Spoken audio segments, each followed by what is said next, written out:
Imagine a future where communities are equipped to drive their own development, shaping lasting change that reaches every corner of the Caribbean.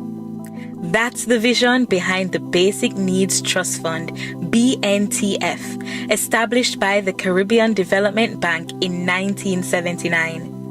This program is a cornerstone in the CDB's mission of reducing poverty and transforming lives through sustainable, resilient, and inclusive development.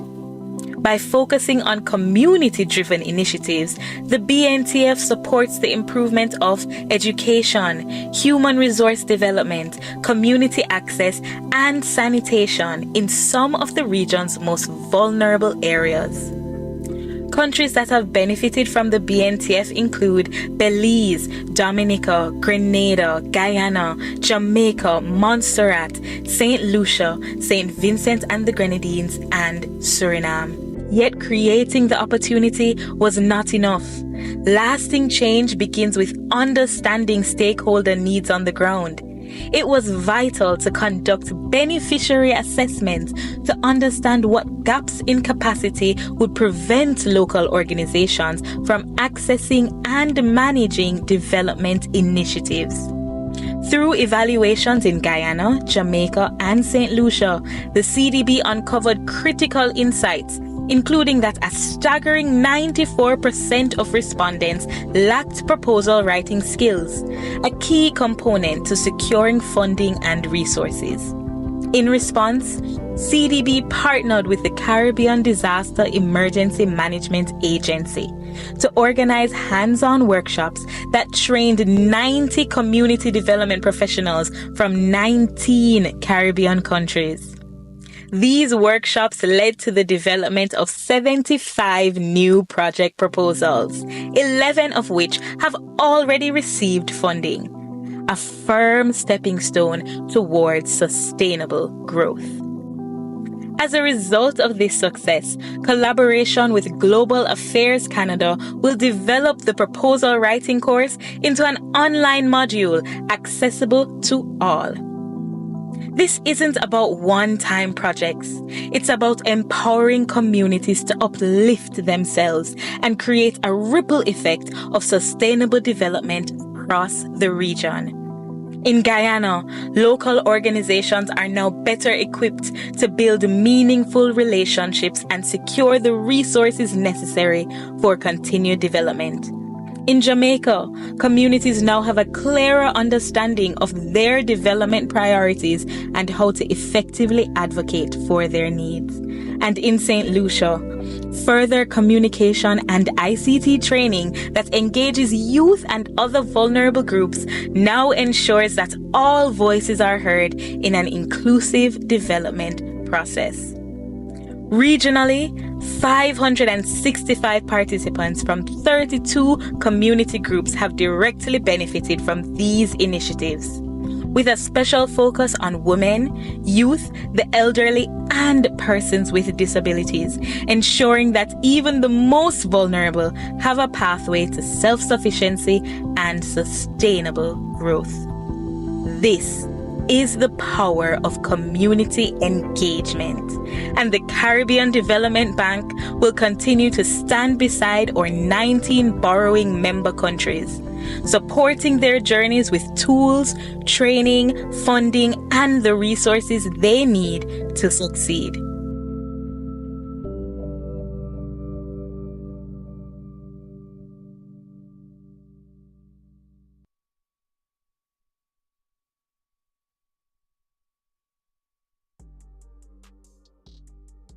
Hi everyone, I'm Orlando Lewinson, Acting Business and Sales Relationship Manager at Jane Bank Savlamar, and today we're going to talk about good debt versus bad debts. So not all debts are created equal. Think of it like food. Good debt is like salad with chicken on the side. It's nutritious, it's productive for your body, and yourself will love you later for it. On the other hand, bad debt is like a greasy double cheeseburger with fries on the side. Tastes good now, but you'll regret it later. Good debt helps you build wealth and skills. A mortgage on your dream home? Now that's a good debt.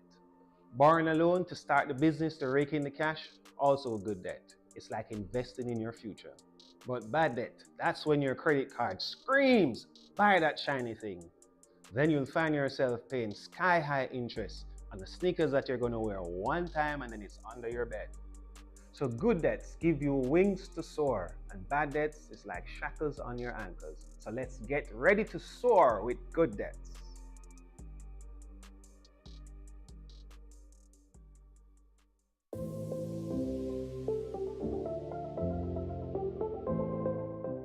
The Caribbean Development Bank's Basic Needs Trust Fund, CDB-BNTF, collaborated with the Caribbean Disaster Emergency Management Agency, CDEMA, to hold 2 5-day regional proposal writing workshops for community development professionals and community leaders in Jamaica and Guyana.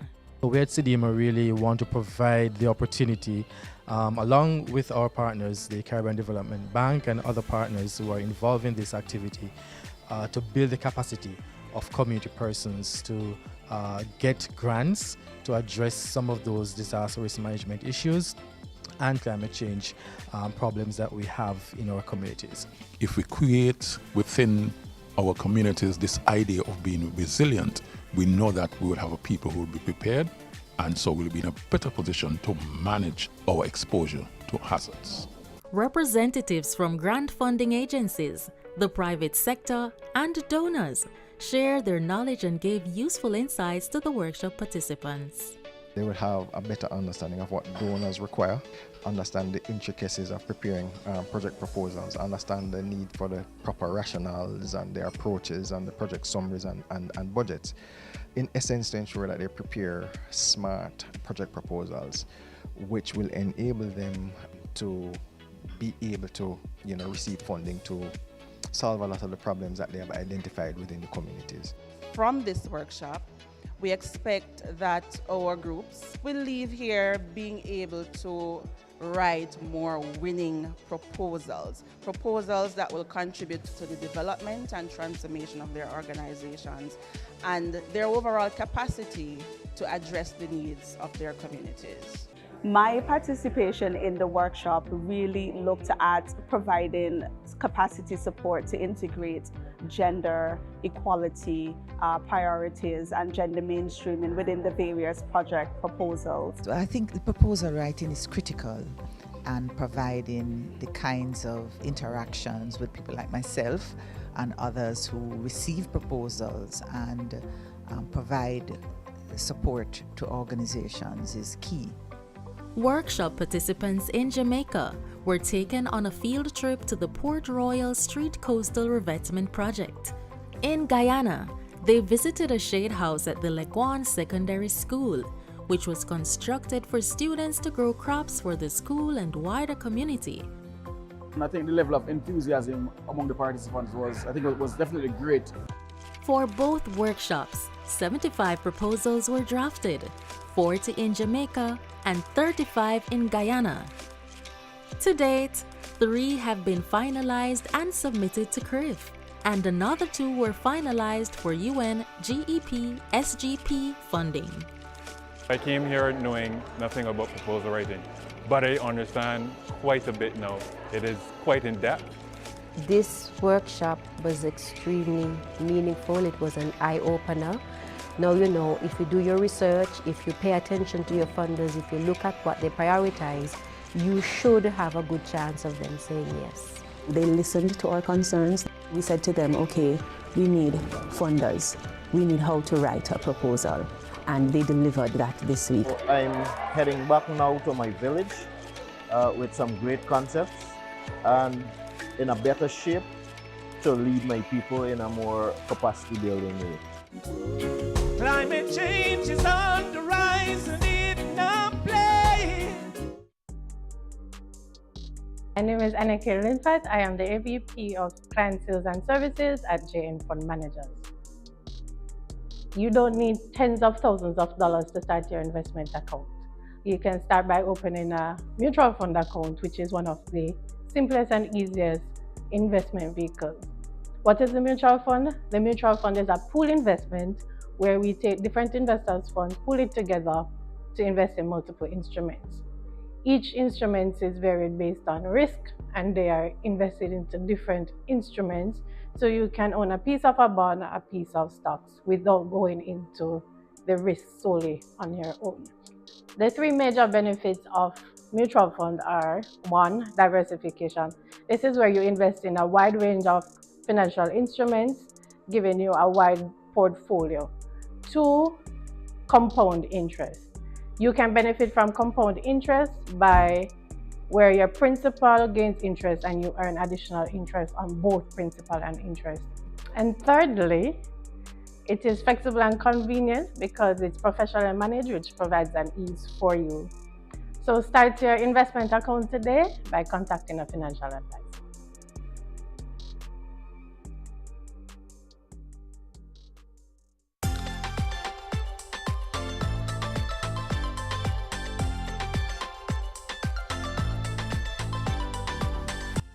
Nothing about us without us. That is a saying that many vulnerable groups are familiar with. It is also a saying that in part informs a 3-country regional community capacity assessment undertaken by the Caribbean Development Bank's CDB Basic Needs Trust Fund, BNTF. From February to April 2023, the BNTF conducted a capacity assessment of 32 community groups in 28 communities in Jamaica, Guyana, and St. Lucia. 565 persons participated in the exercise. This intervention aimed to identify areas for strengthening the operations of each group to aid communities with pursuing sustainable local development.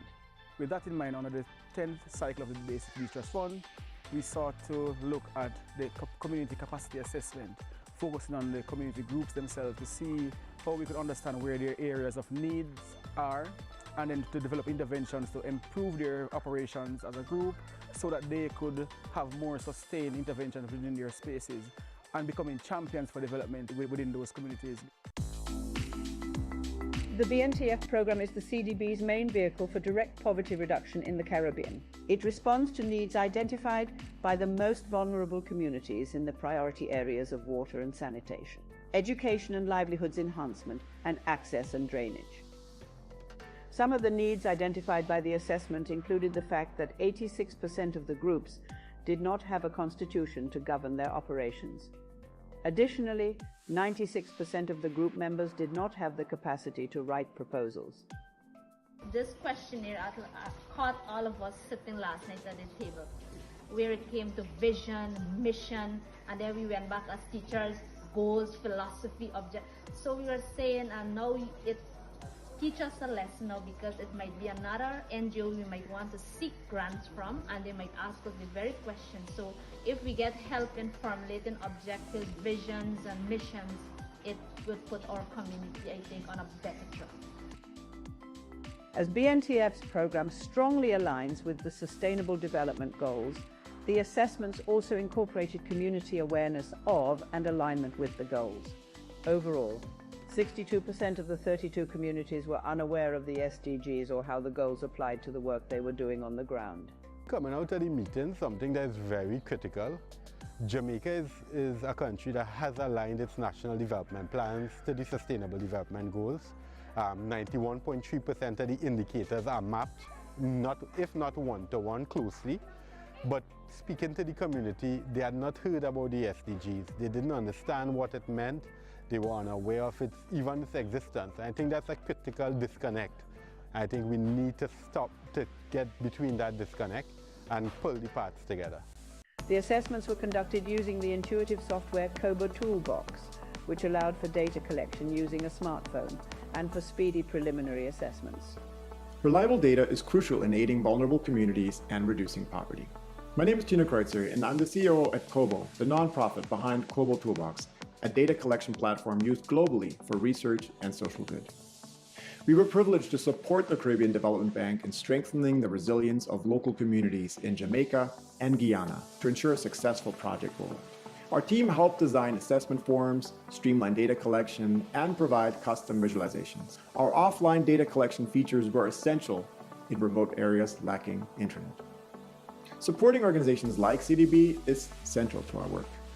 Our goal is to ensure that programs like BNTF have access to high-quality data tools so they can make an impact on the ground. By enabling access to reliable, high-quality data, we at Kobo are committed to empowering organizations like CDB to create meaningful, on-the-ground changes and to increase resilience. The assessments have challenged the countries involved to look more critically at its work.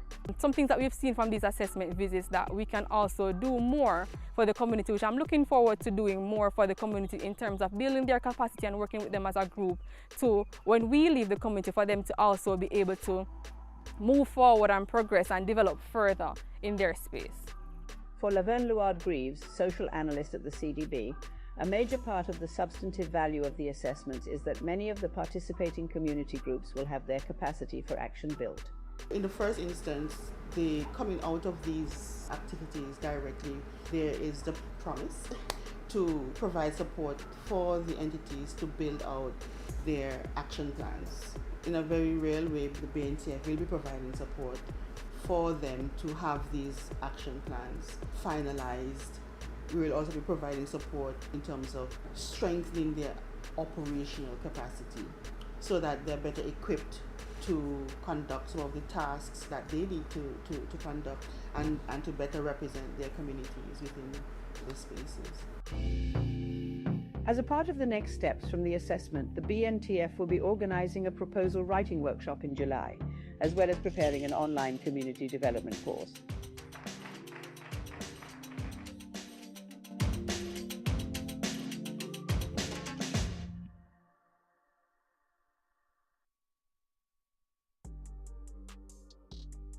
Hello, my name is Devroy Davis and I'm a financial risk analyst with the Jane Financial Group.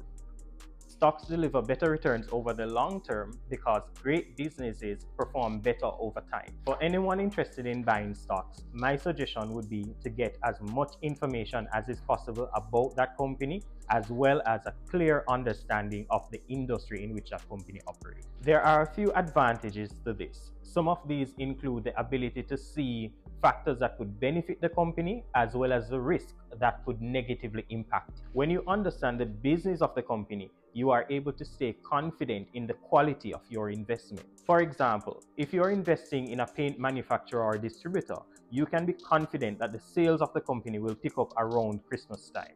This knowledge allows you to keep a level head if and when the stock price goes down. In fact, by understanding the nature of the business, you can improve your returns by buying shares when the stock price is low.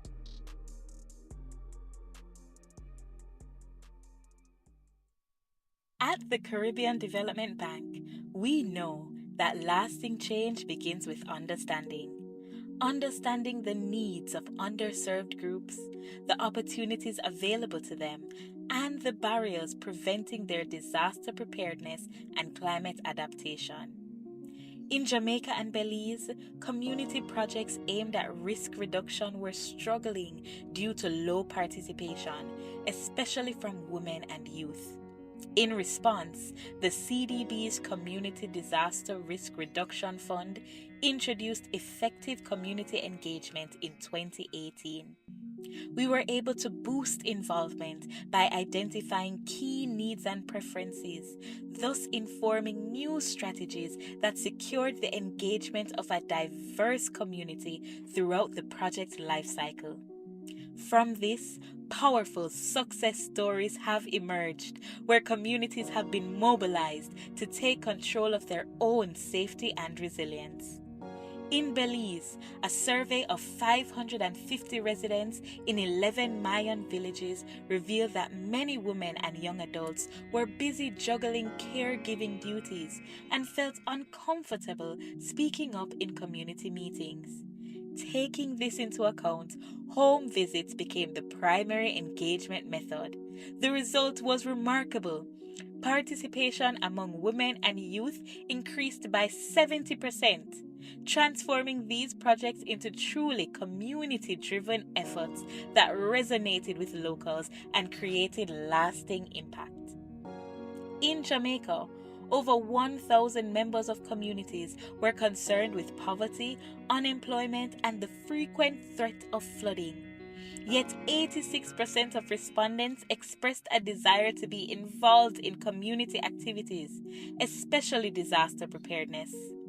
With the right communication strategies and targeted empowerment resources, they are connected more securely with the tools for success.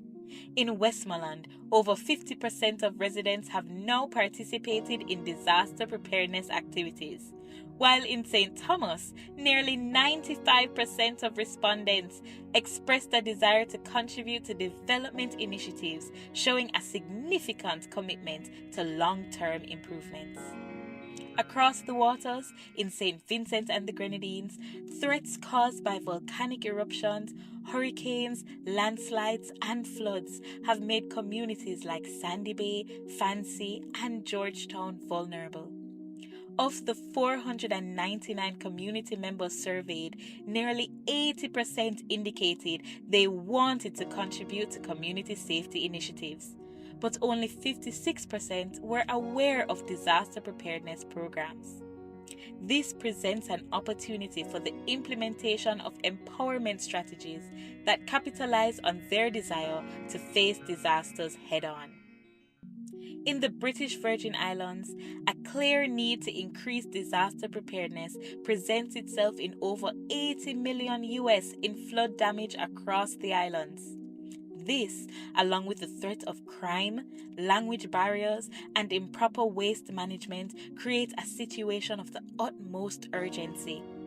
And these communities are willing to answer the call. Of the 225 survey participants, over 70% indicated a desire to participate in resilience building activities and disaster preparedness. Through the Caribbean Development Bank's Community Engagement Survey, we've uncovered a pathway to lasting change. More than 2,000 residents participated in planning sessions, with up to a 95% commitment to ongoing community development. This tool is now included in project management approaches in Belize, the British Virgin Islands, Jamaica, and St. Vincent and the Grenadines. By strengthening communication, fostering collaboration, promoting inclusive development, and providing the tools they need, we can unlock these communities' potential, building resilience, reducing poverty, and transforming lives.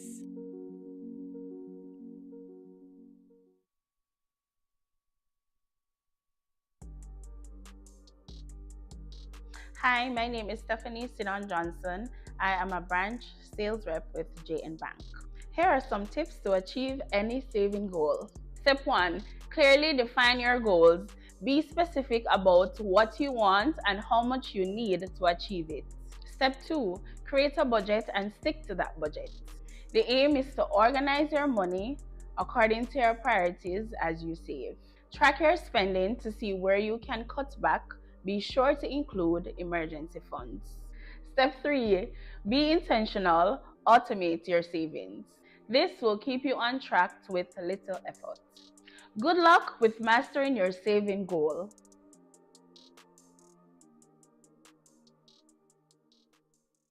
The best approach to disaster risk management is a proactive one that identifies not only the livelihood patterns that place communities at risk, but also develops appropriate contingency plans for potential disasters.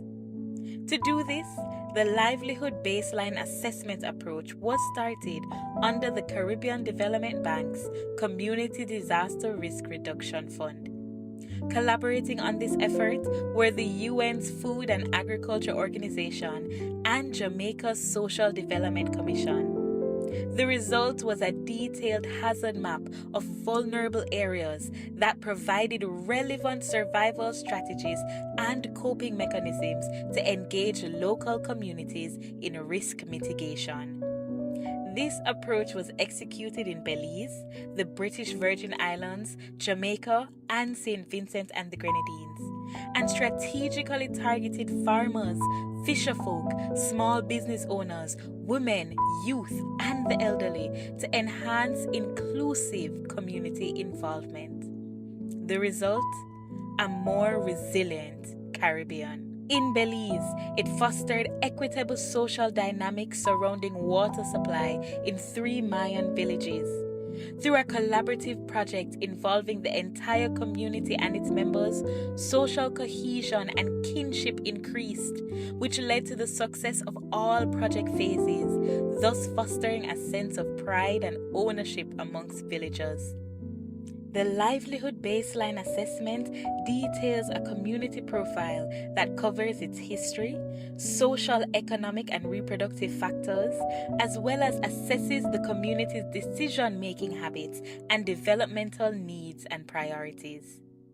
This came in handy in Jamaica and St. Vincent and the Grenadines, where we identified vulnerabilities tied to their livelihoods, such as limited access to resources and environmental dependencies, and to their education, where up to 87% of households were led by persons lacking formal education.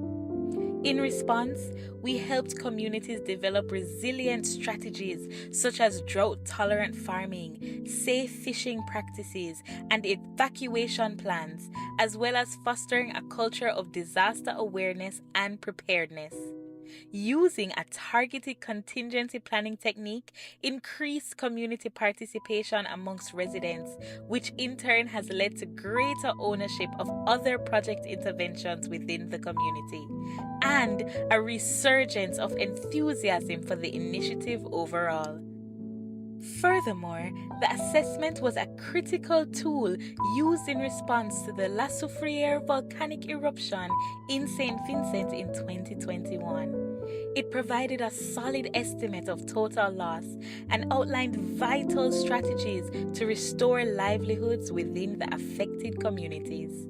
It was lauded by those who participated in its development as providing life-changing direction during the post-volcano recovery. The Livelihood Baseline Assessment continues to empower local stakeholders with actionable data for informed decision-making.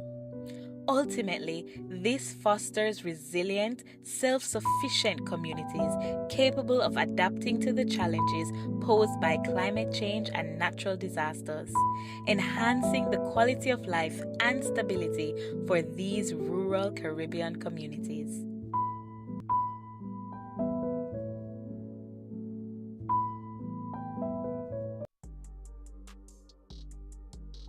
Hi, I'm Josette Smith-Scott. I am an instructor here at the JN Financial Academy. Today, I wish to share with you some tips that might be useful to you in terms of how the products that you are choosing could be impacting your budget. All right, here are a few things to consider.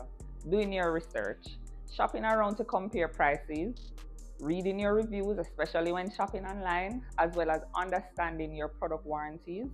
All these things will help you to efficiently manage your budget. A second thing that you can consider is cost efficiency.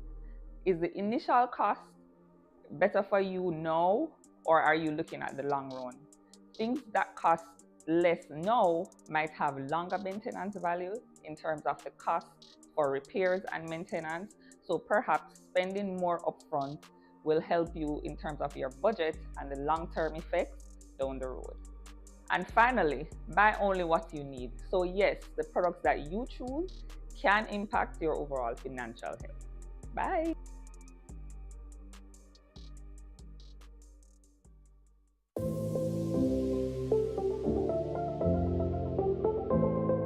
From February to April 2023, the BNTF conducted a capacity assessment of 32 community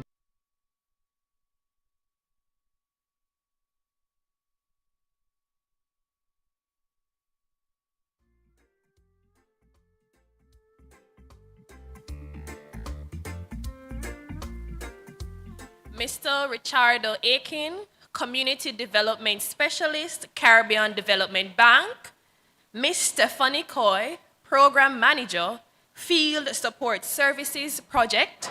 Ms. Claudine Allen, General Manager, JN Foundation. Sydney Preddy, Rose Miller, Omar Wright, Fiona Mary, and Chevenise Peters, all from the JN Foundation. Our special guests today, representatives from the community groups, you, our community champions, members of the media, and our online audience streaming live, good morning. Lovely. Good morning, everyone. I am Danae Mills, Member Service Officer of the JN Bank.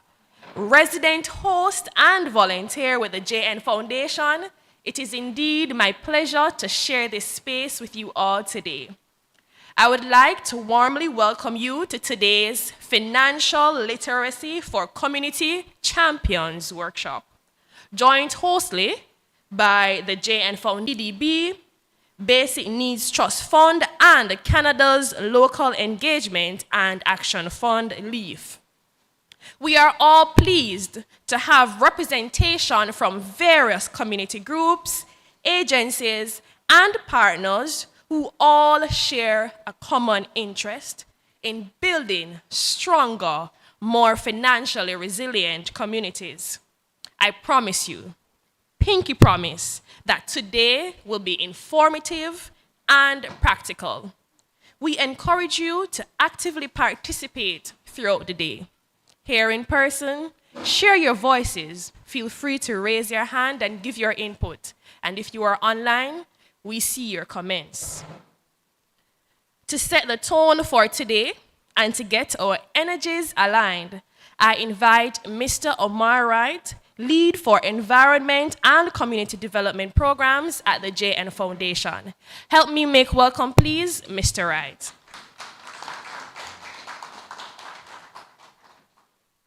Thanks, Danae. Good morning, everyone. Good morning, everyone. Happy Thursday to you. All right, so we need to get the bloods flowing and we need to get the room energized and ready because as Danae said at the top of the workshop, this morning is going to be an engaging one. And so we need to get our bloods moving. So if you will, and I pray you will, stand with me. Could you stand? I think maybe it's a bit nippy in here, so maybe we're relaxing a little bit. So we're gonna get our bloods flowing.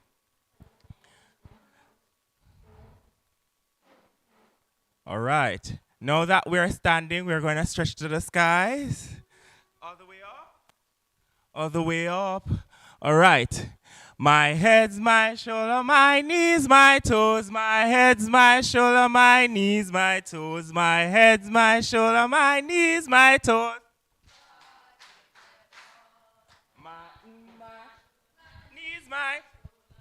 My shoulder, my knees, my knees, my toes, God made them all.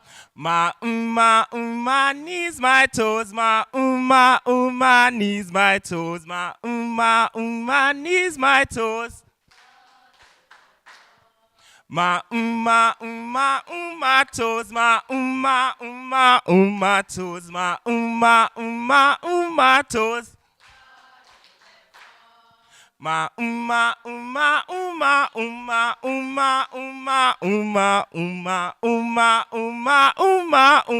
God made them all. Thank you so much for participating. And how are we feeling now? How are we feeling now? Awesome, awesome, awesome. So we are so happy that you are here with us today.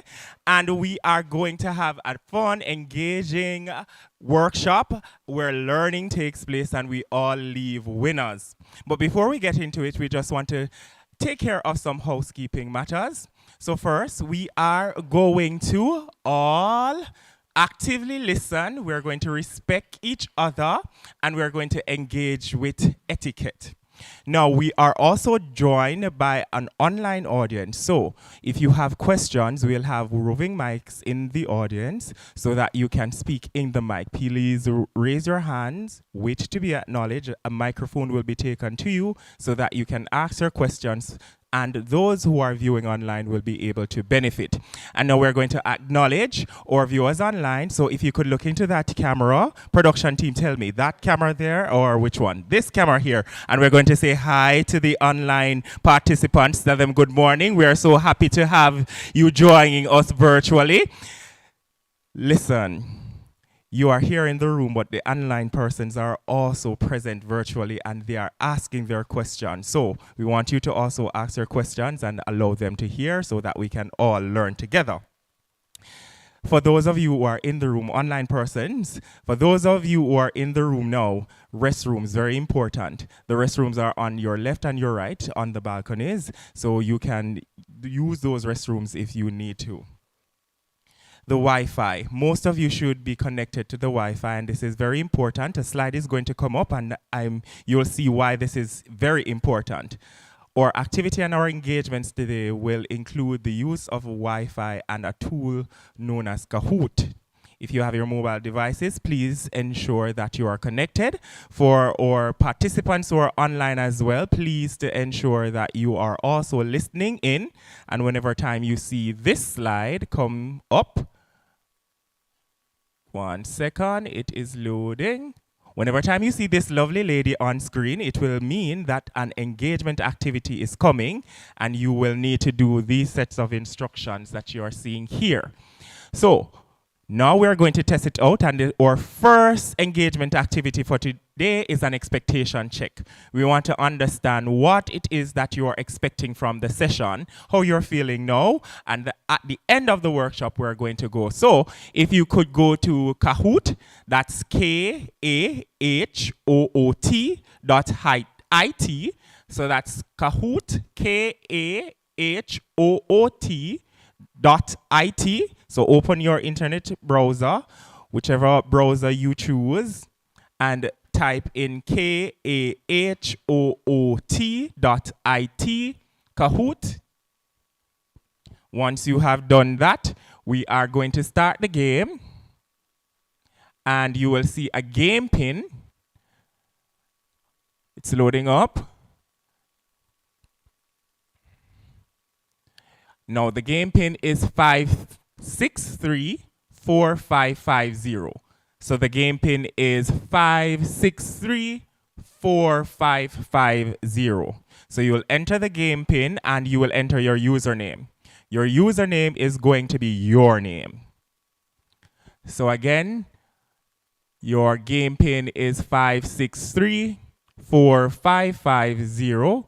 All right, I am seeing Karen Witter, Claudia Tia, Karine, Monica. Okay, all right. So we're coming in.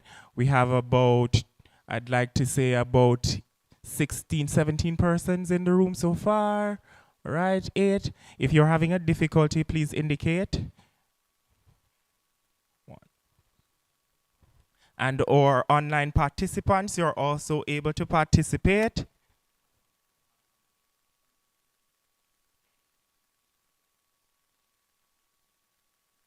So it's Kahoot, KAHOOT.IT.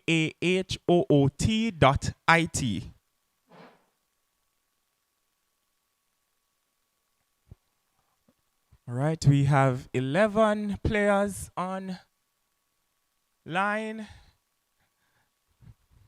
And this first engagement activity is an expectation check, just to see what your expectations are from the workshop. And at the end of the workshop, we'll do an expectation check again to see if we have met your expectations. All right, so we will begin in 5, 4, 3, 2, 1. Let the expectation check begin now. All right.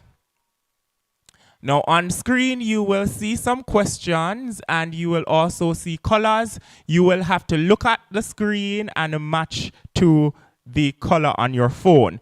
But some questions are going to require you to type. This one requires you to type. If your mood was a weather forecast, what would it be? So if your mood right now was a weather forecast, what word you would use to describe your mood in the form of the weather? All right, we have 5 responses and the time is running out, so you have to put it in 5, 4, 3, 2, 1. Right. Okay, let's see. A sunny day. We like to see that. Hot. Ooh, sunny. Overcast. All right, so we are going to bring all of the persons who are feeling a bit overcast to the sunny, so that we can share with them our sunshine. All right, share one word to describe how you are feeling now. So how are you feeling now? One word to describe how you are feeling now. Type that in. You have 23 seconds to do so. 4 responses are in. All right, and also for our online participants, if you had logged into, you could share with us one word to describe how you are feeling now. Okay, 4 seconds, 2 seconds, and let's see how people are feeling. Hopeful, drowsy, energized, bored and tired. Oh no, I hope we change that. Curious, great, good, eager. Okay, so drowsy, bored and tired, you will definitely let you be in the good and energized by the time we're through with the workshop. Hopeful, love to see that. All right, next one, finally. So this is a multi-select, so you can select multiple options. What's one thing you're hoping to gain today? So you are matching now the word to the color on your phone. So is it that red you're hoping to take away knowledge, or blue you're hoping to make connections, or you're hoping to gain skills on orange, or confidence on green? So, and remember, you can select multiple options. So what it is that you're hoping to gain from today. You can select multiple. Oh, and you would see and note now that once you've made your selection, that is it. This becomes very important because as we do the rounds, which I'll tell you more of in just a minute, you will see that you will have to be very, very careful with how you are selecting your answer. Okay, awesome. So most of us, we are hoping to gain knowledge. Okay, and skills, great. But what we want to see is all of these, and you have selected all of them. Awesome. So now that you're familiar with Kahoot, you need to keep it close to you. You will need to refresh the page each time you see the Kahoot. So that lovely lady, whenever time you see her on the slides, get your phone, refresh, and get ready for the game pin and to enter your username. And now for the workshop. Each of the workshops that we've done so far, we have taken our participants through a number of things. So we have financial management system for community champions. You're all doing brilliant things in your organizations already, but how could we improve upon it? And if you've not yet had a financial management system in place, how to begin the building of one? You will have 2 hours to go through that. It will be mixed with engagement activities, as well as you will have an opportunity to work on the foundations of a good financial management system. And then following that, we will do a knowledge check. And the knowledge check, you will have an opportunity to win prizes. So you have to open your ears, take your notes, and participate in the worksheets so that you can answer correctly when the knowledge check comes in and win prizes. Then we will hear from the funders on how to design projects and systems with funders in mind. So we all want to gain access to more resources. Might not be a big project, but a small project. But all projects need to be designed in a particular way. We will have the funders speak to us about how to design your projects with funders in mind. And of course, we will hear from the Department of Cooperatives and Friendly Societies. So if you are interested in registering your organization, or you have registered your organization but you're having some difficulties or you need some clarity on whatever area, you will have an opportunity to speak to the Department of Cooperatives and Friendly Societies, and they will give you the information that you need. Or if you have questions that you need them to answer, they will provide answers. And then, of course, nothing gets done quickly, smoothly, efficiently in today's day and age without the banking system. So we'll introduce you to how you can establish a bank account for your organization if you currently don't have one, or if you have one and there are things that you want to change, how you can approach that. And then we'll end the workshop where we started with an expectation check and again an opportunity for you to win prizes. So that will be the day. Of course, between we'll have breaks where you can speak to the Social Development Commission, you can speak to the banking agents, or you can speak to the Department of cooperative and friendly societies. If you have your questions, you will have an opportunity to raise them as well. So, with that said, we are going to move now into the other part of the workshop, and we will welcome back Danae Mills, who will introduce you to our first workshop presenter. Thank you so much, Mark. Give him another round of applause, please. Thank you for getting our blood flowing and even more attentive, all right? So it is now my pleasure to invite representatives from Canada's Local Engagement and Action Fund, Ms. Stephanie Coy. Ms. Coy will give her remarks, followed by Mr. Richardo Aiken. Mr. Richardo Aiken is from the CDB's Basic Needs Trust Fund. So Ms. Coy firstly, and then Richardo. Give Ms. Coy a round of applause, please. Good morning, good morning. It is great to be back in St. James. We recently had a results-based management workshop here, and I'm happy to see some participants from that workshop. All right, so as mentioned, I'm Stephanie Coy from the Local Engagement and Action Fund, and LEAVE is being implemented by the Field Support Services Project, for which I'm the program manager. LEAVE is being implemented in 8 countries in the Caribbean, of which Jamaica is one. And the objective of LEAVE is to provide funding support to local civil society organizations to help them to implement initiatives that are important to community development within their space. And alongside that is providing funding support for capacity building opportunities for local civil society organizations.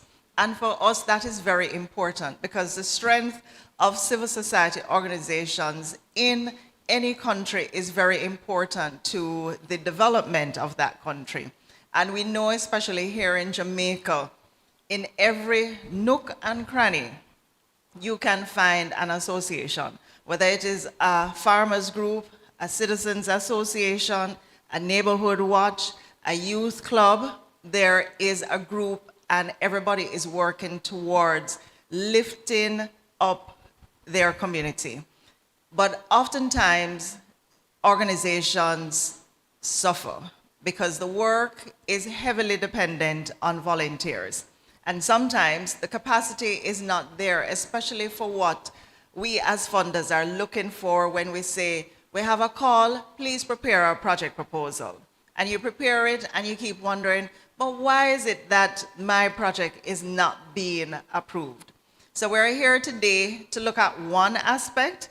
It is part of a series of workshops that we will be implementing, especially for LEAF. Our project ends in 2027, so you will hear of other opportunities for knowledge building.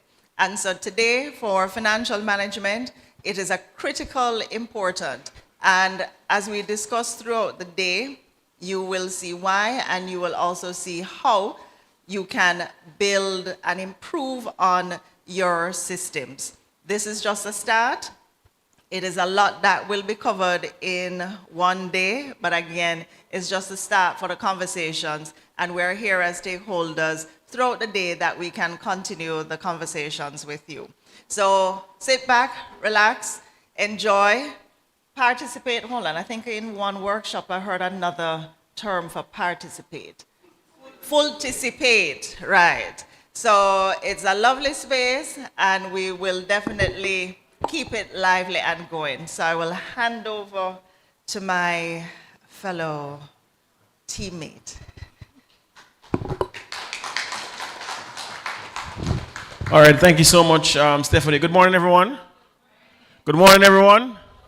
Right, good. Thank you all for joining us today. I think we first respect the time that volunteers take to be a part of sessions like these. So your time is appreciated, is valued in spaces like these. And I know how busy it gets, right? I'm Richardo Aiken, as was mentioned earlier. I'm the Community Development Specialist at the Caribbean Development Bank, based in Barbados, We work across 19 Caribbean countries, which we call borrowing member countries. For us, the Basic Needs Trust Fund, let me also welcome my other colleague, Indy McClymont Lafayette. Put your hands together for her, please. So we're here today in this week, this lovely initiative in Jamaica, and Jamaica leading the charge, Claudine, for intervention that is likely to have regional impact. So I think it's a very bold move for us to be here. At the Basic Needs Trust Fund, which is CDB's flagship poverty reduction program, which started in 1979, we focus a lot on community-driven development, where we put the communities first, having them design interventions. And though we've been doing this for so many years, we realize one thing, that there has to be a greater focus on the softer side of development. So while we are building roads, providing access for communities like Mendestown in Trelawney, or renovating early educational institution like in Pisgah in St. Elizabeth, we found that the real sustenance and impact of any development program is through capacity building. So despite how lovely the roads are, like in Epworth in St. Anne that we rehabilitated a few years ago, we found that the real measure of success is how are we able to transform these communities through capacity building. So it was quite easy when we met with Jamaica National Foundation last year, with 3 amazing employees who would, within the first 10 seconds, blew our minds with the level of work that they're doing as a foundation. And we thought it was quite good to collaborate on this useful initiative. So for us today, and we're here to listen and to learn. We're here to see what are the highlights from these exercises. And I think that the team of facilitators are very flexible. Every single day, we see a new spin to the program because we are learning as we go along. And I want to also commend Omar and the team for that, just showing how we are learning each day and we're seeking to refine and improve. And that for me is amazing. So by the end of today into tomorrow, we are looking at something that can be replicated in other spaces in Jamaica and across the region. So I want to thank you so much for coming out. You are the real measure of what we're trying to achieve in this space. So we're here to listen to you. We're here to learn from you. And we're definitely not going to end this activity this week. But I think what happens next for us is most important for sustainability. So please enjoy the session. In your free time, spare time, feel free to reach out to us, ask us any questions about funding, donors, and so on. And we'll be more than happy to help you. Thank you, and enjoy the rest of your day. Thank you, Stephanie and Richardo, for underscoring the value of partnership, and we have curated a rich partnership in executing this initiative. We are now moving forward into our first empowerment session, Financial Management Systems for Community Groups. This session will run for 2 hours and will be delivered by Mrs. Rose Miller. She will give practical tools and strategies that will help you to design a financial management system. Help me welcome Mrs. Rose Miller, our lead presenter for this session.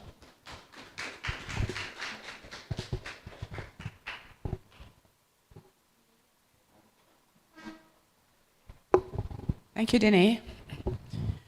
It was Mahatma Gandhi who said, "The future depends on what you do today." I want to thank you, community leaders, for coming out today so that your future and the future for your groups can be improved. It is a sacrifice and we appreciate it. Today we're going to be talking about financial management systems. You're going to hear a lot of terms, but before we get into it, I want to clear up some of the terms. You will hear that you may not have heard before, and so I want to bring you kind of up to speed, so when they start appearing, you say, oh yes, I know that one, yes, I can connect with that one, and all of that. So the first definition is financial management systems. And let's just say that system is how your group manages, tracks, and plans its money. System made up of many parts, and all of those parts are going to help you to manage, to track, and to plan the money for your groups. Budget. Maybe I shouldn't even give a definition for this, because we all know budget, not true? All right, so I didn't tell you that you're supposed to interact with me. So I'm going to tell you no, all right? So budget. Put your hand up if you ever heard the word budget. All right, put your hand up if you budget. Good. Put your hand up if you've been thinking about this budget thing, but can't get around to it. No? Okay. Oh, you've been doing that. Yes. But it's one of those words. Actually, budget is one of the tools to financial freedom. And we all want to get financially free. True? So yes, if you're not budgeting, I encourage you to start. If you are budgeting but not consistent, I encourage you to step up the game. And if you're still thinking about it, just do it. All right? So what's a variance report? It's a comparison between what you have budgeted and what you have actually spent. So let's go to the market or the supermarket. Because I'm discovering a lot of people don't go to the market. Oh, this is Montego Bay. Montego Bay people go to the market? Charles Garden? Yeah? Okay, all right. So let's go to the market. So you took $4,000 with you, and that's really rough these days because, the price of things go. But you have another $1,000 or so stashed away somewhere. And you say, I'm only going to spend the $4,000, but you saw all these lovely things, and I'm not going back without them. So you pull out the one, and guess what? By the time you pull it out, it disappears too. So you now end up spending $5,000. So the difference between the $4,000 you had planned to spend and the $5,000 you actually spend is the variance, which is the $1,000. And we'll see that a lot as we go about our daily lives. And it happens in our groups, it happens in our homes, and so on. Internal controls. These are procedures that help to safeguard assets, ensure accurate reporting, and prevent misuse of funds. Internal controls. Restricted funds. Funds designated by a donor for a specific project or purpose. Restricted. You don't touch that to do anything else apart from what it was designed for. Procurement policy. A documented set of rules that guides how the organization acquires goods and services in a transparent and cost-effective manner. Audit ready.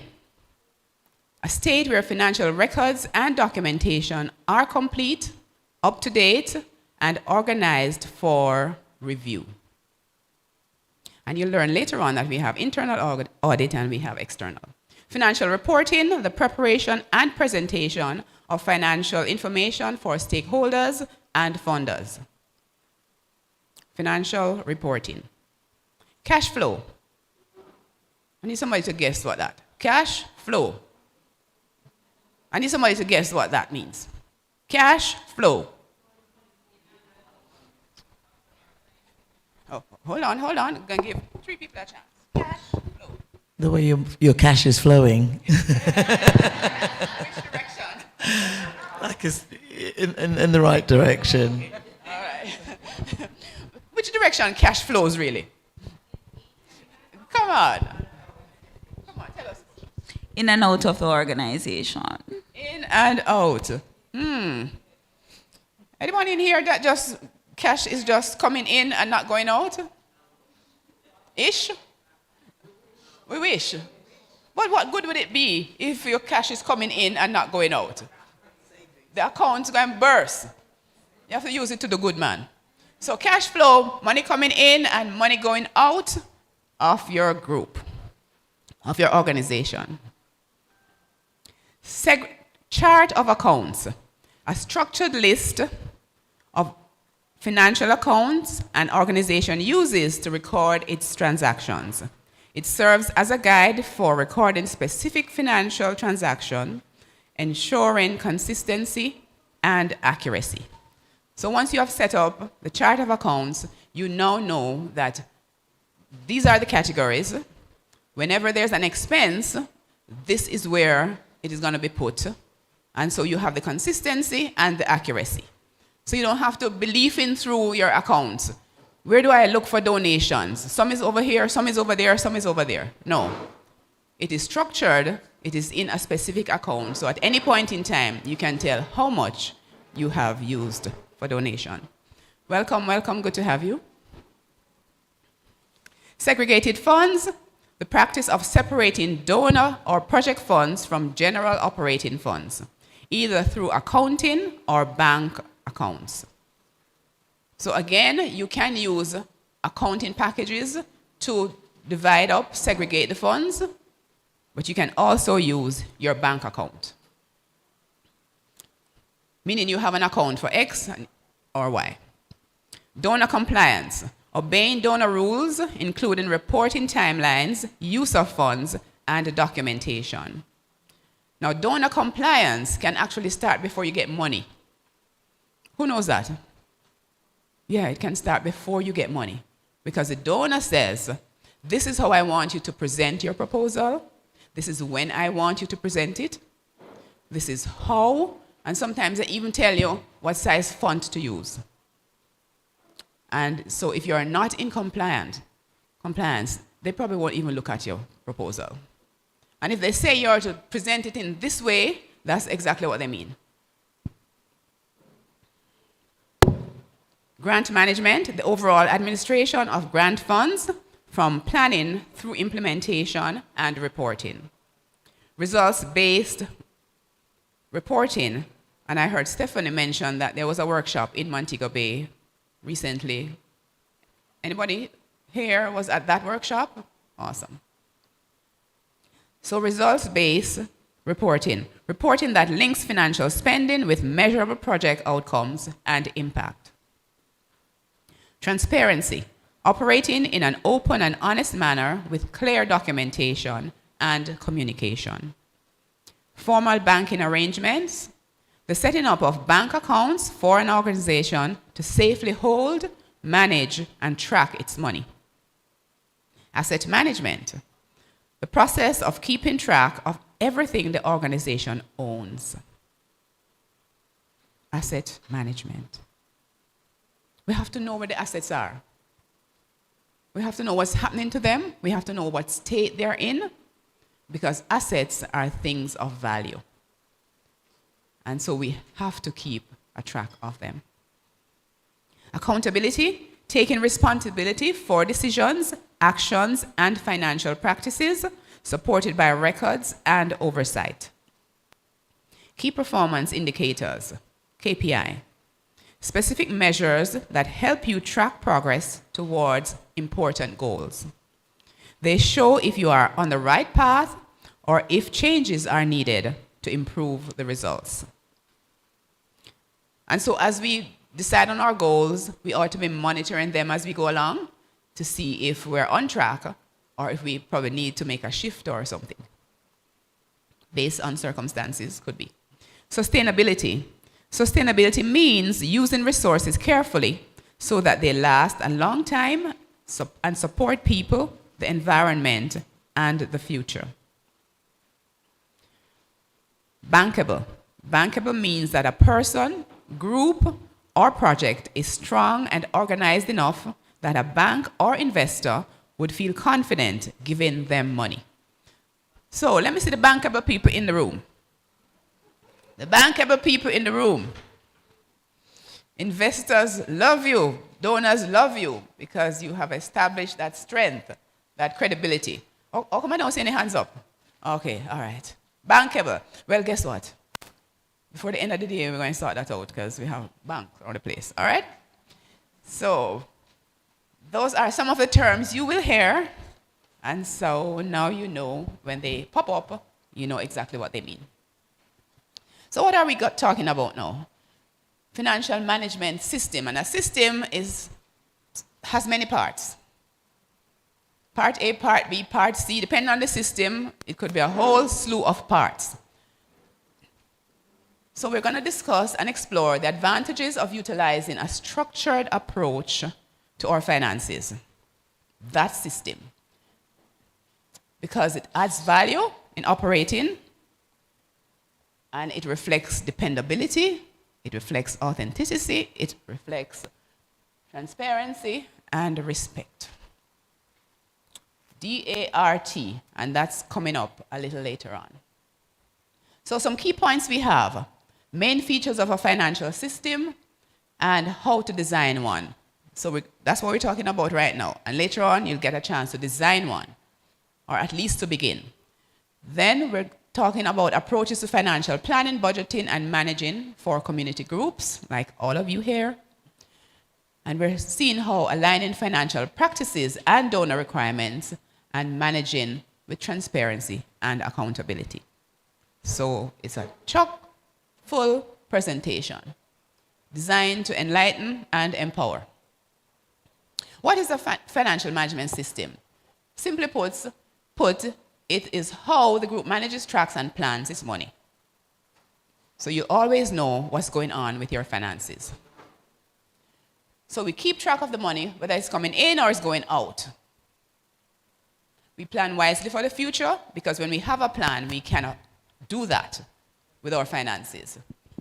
It helps to maintain transparency among the members, the donors, so everybody knows what's going on with the money. Open book.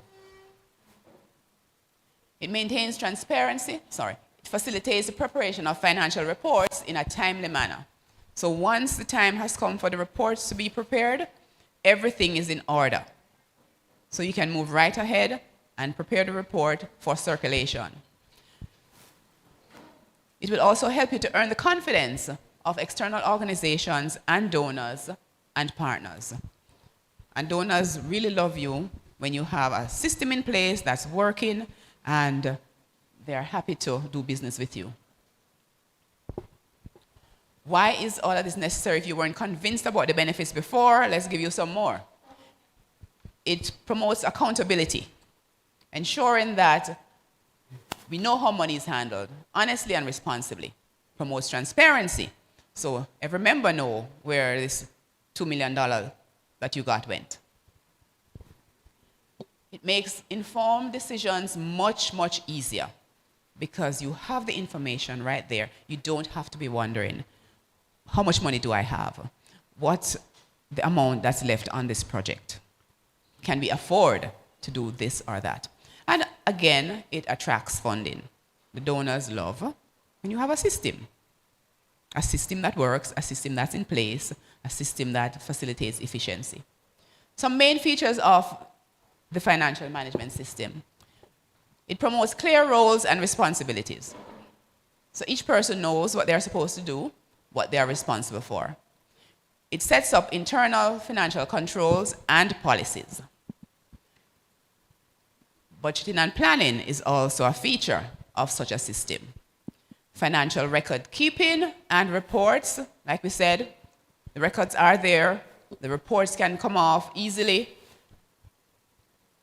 Audits and review, again, it sets you up for efficient auditing so that you can have the reviews, you can make sure that things are in place for whether it's internal audit or external audit. And we're going to go into each of them. Formal banking arrangements is another one that is a feature of the system. Also, asset management, and we spoke a little about that. Yes, we did that in the definition. Managing the assets, because these are valuable things that our organization owns. And we have a bonus, which is risk management. So let's go. Number one, clear goals and responsibilities. Do we have any treasurers in the room? Okay. And Madam Treasurer, you know exactly what you're supposed to do, right? Oh. Madam Treasurer is going to tell us if she knows exactly what her role and responsibilities are. All right. Basically, my role is to ensure that all the finances that comes into the organization and how it is being used, to document same, to ensure that things are transparent. And of course, we speak to accountability in our notes and basically how we use the finances, how we get finances, and to, of course, give reports. Okay. Sounds like, what's your name? Janet. Sounds like Janet is on top of things. So the treasurer. And if you have an assistant treasurer who is usually the person who do like the bookkeeping and so on, that person needs to know exactly what their role is as well. And they support the treasurer. And the signatories, these are authorized persons who sign documents, sign checks if you use checks, sign approval for money to move out of the organization, sign letters if that's a thing with your group. So each person knows exactly what they're supposed to be doing. Clear roles and responsibilities. And you might wonder, so why do we need those? Because we don't want to have confusion. We don't want people to be overstepping into another role. We want the collaboration, yes, but we don't want some things that could cause conflict. And so when we have the clear roles, then that will help. So another main feature is internal controls and policies. And these are very, very important because it will reduce the risk of theft, fraud, or misuse of funds. We need internal policies and controls. If we have those, it will build confidence and trust in the members of our group, the organizations that we run, and our donors. It improves transparency. Everyone knows how financial decisions are made. So you don't have to have any whispering around the corner. How that? How that? What that not supposed to be? Everybody knows exactly what is supposed to happen with the movement of funds, with any activity, because we have controls and a policy. It will reduce confusion and disputes. Clearly written policies mean everyone knows the rules and promotes standardization. So we don't have Karen say, you know, this is how I'm going to do this today. And tomorrow we have Karen saying, same thing she's doing, you know, but this is how, same organization, but this is how I'm going to do this today. Because me run things right here, so today. I'm the one doing this. No. Everybody knows that if you are requesting a check, this is the way it is done. It will also help to attract funding and partnerships. Like we said before, donors love us when our system is in place, strong financial management is working, we are more attractive to donors. And I'm going to ask a question that don't make no sense, but ask it anyway. Who love when donors love us? See, it's not so foolish after all, because no hands not go up. Well, this is how we respond if we're saying, we love when donors love us. Yeah. I don't want to interpret with your hand down. I want your hand to be up. We love when donors love us. Why? We can go back to them, yes. Sister, why do you love when donors love you? When donors love us, they'll be more attracted to our organization and they'll be more readily willing to fund us. And it takes cash too? Don't have no cash, no caring, not happening, right? Because what else can go to the supermarket? What else can go to the hardware? What else can go to the market? We need the cash. And the donors are the people who give it to us.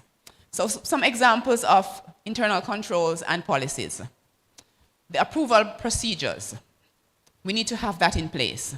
All our members need to know, how do we get anything approved in this organization? We must have it documented. It must be signed off. There must be limits on it if you want that in your group. the title of the person who is going to sign, and all of these things. Everything must be documented. Signatures for the bank accounts, we suggest that you have a minimum of 2 signatures because it promotes efficiency and it helps to move things along quickly.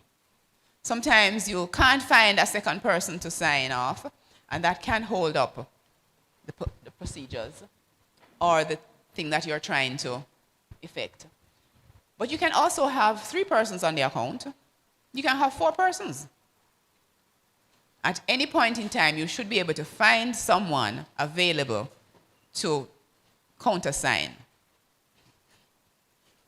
Cash management, we want to be setting clear limits as to how much cash whomever can handle. So we're talking big money in years to come. May not be seeing it now. A lot of money may not be flowing through the organization now, but just dream big with me for a minute. Dream big with me. So when you get to that position, you're going to need the kind of limits that says $500,000 maybe, $1 million. Come on now, Tia, $1 million. Yes, $2 million. Different people are going to be signing, authorized to sign at the various limits. But no, it might be 5,000, 10,000 and so on, but dream big. Dream big. And get this right, and funders love you, who knows? Dream big. So manage the cash well. Receipts and documentation, we must have a receipt for every transaction. Don't leave that supplier without getting a receipt.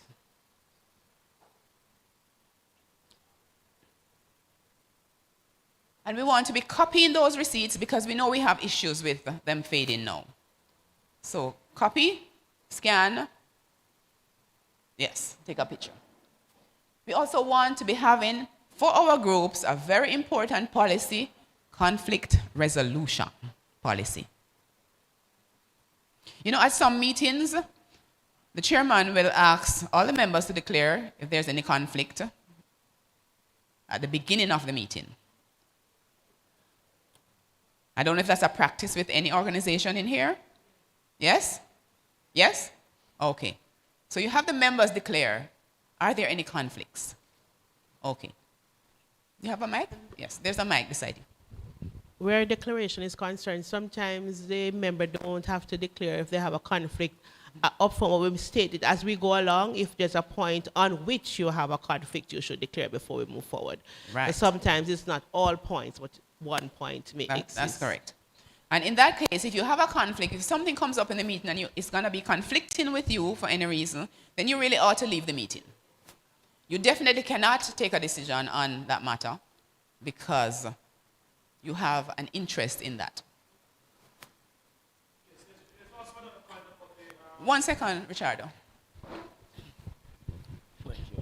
Right, there's also another point that we look at around the perception of the perceived notion that there might be a conflict. So there might not be a conflict, but people, it can be perceived as such, based on affiliation, etc. So there are a number of things that we would do just in terms of at CDB, for example, such as receiving gifts. So though it might not necessarily be a conflict, it can be perceived as such. So it's not always the conflict, but it can also be the perception that you are close to somebody. You're always talking to Richardo, and Richardo is a part of an applicant to be a part of a process. It's always best to recluse yourself. So it's not just the appearance. Yes. It's also just as risky as the actual conflict. And that word perception is a very, very important word. Because sometimes some people don't even recognize conflict, much less perceive conflict. Crucial, crucial. And you can put yourself in a position where conflict can arise later on. Like Richardo said, gifts. If you're receiving gifts, then you are basically compromised. Believe it or not. So we want guidelines to ensure members avoid situations where personal interest and conflict arises. And we have this example of our group going out on a trip, and a member of the group owns a bus. Can we use that bus? All right, so Winsome, tell us under what conditions we can use that bus to avoid a conflict. All right, so say for us, what we would do, there are guidelines. So if there's a committee that is responsible for procurement, 3 quotes. If that person submits the quote and the quote is within what we want, then we can accept it because the guidelines were followed for procurement. So when you have these policies in place, then you would kind of take that out. Because remember, I am talking from a community, we are volunteers. And at the end of the day, we still have to make a living. So you cannot take somebody out because of that. So you put in guidelines. Beautifully put. Beautifully put. And she said so many things. She said we have policies, we have guidelines. And so when you need to make a decision, because you have policies and guidelines, you see how easy that is. Man. So people, policies and guidelines, they work. And they work well. Let's go. Is that you, Chef?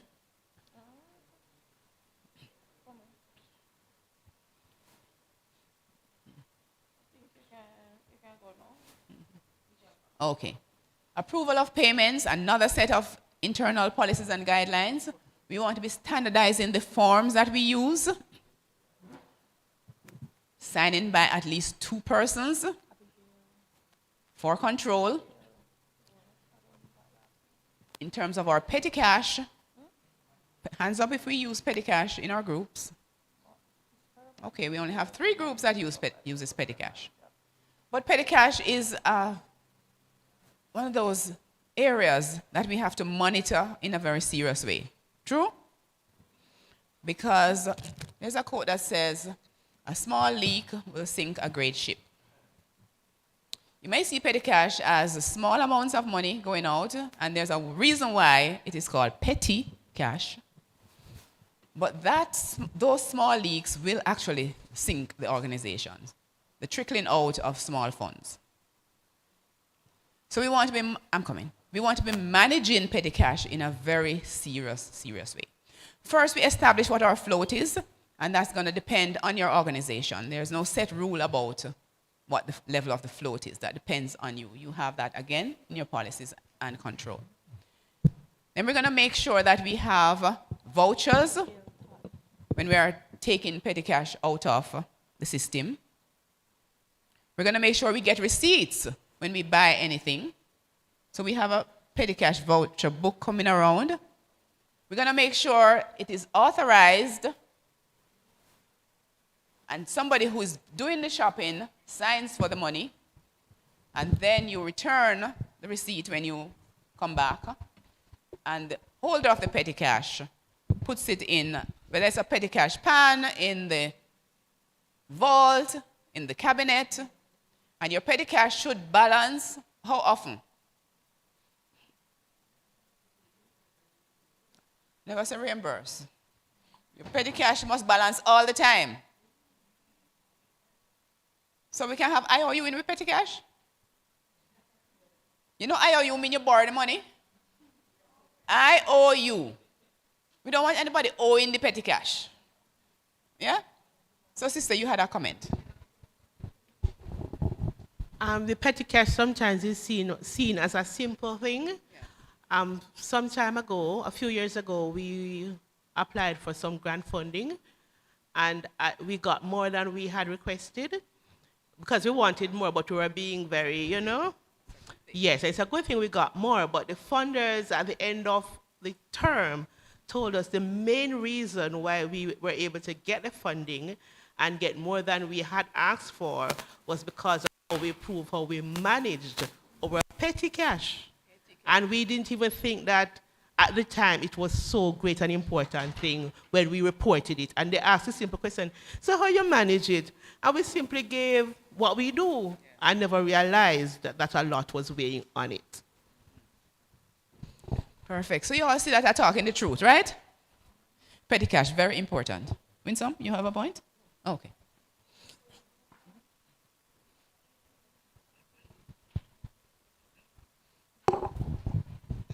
you raised a question earlier as it relates to IOU. If IOU can be a part of the petty cash, if that's an organization policy where that can be done, then the organization will decide. I think that's one. And two, say for example, there is an emergency. So we are at work and for some reason, someone lost their bus fare.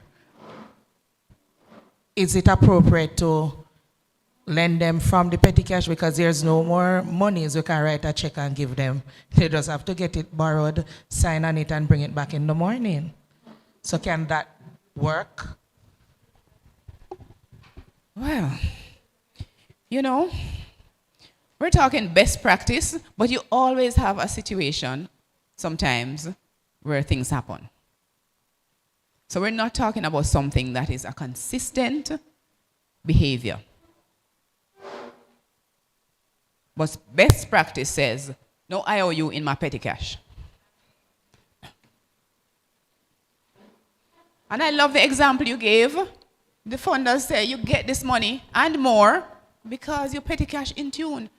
Petty cash is very serious, people, and it can't, Oh, yes, still no IOU, because not IOU, there is the reason for the money being taken out. So what you want documented there is the reason. So it is transportation cost. Now, outside of that, you would have an arrangement with the person that, yes, they're going to pay it back to you. But how it's documented in your petty cash is that it's transportation cost for Shadi, yes? So how it's documented is what's important, because when you write it as IOU, it just makes it seem like it's flippant. Anybody can go in and go, "Ooh, it's my personal petty cash, so as I need it, I can borrow and put it back." All right, well said. And so we are still saying the policy should not speak to the fact that you can have an IOU. So we have the petty cash on stream. And then for independent reviews, you can have it internally or externally. Internal reviews should be done by persons who are external to the treasurer, the assistant treasurer, and so on. You cannot have the treasurer or the assistant treasurer reviewing monetary things. Again, we have a conflict there. All right? So some other member need to be designated to do that. And we can actually do these reviews periodically, again, just to make sure that things are on stream, everything is intact, so we are ready for any external reviews. Hold on, I know that the SDC kind of monitors groups. SDC, do you do reviews of the groups? Accounting reviews? All right.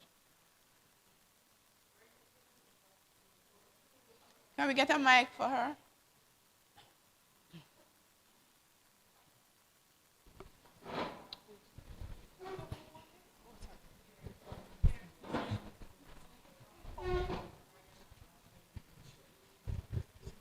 So it just dawned on me that your organization may actually do reviews of the groups.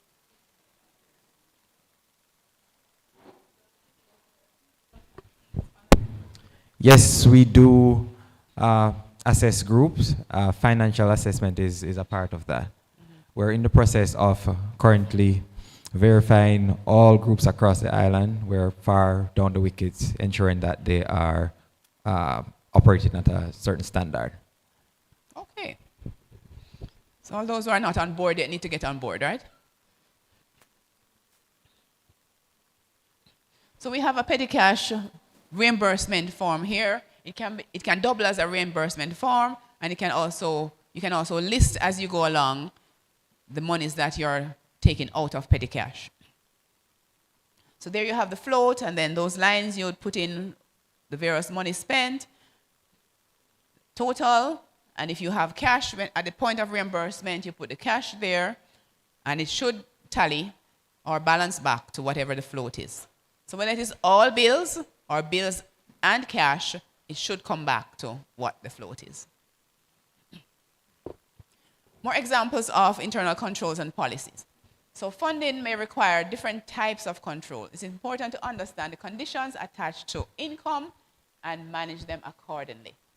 So we have restricted funds and we have unrestricted funds. And you heard about both of them earlier. Restricted funds, you must use them for whatever you have agreed with the funder that you're going to use them for. Unrestricted funds, you have some amount of flexibility, but not with restricted funds. Good practices, we want to track the funds in different columns. So if you have restricted funds, make sure you always know where these monies are going, what they are being used for, so you can track them in a column. Or if you have a formal system like QuickBook or so on, you can set up what they call sub-accounts. And so in the sub-accounts, you have the restricted funds and all the expenditures for that. And you can have many sub-accounts. You may not be able to use restricted funds for salaries. May not. But if you have agreed with the donor that a part of this fund is salaries, then I guess it's okay. CDB, you want to weigh in on that? Do you ever give money for salaries?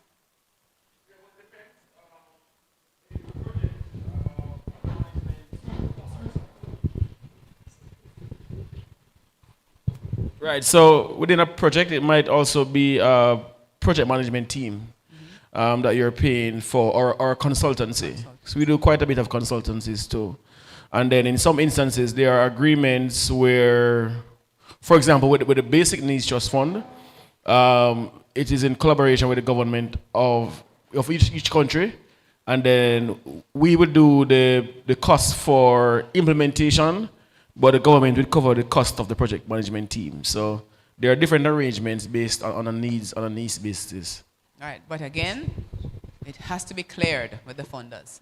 And for LEAF, we do allow 10% for administrative costs. So if there are persons on staff that are working directly on delivering the project, so whether it is your finance officer or you have a trainer that's on staff that's going to assist with delivery of the project, a project manager that's on staff, then a percentage of their salary can be costed as part of the project funds.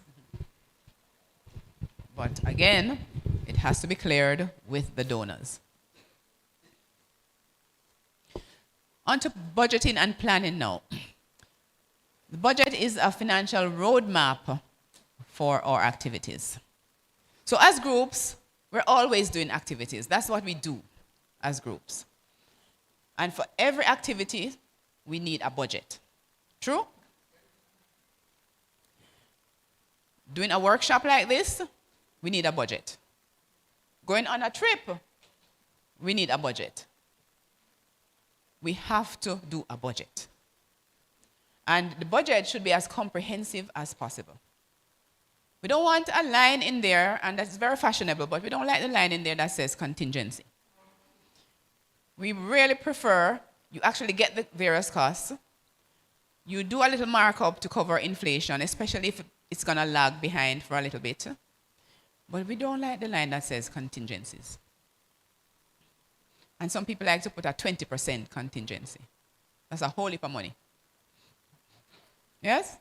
So we're doing a budget. We estimate all the expenses relating to the activities, whatever it is.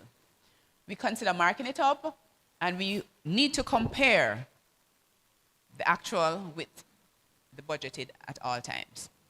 So when we're finished with this activity, we compare what we plan to use against what we use, and we may come up with a, you learned the word earlier this morning.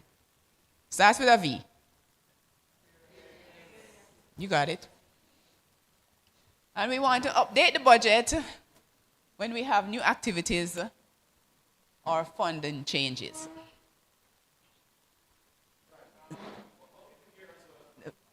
Sit down here. Right, what we do here as well, in terms of the budget is very important. So if it's a $1 million project, we won't give you the entire $1 million upfront, right? So we'll have maybe conditions precedent that need to be achieved before we could even do the first drawdown, maybe 20%. And we try to keep it minimal, the first disbursement, and then once those funds are spent, then you would show us how they were spent in terms of with the receipts and so on, and then you could get the second drawdown. And then the other point too that you mentioned around contingency is that even to spend the contingency, we try. I think the more minimal it is, then it shows greater confidence in the accuracy of your budgeting, right? But even in instances where you're going to be using the contingency, you'd also need to seek a no objection. So you can't decide that we wanted to have 40 persons trained and there's now 50, 60, 70. Those would also require approval as well. Okay, great. Thank you. So we have a budget template, but you know, budget templates in general, we can actually pull them down offline. Yeah, anybody in the tech? So we go to the web and we look for what we want. Yeah, yeah. Free, make sure it's free, yeah? When we get to the other level of the multi-million-dollar groups, yes, then we can afford to have, you can create your own template. Yes, you can do that. Moving on to feature number 4, audits, reviews, and regular reporting. Our audits, as we said before, can be independent or it can be internal. Sorry, external or internal. But it must be done by an independent source because we want to avoid the conflict. And audits are going to feature a little more in our groups. You hear SDC saying that they're going to be sharper with reviewing it. But you may also come a time when you are required to actually do external audits. So again, your financial management system will put you in good stead for that. If you're, okay, all right. You have to do external audit now if you're a benevolent? Uh-huh. They do. Oh, if you're a benevolent society, because we have to submit yearly. Well, nobody's there now, but we have to submit our documents to them, bank, everything, and then they do an audit and send it back to us. Mm-hmm. Okay.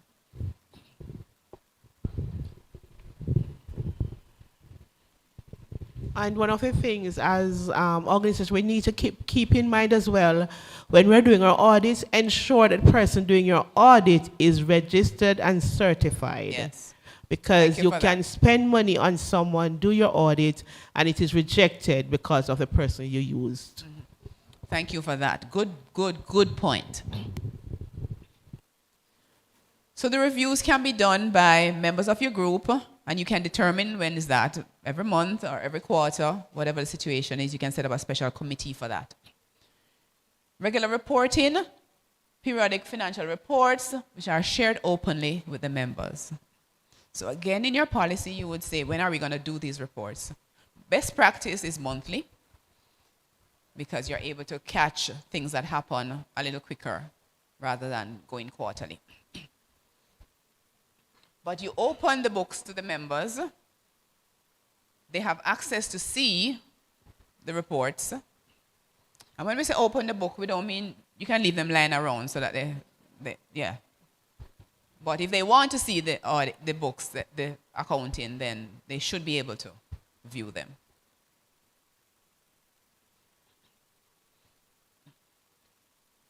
All right, it's a financial report. We're skipping that one. Financial record keeping. So the faintest ink is more powerful than the strongest memory. Anybody agree with that? Oh, yes. The faintest ink is more powerful than the strongest memory. I guess that's because memory is suspect too, you know. Yes, memory can be suspect, but when you have it written down, then yes. So we're going to keep accurate records of all our financial transactions. It helps us to track the money, whether it's coming in or going out. That's super important. Keep receipts, invoices, bank statements, and store them in a safe place. We spoke about copying or scanning the receipts already. But I also want to make the point that when you get invoices, you have to make sure that they are addressed to your group and not to an individual, because whoever should be getting paid is the name of the person on the invoice. So if it's a group expense, but the invoice didn't speak to the group, then the auditors would have a problem with that.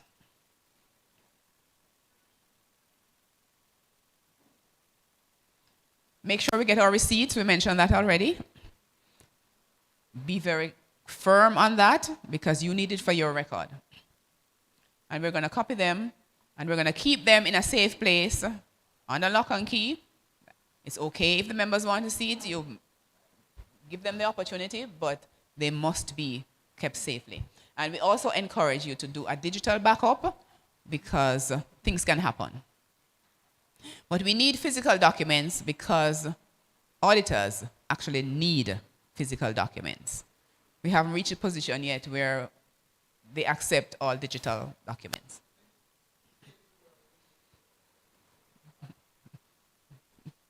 What Winsome saying? What Winsome saying around here? To save the world, you need to accept digital documents because without those paper, how many years of paper? No. I believe it's a work in progress, and I think we're going to get there, but we're not there yet. I think that's the point we're trying to make. We're not there yet, but we are on track because we do understand the environmental issues and so on. Some good practices for record keeping: keep physical copies, have the digital backup. We want all the receipts and vouchers to be numbered so we are able to easily identify if we have a missing one. We can use an Excel spreadsheet or cash ledger, and we have some ledgers going around so you can view them. If everybody see the petty cash pad, or you know it, right? Petty cash pad, and we have cash book, and we have ledger going around. Anybody saying to themselves, oh, I should go with cash book? Anybody saying that to themselves? Because sometimes I know people think, you know. Anybody saying that? Fess up. Anybody say, oh, where should I go with cash book? She don't know so we passed that long time. Yes. And we probably do have some people who are still at cash book stage. But again, they will catch up, right? Can we assign a specific person from the team to check the documents weekly so that we know that everything is intact? Yes? Yes, do that. That will help. We encourage you to lodge the cash, any cash you get, as quickly as possible. Quick, quick, quick. And the reasons are obvious, but I'm going to state a few. You want it to get into the formal system quickly. You don't want it hanging around because it's susceptible to theft, to being missing, being destroyed. Here's somebody saying to rats. We had a rat issue yesterday. The rat moved the money. Yes, the rat moved the money and stored them somewhere else. What a rat. And so somebody was actually accused of the missing money, and only to discover it after a while that the money is over here, moved by a rat, stockpiled by a rat. All right, so let's lodge those cash. And it will also help with your cash flow. You know how much money you have in the bank at all times because you don't have money hanging around. So digital tools we recommend like Excel, spreadsheet as we mentioned, Google Sheets or logs. And we want you to also add a password to lock the files so that only authorized persons can view them. You can also have external drives that you can do the backup on or storage in the cloud.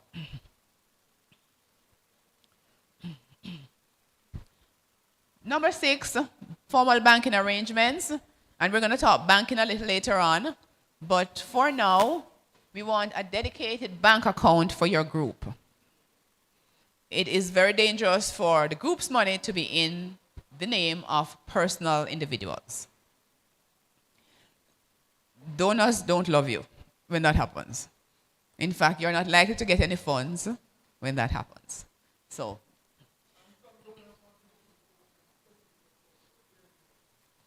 yes, you have that too. And you may need additional accounts, like if you have foreign exchange, if the money is coming in foreign exchange, you're going to need foreign exchange accounts. So benefits of having a bank account for your group: it creates an independent track record for your income and expenses. It enhances the group's credibility, and we all want to be in that place where the donors believe that we are credible, because it means that we will be able to attract funds. It facilitates digital transactions. It's a great time to be alive when you don't have to go into the bank to pay bills, not true? Yes, man, you can go online and you can pay your bills. It's fabulous, fabulous. Imagine how much time that saves, how much energy, and we know you guys are volunteers, so you want that opportunity to be able to pay a bill in no time. Safeguard the funds, that's a big one. No attack from rats and other things. It will also allow you to access goods and services provided by, products and services provided by the institution that you have signed up with. Quickly on to asset management now. We want to manage the assets, as we said before, because assets are things of value for our group, and we want to be able to manage it. Assets fall in 2 categories. We have tangible assets and intangible assets. And as we grow and as we develop as groups, we are going to have more of each of them. So benefits of, we have tangible assets, which are physical stuff that you can touch, or furniture, or motor vehicles, or buildings, and so on. And we have intangibles, such as our website. If you have a really awesome website, if you have a really awesome logo, if you have a strong brand logo, then all of those value something. So some benefits of asset management. It supports the planning and managing.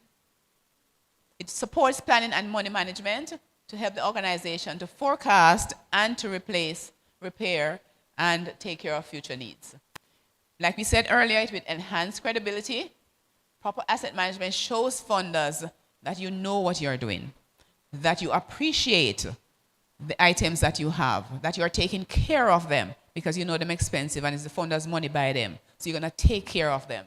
They will appreciate that. Simplifies audits and reviews. When you have up-to-date records, to support your asset management, it makes audits quicker and easier. And there's an asset management register that we need to put in place, which is a list of all our assets, properly described. So you have date it was purchased, what you purchased it for, the color, serial number, the model number, all these things. Somebody must be able to pick up that register, go to an item, and see everything related to that. Because as you know, you can have whole heap of computers, and the only thing that differentiate between one and the other is the serial or the model number.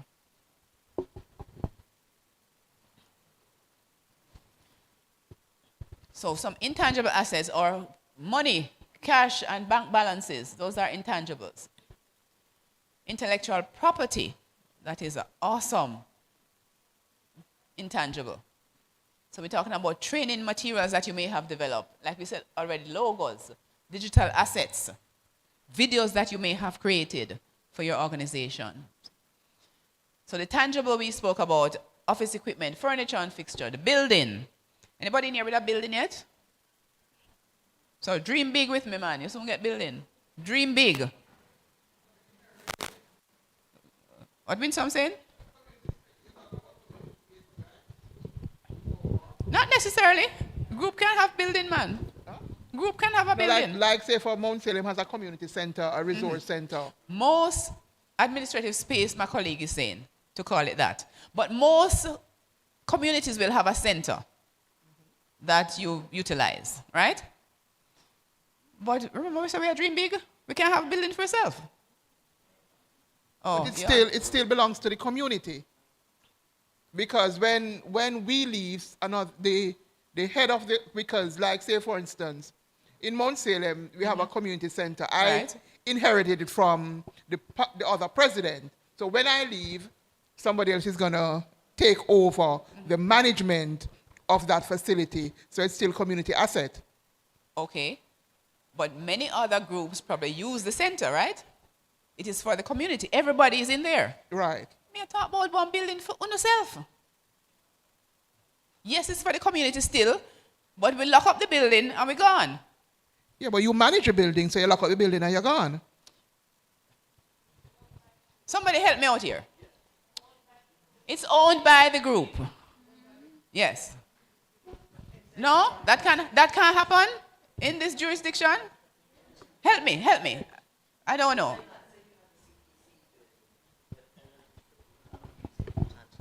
What she's trying to say is that the local football club can dream big and one day have their own building rather than having to use the CDC building. Yeah, Does that make I was sense? just looking from the CDC standpoint, not because it's community property that we own.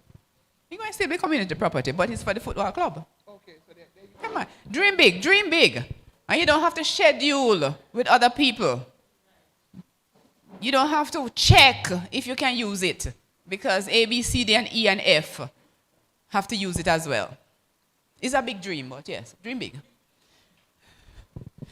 So our inventories can also be tangible assets. If you sell items, like if you have a group that is into baking and so on and selling items, and those will be qualified as inventory. Craft items as well, and so on. And if you get donations of items, that's also tangible assets. We spoke about the asset register and what that should look like. We're going to maintain the records, document the date of repairs, the cost of repairs. Just maintain stuff, all right? Because sometimes things deteriorate because of lack of maintenance. And so when it could actually last you 2 or 3 years, because we don't take care of it, it only lasts us a year. So we want to be taking care of our assets so they last us a long time. How do we dispose of things? Again, we need policies.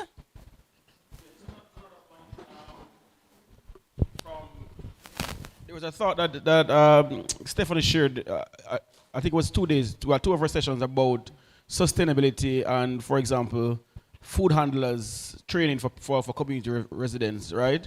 And in this particular instance, what we tend to do, we tend to invest a lot in maintenance. So we do for our projects maintenance training. But you could imagine, so when we go into a village, for example, in Suriname or Belize, and we provide them with water systems, we, as a part of that maintenance training, is how for them to treat the water. So the maintenance, or how to repair the pumps. So the idea is that the maintenance training could also be specific to that particular area, because you don't want to be, you live in a village where it takes the water company 2 days to get there. So you need to build certain, for that to be sustained, you need to have some of those skills, even those preliminary, intermediate skills in water management or water treatment to reside within the group. Yes, awesome. How do we dispose of records? Again, we need the policies that speak to how we're gonna dispose of the assets that we have. Assets, they do depreciate, and sometimes we have to get rid of them, but we need the policy as to how we're gonna get rid of them, who we can give them to.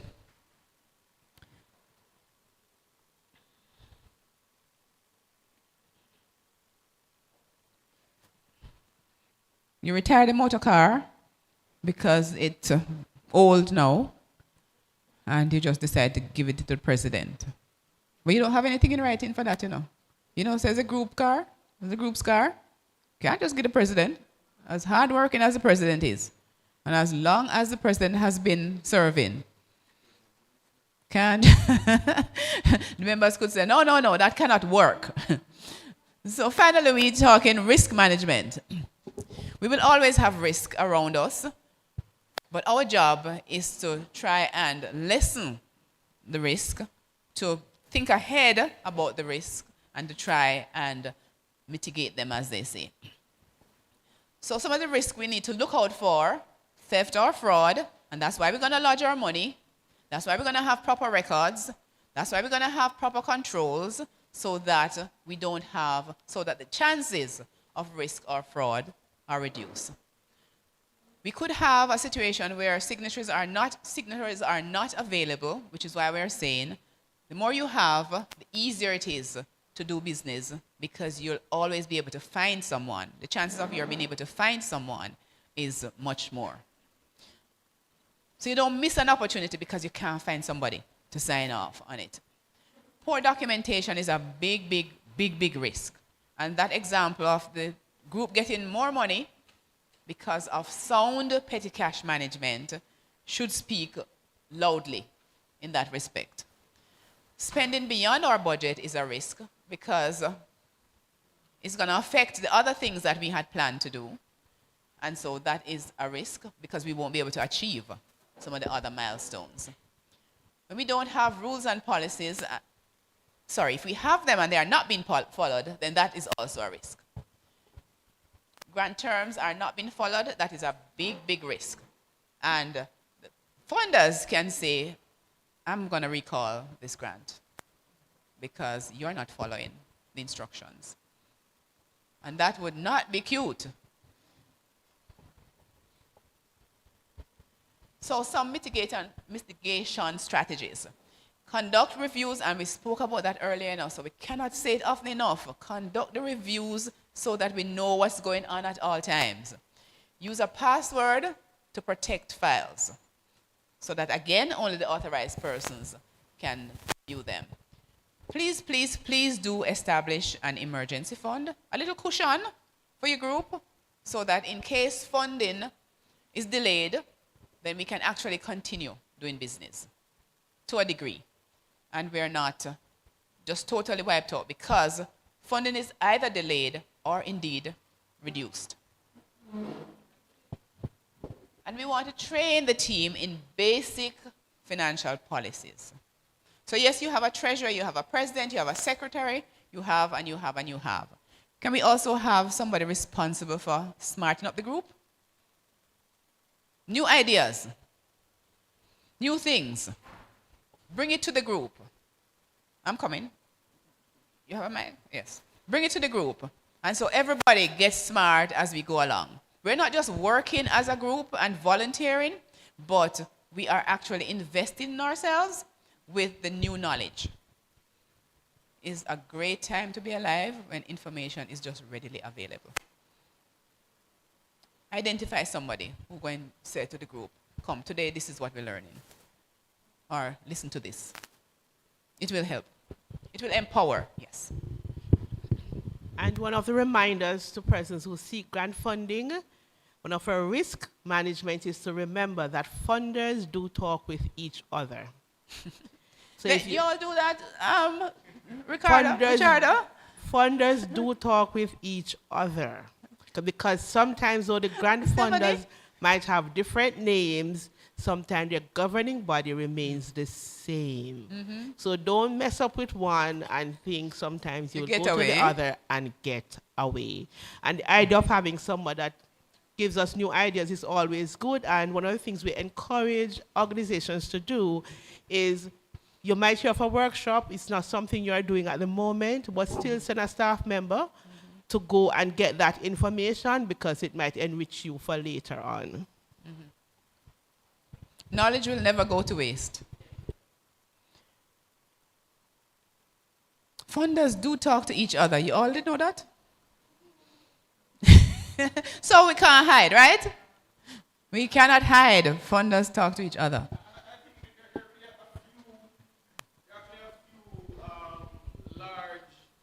Donors that targets the Caribbean. So for example, you have LEAF that is funded by the Global Affairs Canada, but a big portion of CDB's financing, the Community Disaster Risk Reduction Fund, for example, our Special Development Fund, is also financed by the Global Affairs Canada. So though we are different projects, you find that the overall donor, Canada, European Union, and so on, they tend to, in the Caribbean, to be quite common. So at that level, you'll find that the donors are just a few major ones across the region.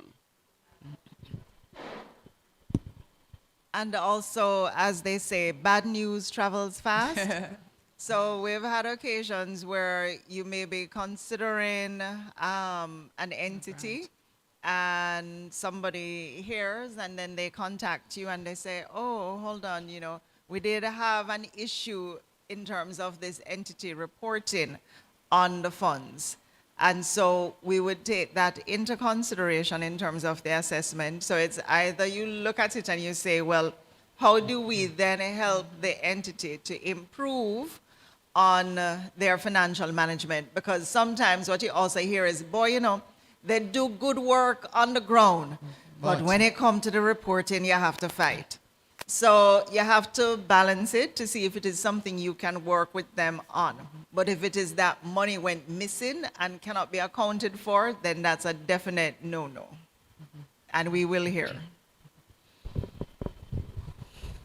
Thank you for that. Funders talk to each other. Nice. Succession planning. We do need to have that in place so that the group can continue. So it could be that you have somebody shadowing the treasurer, the president mentoring someone to take over, kind of a thing. We don't want when the AGM come up, we don't have anybody on the slate. And you have to be begging people to participate. But we don't have that problem in here, do we? No, our groups are vibrant and ready to go. We have an AGM, we have president, the slot for president filled, vice president filled, treasurer can't wait to get going, secretary well on board. True? Or we have to put off the AGM sometimes because we don't have anybody on the slate. You don't have that problem. Okay. That is great. But succession planning is key so that the group can continue. We spoke about the donor delayed funding already and the fact that a cushion, if you have it, would help.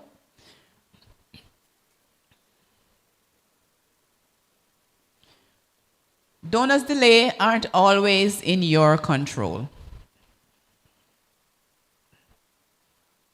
They're never in your control. They are never. We can have also political decisions that affect our groups. And so again, if we do have our little cushion, that will help us. We can have a natural disaster. Many of us would have been experiencing burial.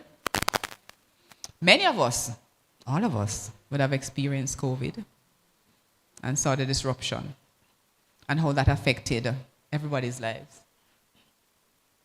So build that emergency fund so we can actually carry on and have a continuity plan. The succession planning that will help because we want the group to be able to continue. Now, earlier this morning, we spoke about the DART values. Remember?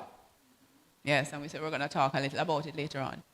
Now, this is a concept that our company uses. D is for dependability, A for authenticity, R for respect, and T for transparency. And so you see how it can be applicable to your group as well. In fact, we encourage you to adopt it. Because we want our groups to be dependable. Our communities depend on our groups, and so our groups need to be dependable. So if we say we're going to do something, we want to be keeping our promise, follow through on it. We want to be authentic, so we're going to be honest about what we can do and what we cannot do. We're going to show respect for each other. We're going to show respect for the rules that we have established for our groups. so that the group can function effectively. And a small thing such as being on time for meetings, one, or indicating that you won't be able to make a meeting is a huge demonstration of respect. Huge. And of course, we cannot overemphasize the importance of transparency. That is so, so, so important. Our partners will love us, our donors will love us. Now, you have heard quite a bit this morning. True? So I have 3 requests of you. First one is to take action on what you've learned. Can I get a commitment? Take action. So we're going to put those plans in place, those policies. We're going to do that. We're going to do the mentoring. We're going to take action on what we have learned. We're also going to share what we have learned with others, whether the people in our group, with other groups, because we want a movement of groups enhancing lives across our country, and certainly in the West here. Take responsibility for this West part. So share what you learn with others. And as I said before, do take the time to learn something new every single day. You will not be able to exhaust knowledge. And it's going to empower you. All right, thank you so much. Denny?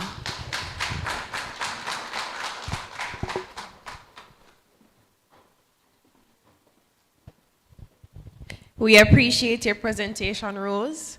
Ms. Miller would have presented on financial best practices, tips, benefits for formal banking and record keeping, and she would have dived into asset management, so encouraging you as a group to ensure that you attain assets and as a part of implementing these in your practical financial management system. Can we give her a round of applause, please? So, as said by Omar, when you see this lovely lady on your screen, that means it's game time. And our version of game time is your version of winning time. So this is your opportunity to win. Just refresh your Kahoot. You would have signed in earlier. Omar is going to come to give more instructions and to lead into this section. So www.kahoot.it, and he will take it from there. Give him a round of applause. Thanks, Danae. All right, so we are seeing the lovely lady on the screen, and we are seeing the instructions, but I do know that there are some persons who would have joined us a little bit later when we gave the instructions on the Wi-Fi. So this is the Wi-Fi. You can scan the code if your phone enables you to, but if not, I will give you the password. It is welcome, but it's spelled differently. It's all capitals. So it's W3LCOMEH0M pound or number sign.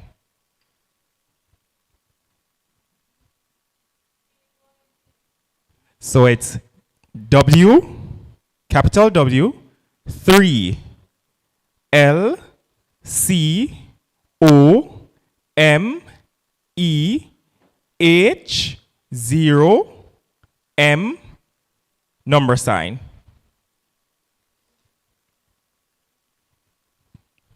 All right.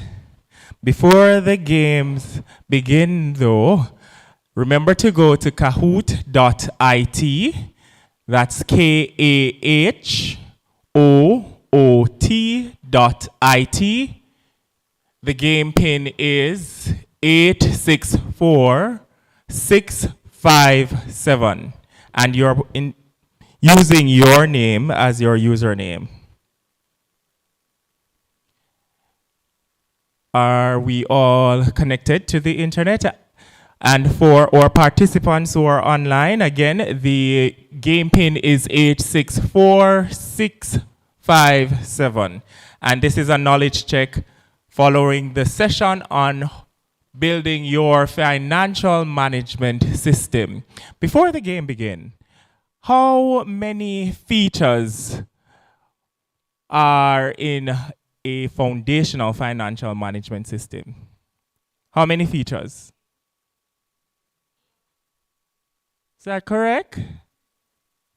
How many features? Okay. All right. Are we all, we're going to check that knowledge. Are we all seeing our names on the screen? Not yet?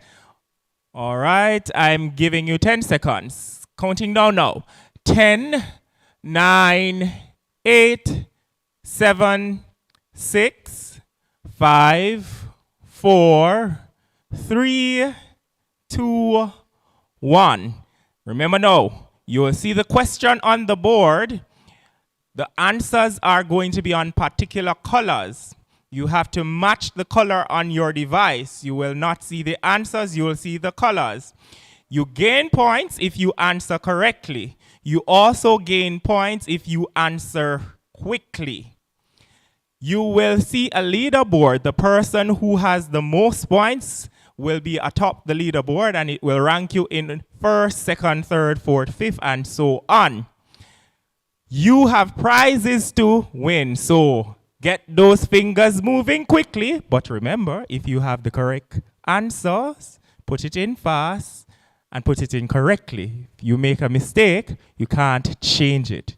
All right, let the games begin. All right, and on the board we have the Financial Management System Assessment, knowledge check. This should be knowledge check. So we have not assessment, we are going back. Just bear with us for a moment. It should be knowledge check for Financial Management System, knowledge check. There we go. All right, so refresh again. And for those participants viewing online, you have to refresh your screens again. So participants, please just refresh your screens. We'll have a different game pin. This is the knowledge check, not the assessment just yet. So if you refresh your Kahoot, so go back out, refresh it, you'll have to re-enter a new pin. This new pin is 661. Oh, okay. 6610099. That's 6610099. All right, we are all back in. Everybody's back in. So we can begin. All right, we will begin the game now. So this is the knowledge check.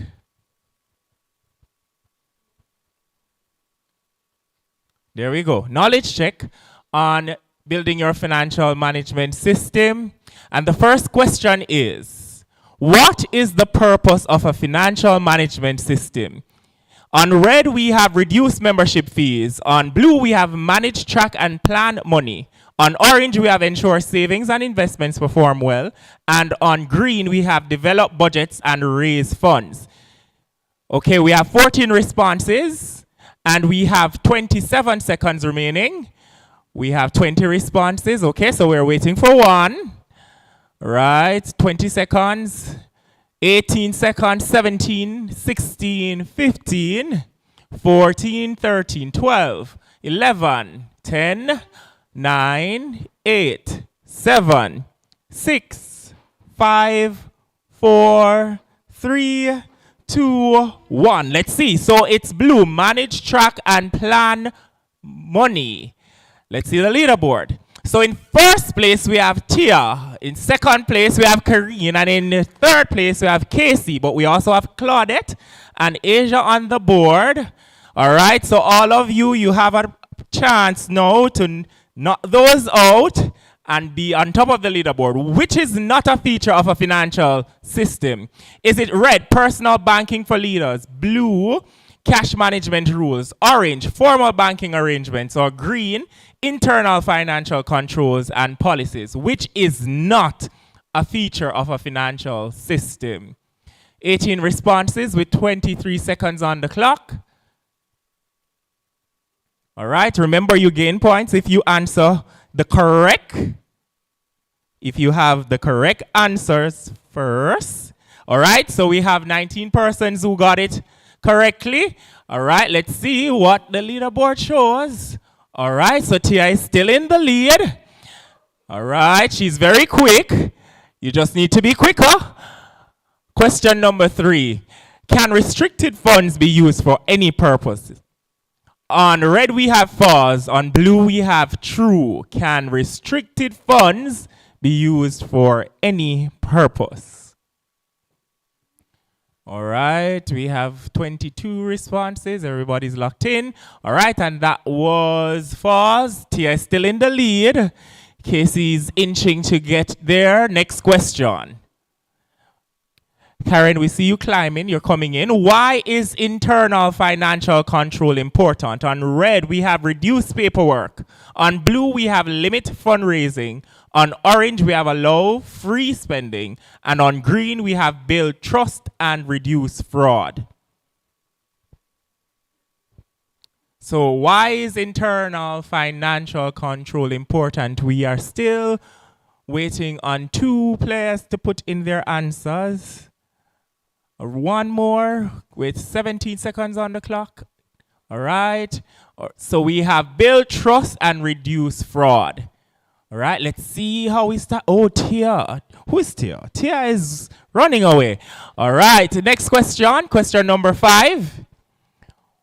What is recommended for managing bank account signatories? Is it red, change signatories annually? Blue, only the treasurer can sign. Orange, 1 person as a signatory.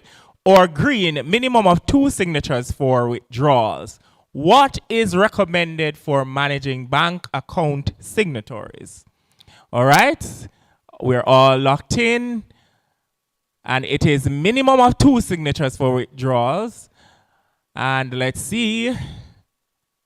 Okay. Tia is still in the lead. Casey is still holding on to his, but CCCA. All right, we see you in third. What document is important for petty cash management? Is it red, volunteer list, blue, petty cash log, orange, organizational calendar, or green, travel receipts only? All right, this one is a little slow. Okay, we're seeing you coming in. 20, 30 seconds on the clock. 2 people we are waiting on you. 20. Okay, there we go. It's a petty cash log. KB, you're inching on, but Tia is still holding on to her number 1 spot. And question number 7. And this is multiple select. So there are multiple answers there. What is the advantage of incorporating DART values in your operation? Is it red, bills, image, reputation, credibility, and trust? Is it blue, supports audit readiness and banking relationships? Is it orange, guarantees access to opportunities? Or is it green, erodes sustainability? What is the advantage of incorporating DART, dependability, authenticity, respect, and transparency values in your operations? Okay, this one has us moving a little slower. All right, we have 15 responses. They're thinking about it, but you only have 5 seconds remaining. 4, 3, 2, 1. All right, there we go. So it's bills, image, reputation, and credibility. Let's see, and as well as supports audit. Tia is still in the lead. Oh, but wait. 2nd place. Oh, dear. All right, Latoya, we see you in 3rd now. Next question. What should you do with receipts to preserve them? Is it red, copy and keep the original? Blue, keep in your wallet? Orange, mail to donors? Or green, throw away after a week? What should you do with receipts to preserve them? Oh, this one was quick. Right, it is the copy and keep the original. Right here, still in the lead. All right, question number 9. What is a benefit of having an organization bank account? Is it on red, avoiding financial reports, blue, building financial credibility, orange, mixing personal funds, or green, faster online shopping? What is a benefit of having an organization bank account? All right, building financial credibility. Oh, Antia is still in the lead.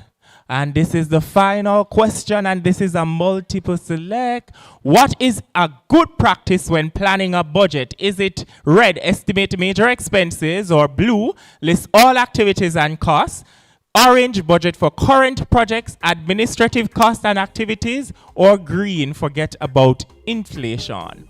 What is a good practice when planning a budget? What is a good practice? I have a feeling that you're here, you know. What is a good practice when planning a budget? She's just checking down. Was I first? All right, so we have 18 responses. We're still waiting on some others. 5, 4, 3, 2, and 1. All right. Estimate major expenses, list all activities and costs, budget for current project, administrative costs and activities. We're all correct. And let's see. All right. Now it's the point standing. In third place, we have Latoya JS. Congratulations. In second place, we had DT. And in first place, we have Tia. Congratulations, Tia. We'll ask you to make your way up to the podium and tell us the name of the organization you're representing, the work that you do. And as you're doing that, we'll invite Ms. Claudine Allen, General Manager for Jane Foundation, to make the presentation to you. Good morning, everyone. My name is Tia Green. I am the Assistant Secretary of the Cornwall Courts Community Association. And I did say I was going to win something today. And you did. Congratulations.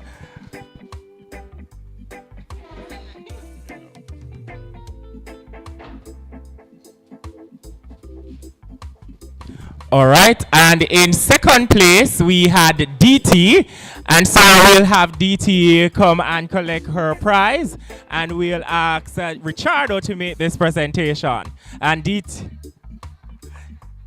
is going to tell us about the organization that she's representing. Hello, you will hear from me later, but my name is Danielle Thompson from the Department of Cooperatives and Friendly Societies.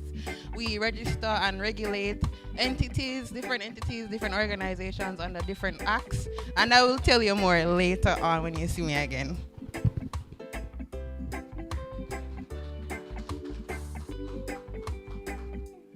And in third place, we had Latoya JS. Latoya JS, could you make your way up? And as you come, you will tell us the name of your organization and the work that you do, and we will ask Stephanie Coy of Leaf to make this presentation.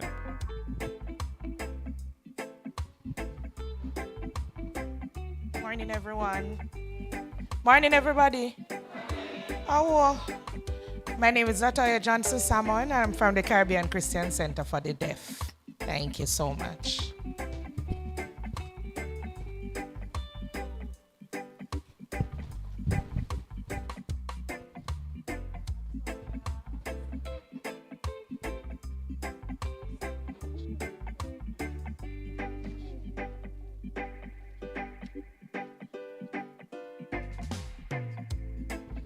Thank you so much, Stephanie, and congratulations again, Tia, DT, and Latoya JS. Can we give them a round of applause? But I've been saying consistently since Monday, we are all winners because we are gaining in knowledge. But not to be left out, there are other knowledge checks to do because there are other sessions coming up. So all you need to do is to have your Kahoot ready, and at the draw, having your fingers swiftly moving, and of course, retaining the knowledge because you will need to incorporate it as you go along.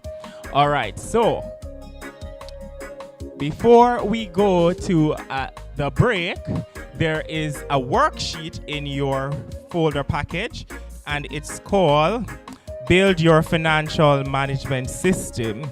It has a part A and it has a part B. We are going to remove that from our package. And part A says, an assessment of your organization's financial management practices.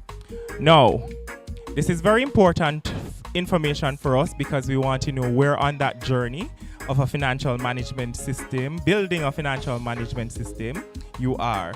You might be just starting out, or you might be improving, or it might not be there altogether. We want to have an understanding of what components of the financial management system you already have and what needs to be improved and put in place and who is to do it.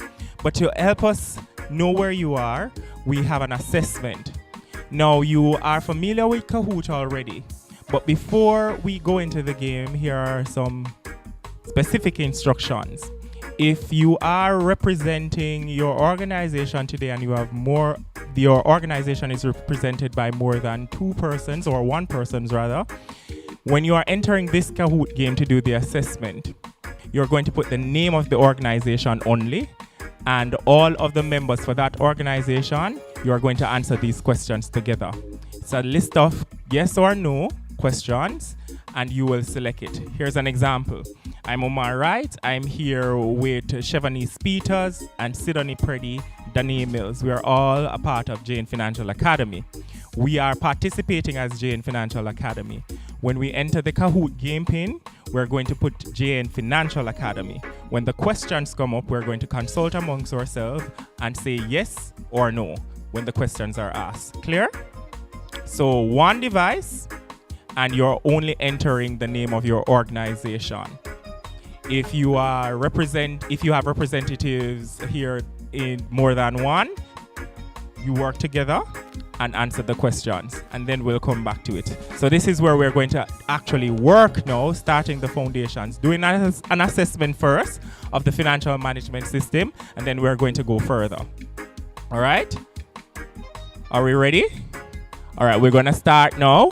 So this is a financial management system assessment, and it's basically some yes or no questions until we get into the deeper questions where we'll ask some more things of you. All right, so the game pin is loading, and for those participants viewing online, it's a similar exercise for you as well. All right, so the game pin is 431-6175. 431-6175. Again, 431-6175. And remember, you're putting in the name of your organization, not your name.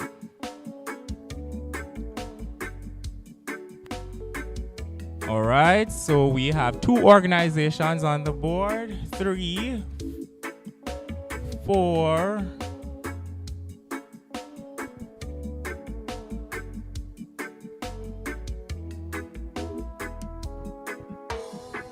5, 8, okay, 9, 10 are all organizations represented on the board. Yes? No? Was that a no from somebody?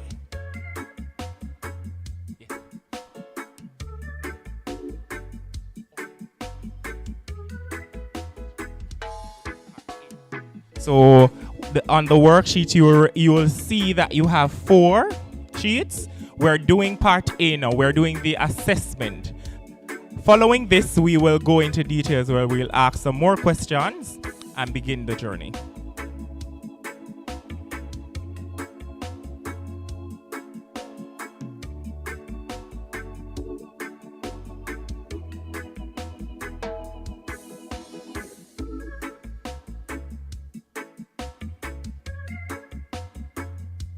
All right, so we have 10 organizations. So what we're doing now is part A. We're just doing the basic assessment, but it's going to be here. So we have an understanding of where you are. Then we are going to do the worksheet. So we'll begin now.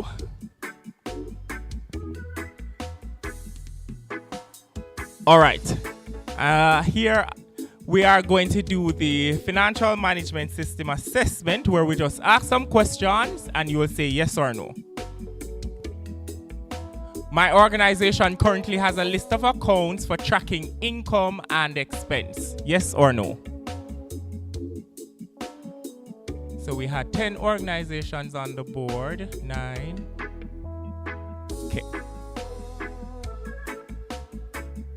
Somebody else joined. Yes, somebody else did join. 12 answers submitted. Might be online. Okay, so the majority of organizations represented here, you do track income and expenses. Awesome. My organization has defined roles, so treasurer, president, a board. You have defined roles. So what does the president do? You have that defined. What does the treasurer do? You have that defined. Yes or no?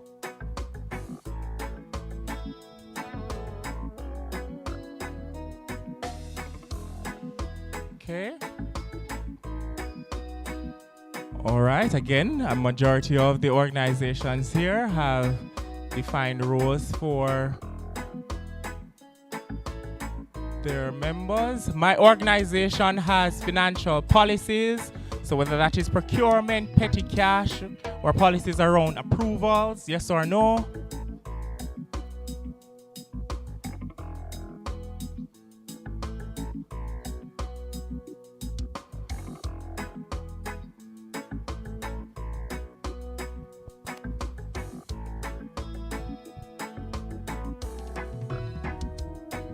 Okay, let's see.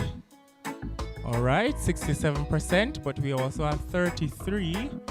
So we probably need to do some work there. My organization has authorization rules for spending and signatories. Yes or no? You have rules for spending and signatories. Yes or no?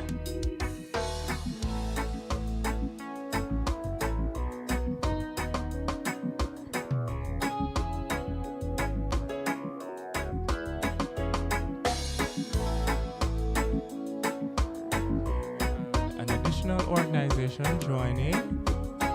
Okay, so 85% of you saying that you do have rules for spending and signatories. Okay. My organization currently does budget versus actual reports and variance tracking. Yes or no?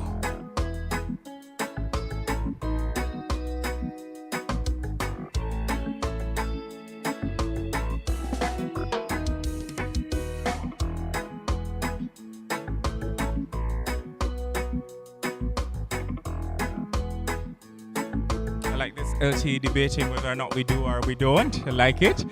Show answers. So, okay. 54% saying that they are, 46% saying they aren't. Okay. My organization currently does cash flow monitoring. Yes or no?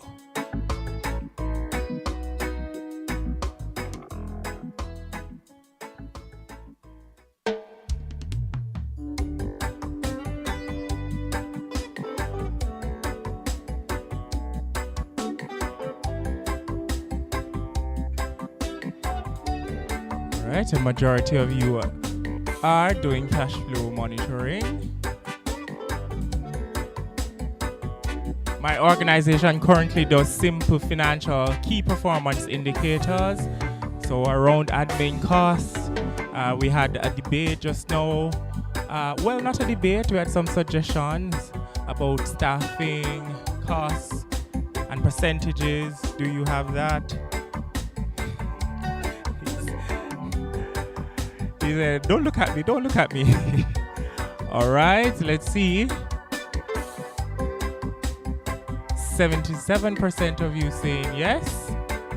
Okay. We'll ask some detailed questions about that.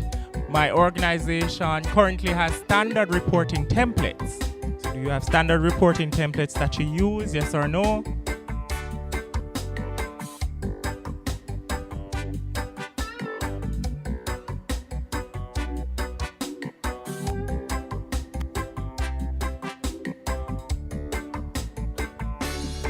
All right.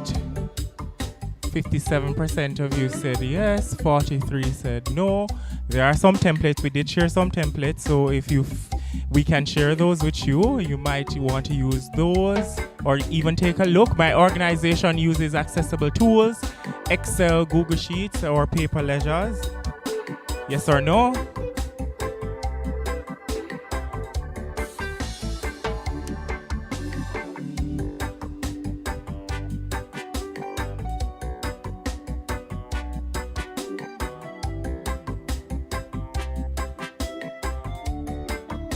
Right, a majority of you are using those tools.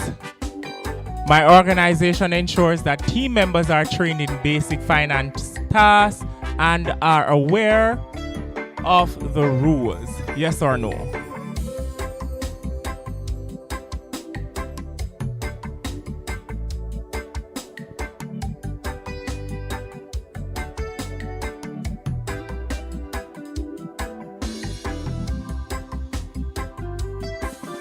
Right, let's see. Well, no. Majority of you are saying no, okay. So some work needs to be done here, and we're grateful that you're actually in this session. My organization is currently registered with the Department of Cooperative and Friendly Societies and or company's office. Yes or no? And if you are registered, you have a charter that is updated, objects that reflect the work that you do. Yes, okay, 79% of the organizations here are saying that they are registered.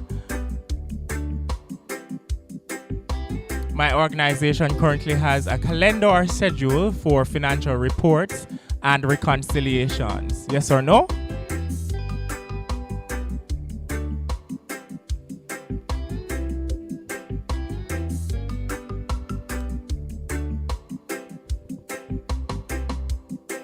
Right, a majority of you are saying that you have a schedule. My organization currently performs monthly bank reconciliations. Yes or no? Should be similar. Let's see.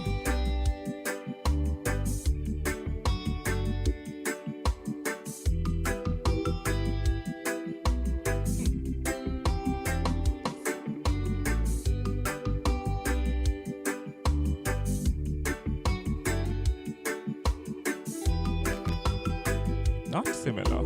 Okay, not similar. And finally, my organization currently plans and approves annual budgets before the start of each year. Yes or no?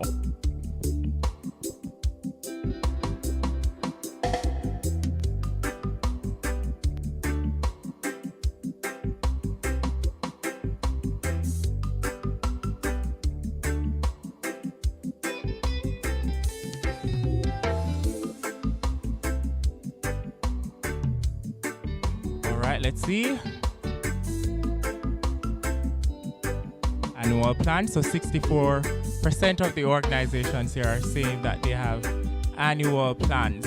Okay, so that's great for us to know where you are currently with your financial management systems. Now, what we're going to do in the next 15 to 20 minutes, just before we go for a break, the worksheet on building your financial management system has some additional questions where it asks what you have, does it need improvements, or do you need to put it in place, who will be responsible for it, when, a time frame. You don't need to have specific time, but you need to make it to within a time box. So we are going to hover around the room now. We are going to come to your tables and assist you with answering some of those questions. And if you need any clarification, we will help you with those. So in the next 15 to 20 minutes, we'll be working through those worksheets, and then we will give you the instructions for the break. The online participants, you should have received a link with the worksheets. You can do the exercise as well. If you have any questions, please drop them in the chat section. Thank you.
Give me 7 minutes a day in the chair and I'll help you lose that beer belly. We start on March 17th. Here's the personalized plan of short chair workouts designed.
ever, you can make your photos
If you find it hard to create amazing co-progressions,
Would you like to learn to play worship piano?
Deja de...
Welcome back, welcome back, welcome back.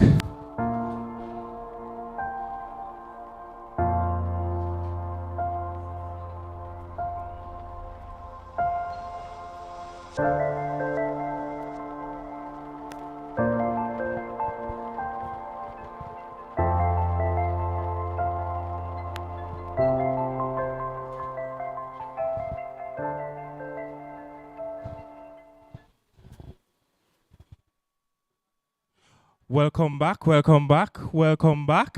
I hope that you are feeling refreshed of that coffee break and that your worksheets have been completed. I know some of us had questions that you wanted to be answered. If we had not gotten to all of your questions, we will have opportunities during the lunch to have your questions answered.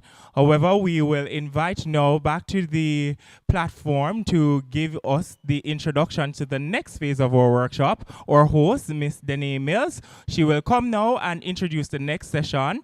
After that, we will go into another knowledge check. Please make Danae Mills welcome.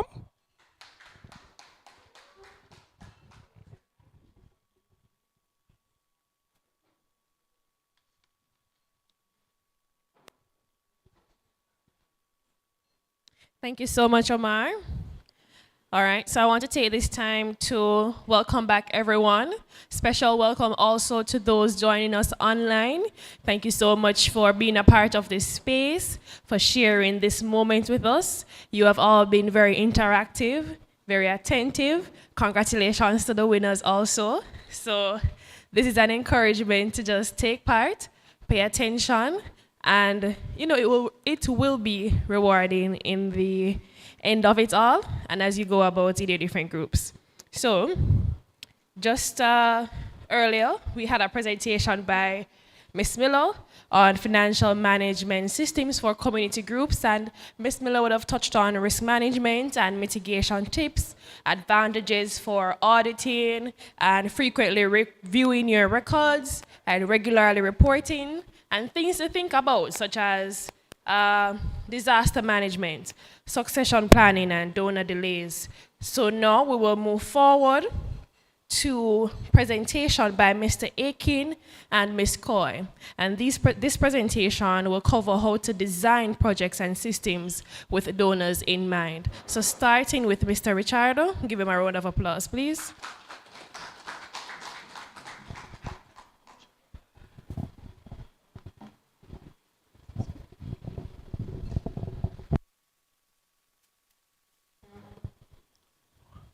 Mic check. Okay, great. All right, thank you so much. All right. Good afternoon, everyone. Good afternoon, everyone. All right, all right. Yes, yes, yes. I could hear the break in the voices. All right. So I'll be taking you through Stephanie and I'll be taking you through a conversation around what are some of the things that donors, funders normally look for in terms of from community-based organizations, NGOs, as it relates to grant funding.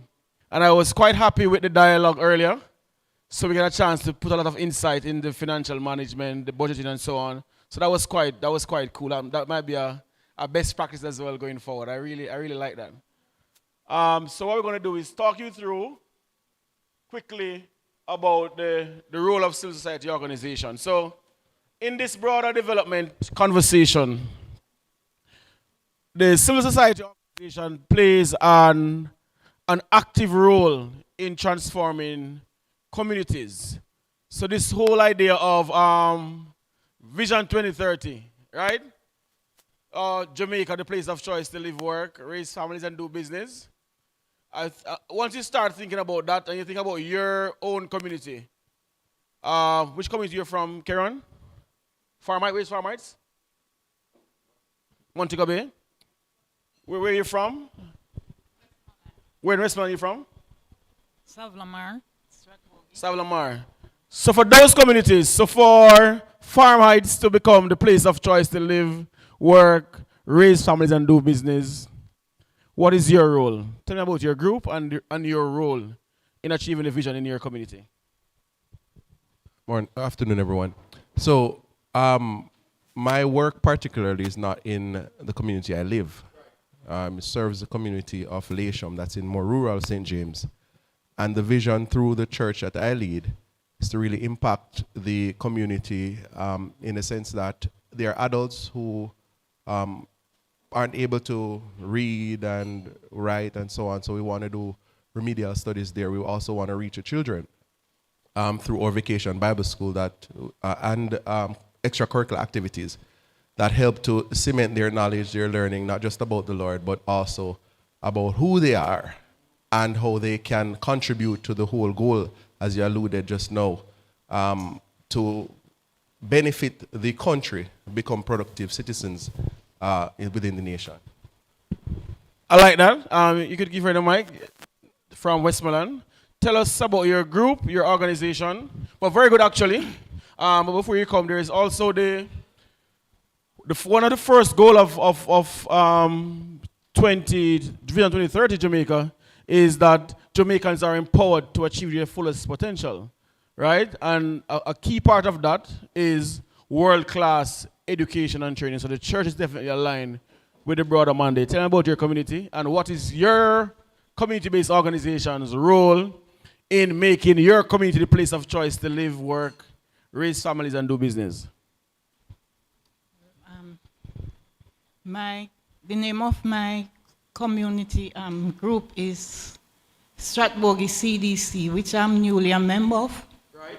And the vision is to involve both young and old community members to build our community on a productive level. Excellent.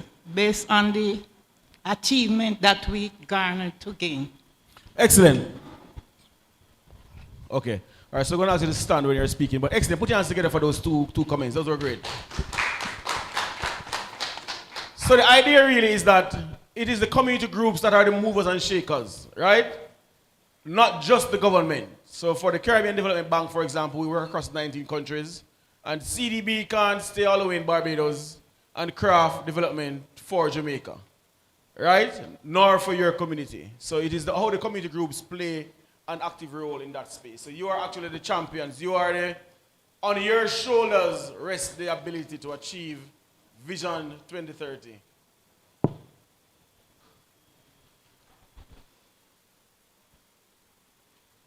Next slide is not. Oh, that's fine. So we did.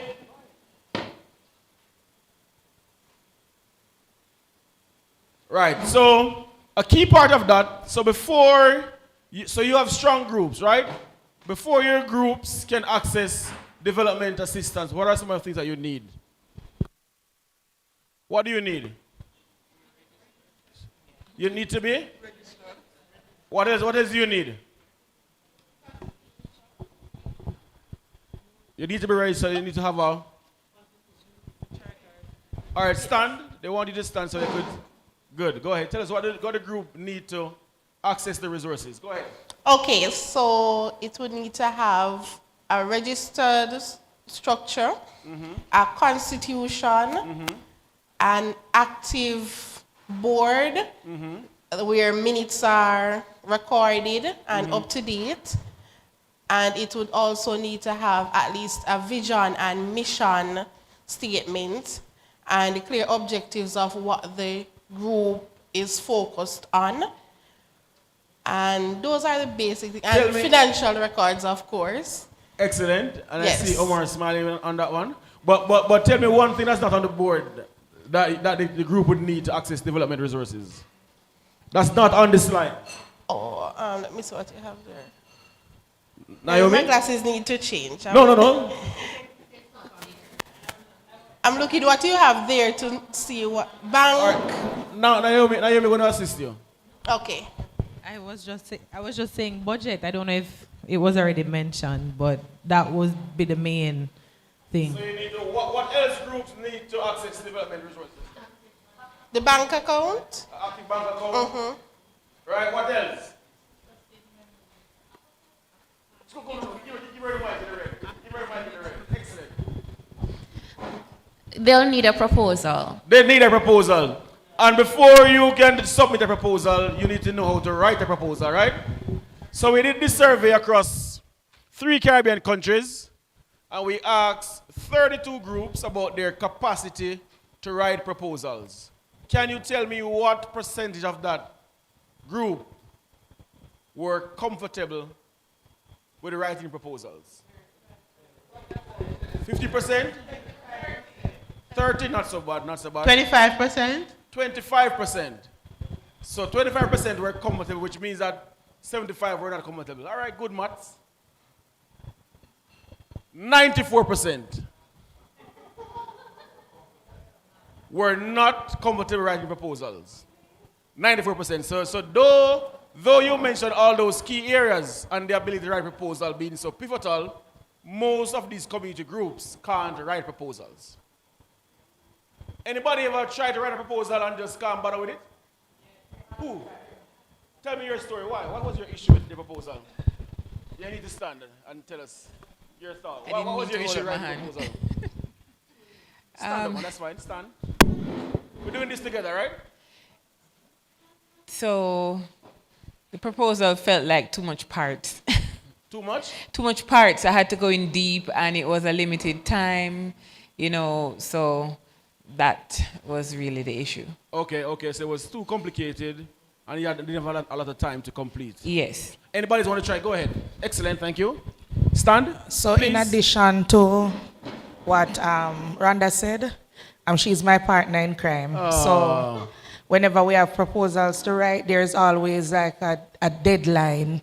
So you see the proposal today, and it's due by tomorrow or Monday. So it's too short of a time period, and then there are so many parts and things like that. Sometimes they do give you a template with specific amount of words filling out the different parts, but there are just too many parts. So you just get frustrated after a while. I'll take the last point here at the back.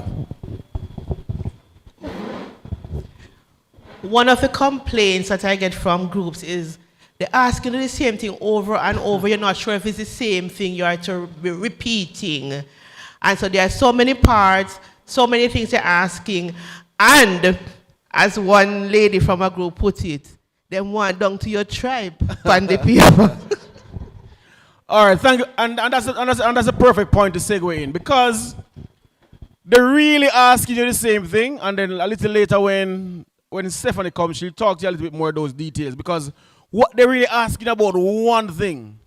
They're asking you about the problem, right? So if you could clearly, the biggest issue we have with proposal writing is to clearly define what the problem is that you're trying to address. Being specific, and that is where we face most of the gap. And my theory is, if you get the problem right, everything else becomes easy. So what we normally do is the problem analysis, right? Where we want to find out what is the main issue. Give me an issue affecting your community. This table here. Give me an issue affecting your community. Anybody. You can't be wrong. I'll defend you to the T. No, poverty is general. Give me something about poverty. Who is experiencing poverty? You're talking about unemployment. For persons who are sick and shut in, they are unable to actually have a livelihood, or somebody who is totally dependent on having somebody for simple basic needs. So the issue you have in there is the inability of those persons, those vulnerable groups, and you can maybe say persons with disability too, to maybe secure some livelihood activities, right? So that's fine. So that is brilliant. But as bad as that might sound, right? It's a very sad story. That don't normally move the donors. So you have a community with 20 persons with disability and are also unemployed. Nobody don't want to employ them. They don't have any, they are very much dependent. But what they're concerned about are the root causes. What are the root causes of the limited access to opportunities for persons with disability?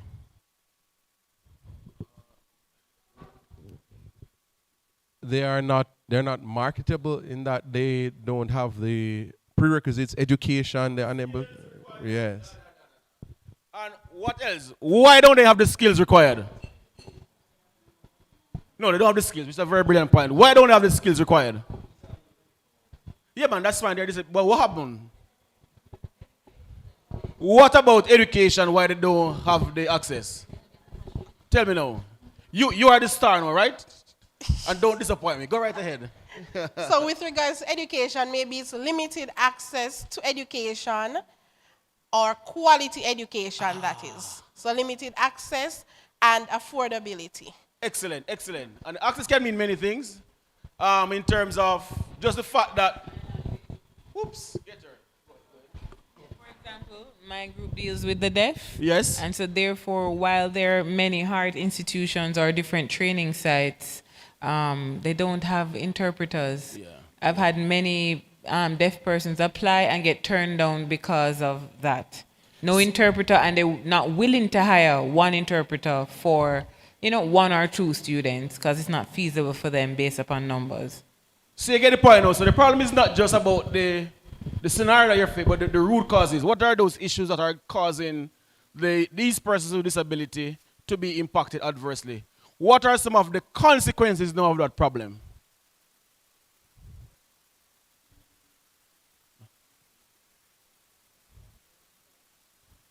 All right, limited access to employment because you're not trained. The school not facilitating that. What else? What else?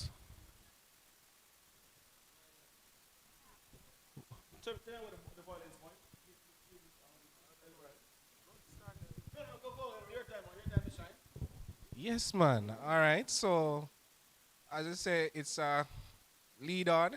So, because you're not employable, they are getting older. They need to provide for themselves. They want to find a sense of independence and so forth. So, they are either recruited or they turn to some kind of criminal activity to fund their desire, like our goal, And then once you understand those scenarios, the problem, what are the root causes, and the consequences, because what you're trying to change are those outcomes, the crime, the sense of isolation, right? That those persons are faced with. So this is my last slide. And with this now, once you understand the problem, what you find, everything else become easy. So as a group, you're going to take 2 minutes, right? Are you going to state that same problem that we mentioned, persons with disability, having limited access to employment? What are some of the objectives of an intervention that could address that particular issue, right? And the objectives are quite simple. It's really the opposite of the problem. So if it is low unemployment, you want to increase access to jobs, right, for persons with disability.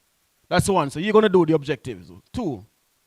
The next one is, what are one activity that you could implement to change that problem? One activity that you could do to address the limited access to employment opportunities for persons with disability, right? And then this table will tell me what's the budget. Whatever activity they present, you're going to do a costing for it. And then this bright table will tell me who the potential or possible donors could be for that intervention. All right? So the objective, 1 or 2 objectives. What are the activities? What are the things that we need to pay for to make this happen? And then finally, round table.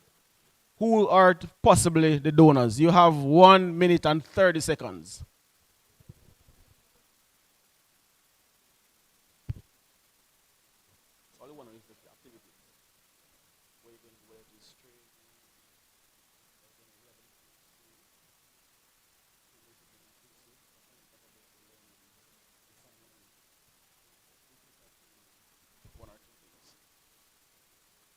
One minute and 10 seconds.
30 seconds.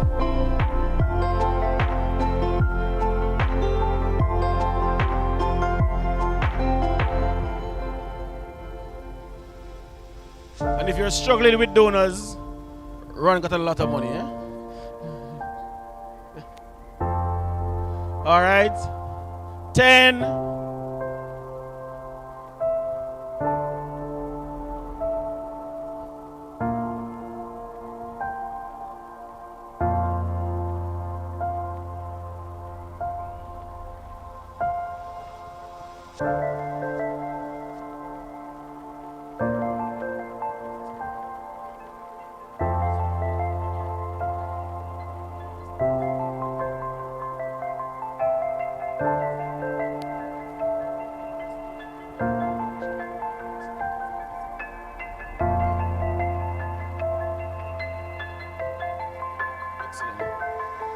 So great. 5, 4, 3, 2, 1.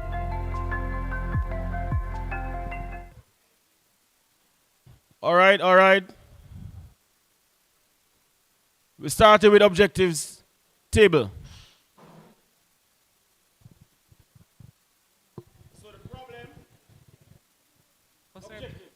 What's our problem? Hello, hello, hello. So our problem was the same problem that we were talking about before, right? Good. Disabilities, that focus, right? So unemployment, yes. So our first objective is to, our first objective is to increase employability through skills training and. So our first objective is to increase employability through skills training and entrepreneurship. Excellent. Right. Second one is to conduct. Yes, for persons with disabilities. Yes. The second one is to conduct sensitization sessions with key stakeholders, such as the business community, regarding the peculiar nature of the deaf culture. Why would you want to sensitize them? They need to know that the deaf can do. There is a stigma that's attached to the deaf to say that they are unable to learn certain things or to be able to function. So they're afraid to communicating with the deaf, etc. There's a fear, so persons don't readily engage. So what are you doing for that group? You're right, but that's the objective that you're trying to do is to sensitize, increase the awareness. So increase awareness, yes. Right? But you're sensitizing. To increase awareness, yes. But you're sensitizing, but why are you sensitizing? To increase awareness. Excellent. All right, and the third one here is to foster independence through life skills training, because they tend to be dependent on family members, etc., and feeling like there's no way out. So I don't.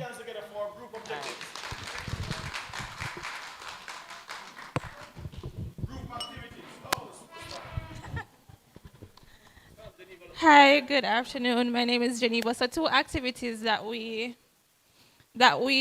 would put into place is that we're going to have classes to have these deaf individuals trained.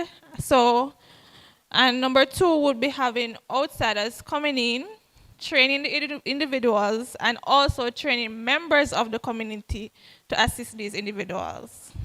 Sign languages.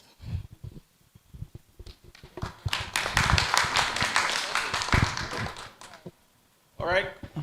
Group budget. All right, so we are doing the budget. And what we looked at was the venue. We looked at refreshment. We look at a stipend for the persons who will be presenting. And we also look at material and other resources that they would use. And basically per month, this would cost us about $150,000. US, right? Yeah, per month. That is the only thing that they budget in. All right, great. So the budget is really the cost of the change you're trying to see, right? And a little bit later, Stephanie will talk to you about, hold on. A little later, Stephanie will also talk to you about the risk and mitigation factors related to the project as well. But let me hear the last point from Table Run. How will they find this $150,000 US per month?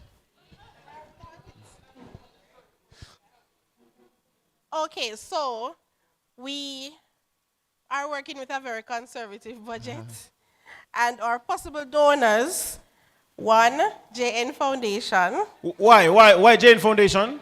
Sorry, let's go. Why Jane Foundation? Well, because we will be able to get not just maybe financial donation, but also capacity building. That's good, Yes. that's good. Next. We are also looking at Digital Foundation. Right. We look at JSIF. Why Digital Foundation? Also, I need to state. No, I'm just asking because it's quite interesting. It's quite So interesting. with Digital Foundation, they have been doing projects with persons with disabilities, so we would incorporate them. Excellent. Then we have Food for the Poor, because they may need assistance with resources that they could provide.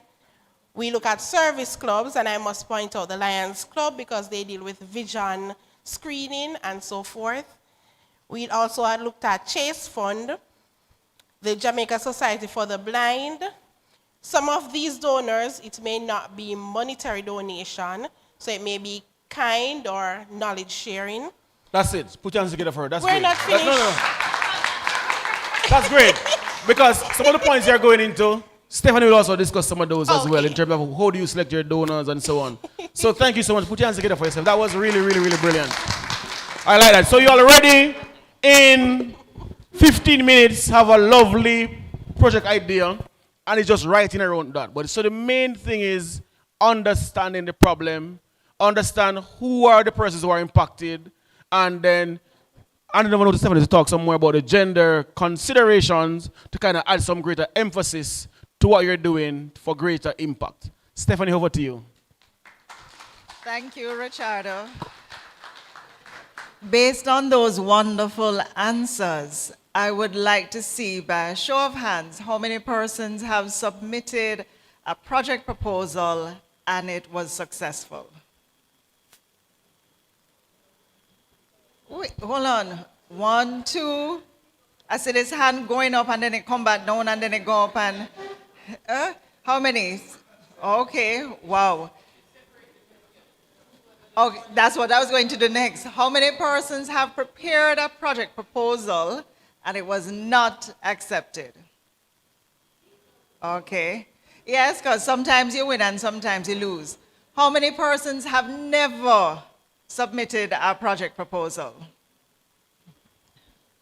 Okay. And what's the reason for not having submitted a project proposal as yet?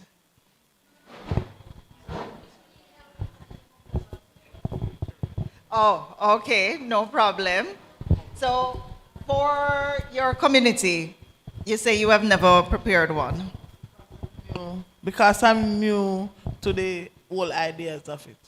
Okay, but has your organization ever prepared a project proposal and it was successful? Oh, very good. More than once. What's the name of your organization? Mount Salem CDC. Wonderful. So what we're going to look at Yes, ma'am. There is also a stigma. There's also a stigma that if you have never done a proposal, with the experience, you cannot get it. Mash down that lie.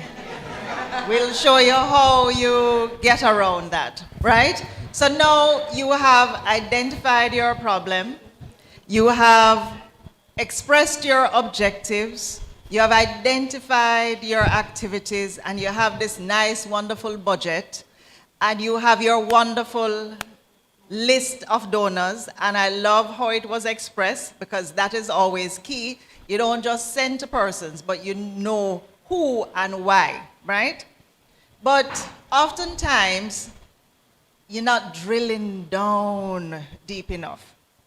And for donors, there are two areas that these days we tend to look at. Whether you're gender responsive, and also if you integrate environmental sustainability considerations in your proposal. I'm specifically going to look at gender responsive budgeting, but I will touch on everything. So I want you to tell me What do you think gender responsive budgeting is, and why do you think it is important? Show of hands. Oh, Winsome. I think You can stand, please. Yes. gender responsive. We're living in a climate where we are governed by different genders. So you have he, she, him, they, them, it, or whatever they want to. When you're writing, you must ensure that all those persons are covered within that proposal. So you can't say some proposals are for women, but you cannot say the person is not a woman if the person is gay. So you have to ensure that you are responsive to that. And it is important because that is where the world is going. Okay. Everybody is looking at us or of how we respond to persons and how we treat them. And they want us, for everybody, to be fair in whatever proposal we are writing. Okay. Any other opinion? What is gender responsive budgeting and why is it important? Afternoon again. In my opinion, it has to deal with the fairness in addressing the genders and the needs that arise from that which, out of what you're asking for, that it doesn't set one group at a disadvantage by the ask, but it actually seeks to balance the scales of sorts. So the idea always is, in whatever you do, is to ensure that you look at how the problem and the solution affects everybody within your community. So in one group, and sometimes what we always get is, it's always about the women. Once you come with gender and gender equality, you're talking about the women, women, women. No, right? We are saying you have to consider everybody. So gender responsive budgeting, or having a gender responsive approach, as well as integrating environmental considerations in your projects, starts from you integrating those ideas and concepts in your operation. So when you think, when you operate, you're always thinking, how does this affect the persons within our community? Even as Rhonda said, for their focus, their organization is on persons that are deaf. How many of us in our communities, CDCs, etc., knows how many persons within our communities are living with, are persons with disabilities? So we can't always just focus on when we're saying we are going to be designing a project to address youth unemployment, but then we provide no disaggregated data. Sometimes the only thing we throw out, because yes, we know some donors want to see you say male, female, but it goes beyond that, right? Drill down. Gender responsive budgeting also is seeking to ensure that resources are effectively allocated to remove, as Karen said, the barriers to participation. Because we know that for men participating, young boys participating, older males, sometimes the challenges that they face are different from those for women. If it is that you're planning a skills training session, can somebody tell me what you think some of the challenges for a young male might be in participating in that training? Karen. Oh, he'll be with you shortly. Stand, please. One main challenge is like literacy skills.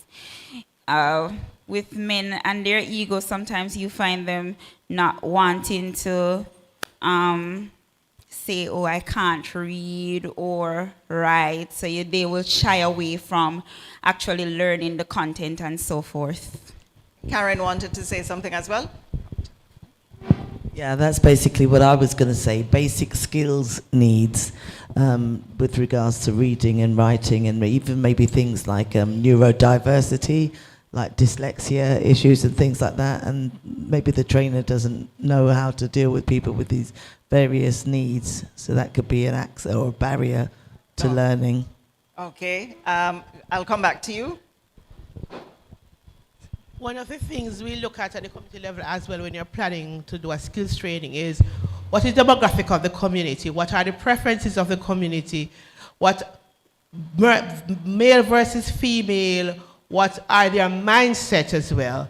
Because say, for instance, you're going to offer cooking and you advertise how many male versus female would want to do that. So look at the needs assessment of the community, demographics of the community, and the availability of possible employment afterwards. And then also, one thing that you could also do is say, well, we're going to put on this, but we know some of the men don't want to come because they said, no, man, that is a woman thing. Right. Then so how you market, how you exactly, how you market it to graph the gender equity table as well. Right. Naomi? Mine might be a little bit flippant, but for men sometimes just signing up, so how hard you make the registration process sometimes makes them annoyed and they don't consider joining at all. Mm-hmm. Yeah. Very true. Okay. Right. So I was there sitting down and I observed that ladies were talking for us. So I was saying, all right, not a problem. That's cool. Don't have a problem with that. But at the same time, we still have to make our mark. One part of it that I think we do not look at is availability and access, and as it relates to tool and equipment. You understand me? So yes, we want all of that and thing, but once you leave that individual by himself, or her, that person who wants to go and practical, because we are practical persons, so we want to go and implement. When we look around, you give us all this training and everything, and then we say, okay, I would love to go and practice now. Where's the tool? Mm-hmm. So those things are a bit of an issue most times for male, having the items. Indeed. Not to talk too much, but one of the things we also have to take in mind, both genders, time of day that you're going to do the training, who will be impacted, who will be available, what do they need to do before they can come to that workshop. That is also extremely important. Asha? Yes. Why were you looking at my slides last night? I don't understand what is going on. Because we share the same leader who whispers people's business to me from time to time. So perfectly said. And you'll see that in these two scenarios. The community name, not so, but the experience, they are both real. Yes? Now in scenario one, in Leafville, a small community, they had an issue because the women and children were heavily involved in carrying of water. And if you've ever had to carry water on your head or even carry the 5-gallon, you know how heavy it is. And they had to be doing that every day. So our NGO said, no, wait, hold on. Where are the men? We need to sensitize and have a gender workshop because we need to help the men to understand why they need to be involved. Right? Now for scenario two, it was a skills training workshop. And they had the sessions from 9 to 3, but they found that a few of the women would be leaving after lunchtime. And they're not coming back until the next day. So the training coordinator said, no, they're going to remove those women because they're only coming for the lunch. They're not serious about this thing. I want somebody to tell me, for scenario one, do you think their solution to what they saw as the problem was correct? Or are they missing something? Any ideas? What's your name, sir? Yes, you again. I see you saying it. Tell me what you think for scenario 1. Do you think their solution to what they see as the problem is correct? So in Leafville, a small community in Jamaica, it was noticed that every day women and children are seen carrying containers of water on their heads, in their hands, or pushing carts carrying many jugs of water. An NGO community working in the community was concerned that they were not seeing men assisting in, okay, right, because those were probably to the men might seem to us, might be minor work to the additional workload that might be at home to get done. So those carrying the water and those would be like the mini tasks, right? They're probably the cows to move, all those other heavy duties. So therefore, what you find now is that the workload now is shared. And the simpler task, which would be carrying the water, is more for the female because they are not maybe designed to lift heavy loads and so forth. So right there, so persons are not realizing that it's just it's a shared distribution Division of work. of labor. Thank you very, very much. It's division of labor going on there. Thank you. Karen? I think the NGO could have done a deeper dive into what are some of the factors leading to this. Because it could be that the men are at work. It could be that, this job is normally reserved for women and the men are on the farm doing something else. So with greater context, they'll be better able to tailor a product to really address the issue rather than it looks like they just pulled something out of the hat and they're just working with it, hoping that it will produce some results. Okay. I will show you on the next slide what the real issue was. For scenario 2, is it that the women just wanted the food, so that's what they're coming for, and then they leave? I don't think that would be the issue with the timeline. I think after lunch, maybe the woman has to go home and collect the children, or go for the children from school, or prepare dinner for the home and so on, so they have to leave after lunch. Maybe the husband is at work or so on. So maybe they have something else very important to do other than to be there to engage in the workshop. So for scenario 1, not that any of the answers you gave were wrong, but for this specific community, what it was, the water was provided at the community during the day, and at that time, the men who were in the community were actually out of the community at work. So it was only the majority of women who were there with the young children at time that were there in order to be able to catch the water. So what they then had to do was engage the utility company to say, can you look at providing the water earlier or later? Yes?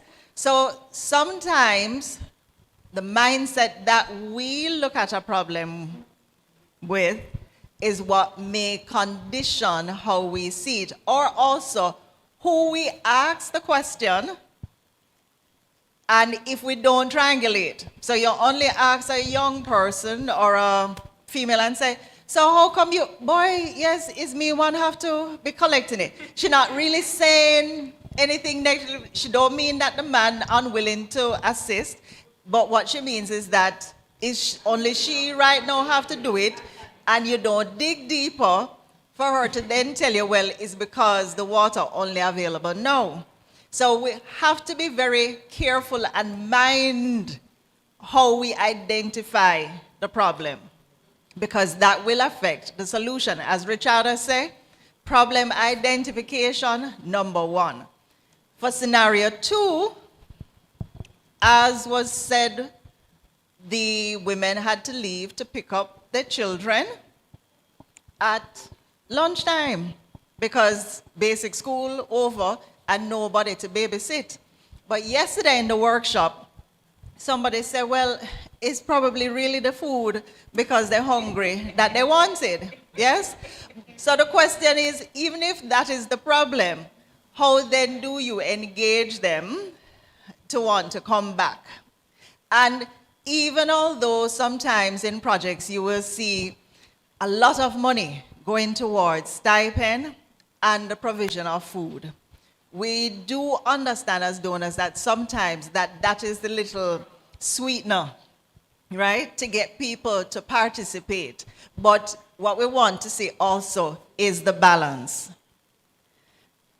Now, for gender analysis and how you integrate environmental considerations as well as other considerations for persons within your community, whether you're looking at seniors or children, problem identification and using data is important.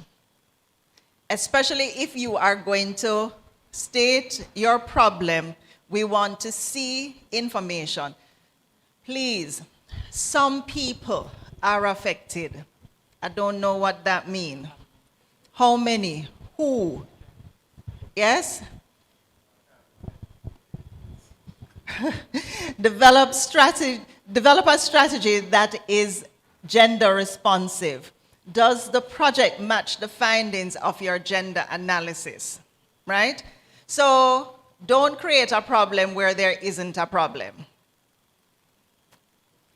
Your budget must allocate sufficient funds for the successful implementation, monitoring, right, and evaluation. So even in a project that you're preparing, if it is a case when you're preparing it, you realize, but wait, I don't have enough information, then build into your activities. Recognize that you need that information and build that into your proposal, how it is that you are going to collect the information that you need, right? And also to monitor and evaluate, because you want to see, you have made an assumption in preparing your project proposal. Things may change. You want to be able to assess it along the way to see, wait, hold on. Was my assumption correct? Do I need to pivot? So for instance, for the project that had the training and the women had to leave by, I think it was 1 o'clock. What then do you do? It may require that you extend your project because you now have to do 9 and be finished by 1. So those additional 2 hours you have to recoup somewhere else. You can't just say, well, forget the project, or let's forget those young women because they have specific needs, right? So you have to have those considerations and be able to pivot. The what, who, why, when, how, and even where. You have to be able to can address those questions. What is the problem? Who specifically is affected? Why are they affected? And when? So if it is that you submit a project and you are saying, this is really only a problem every once a year, or it might occur and it's only a problem for 10 persons in a community. Even although it is a burning issue for you, when I compare it to Karen's submission that says this something is a burning need, it is affecting over 200 persons in this community, and it is a daily occurrence, then Karen is more likely to get the consideration than for you based on who it is that you have applied to. So maybe if it's a smaller project with a smaller need, what you do, as Ron's team did, is you identify who might have an interest in your community. So now that might be a more local donor who is operating within the community that says, yes, I have a vested interest in this community, so I would like to support. Your project design, as I said, should address all, and your project budget should show that you have considered everything, including what are the risks to your project failing. You with me, Karen? Why should you consider and budget looking at your risk? Any ideas?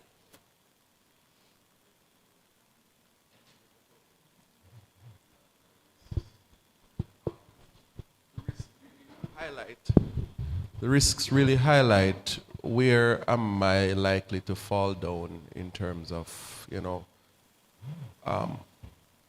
what are the loopholes, areas of opportunity I need to really close the gaps on so that I can go forward successfully. Perfect. So what might be a stumbling block for you? Yes? What may you, and I use this example to say, typically persons will put as risk that they run out of money or weather. But let us work with the one that says the weather. It will always rain. And you are planning indeed that you are going to do the training in the rainy season, and where your community is, yes, you have to go across. Like there is the Rastafarian indigenous village in Montego Bay. Their attraction is up a hill, and part of the tour is you have to walk through the river, yes, because you cleanse yourself, your foot and your stuff, and you go up. So it was a project that we were looking at funding. But you're going across a river. So when rainfall, what happens? The river always swell, yes? But it's a business that you're doing, and it's a community business, and you have persons who are depending on the income. So you then have to say to yourself, what is it that I'm then going to put in place for the rainy season? Can't be a bridge, because what you say is you want the people to walk through the water. That's part of the process. So you have to still know what it is that you are trying to achieve. What are some of the potential stumbling blocks? What they did was they had this nice big thick rope and everybody hold on and we went across. So that's what we did. Of course, if the river is too much in speed, then you can't. But the thing is, you have to be able to plan for it, because we will look at what you have done for your problem, your activities, your solution, and we will work through it ourselves. If we don't know the community, then we're going to go get some information, right? So we want to see if you have really thought through your problem. And as I have there, the funders goes through the process just like you. So I heard somebody say the application sometimes is like you have to give your tribe. What you say, Carol? Your tribe, your spleen, your liver. Yeah, giving your tribe, your spleen, your liver. Well, don't worry. When you send it to us, we are delicately going through your tribe, your spleen, your liver, right? And assessing it like the good doctor to see if it is in good condition, right? Because when you state your problem and we ask you the same question in a different way, You want to know that it's ironclad, the response lines up. there you go. So that we know it's not 10 different persons writing it, or it's not really something that's important. So you make up one thing on one page, and then by the time you reach the other page, you forgot what you said there, and you come up with something else, right? For the risk mitigation, we went through that, but we review and we ensure that it's lined up. I have seen proposals where by the time we got to the activities, some of the activities did not line with the problem and the solution. And then worse when we got to the budget, because I saw from the survey before where a number of organizations have dedicated persons. So we have Karen prepared a proposal, and Karen worked with Karen, and they prepare a nice proposal. And then they go, oh, we need a budget now. So they send it to Naomi. And Naomi wasn't a part of the discussion. So by the time Naomi looked at it, Naomi said, but hold on, I think we need this. And she put that in the budget. But it's not in the activity, right? So you need to also ensure that you have fresh eyes, look at the proposal, go through it, and if they don't understand it and they're from your community, then you know. For us who might be 10 communities removed, we also may have a difficulty understanding it. All right? So that is it for me. As we said before, this is just an introduction, a conversation, giving you food for thought. Yes? All right.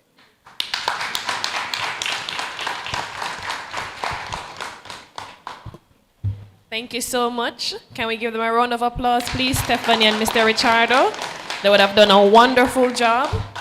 And you would have gotten a lot of information on how you can go about in designing projects and systems with donors in mind, and that is very critical. We're now going to go off for a break, a lunch break rather, and lunch is served downstairs at your immediate left.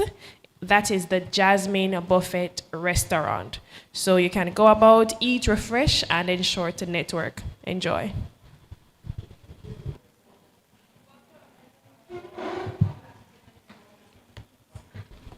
Lunch is 1 hour. 1 hour time. 1 hour. And it's no, sorry.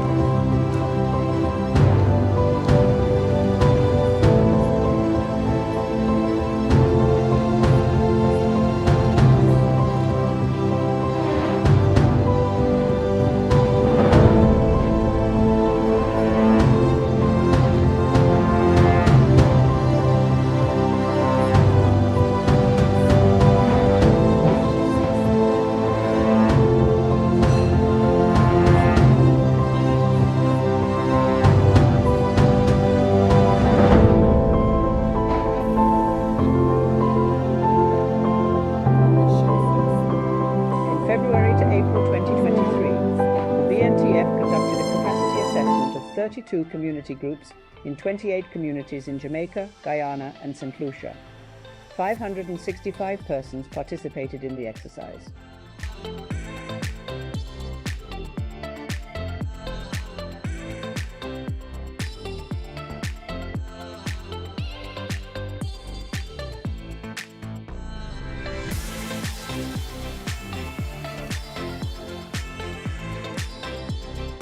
I am Tori Carty. I am the acting principal at Frankfield Primary and Infant School, and we are located in southern Manchester. I am really happy that CDB, JSIF, when they would have met with us, when they came to our school and had our focus meeting, I'm really happy that they listened to the concerns that we had. And one of the concerns we had was that we'd love to know how to write a proposal, because we just don't know how to. And we recognize through this same proposal writing workshop how many funders there are. And so being able to see that they have delivered on what they said they tried to do. They didn't make a promise, but they listened to our concerns. We said to them, okay, we need funders. We need how to write a proposal. And they delivered that this week. And we're really thankful that we have partners like this who will respond and help to build us as an institution.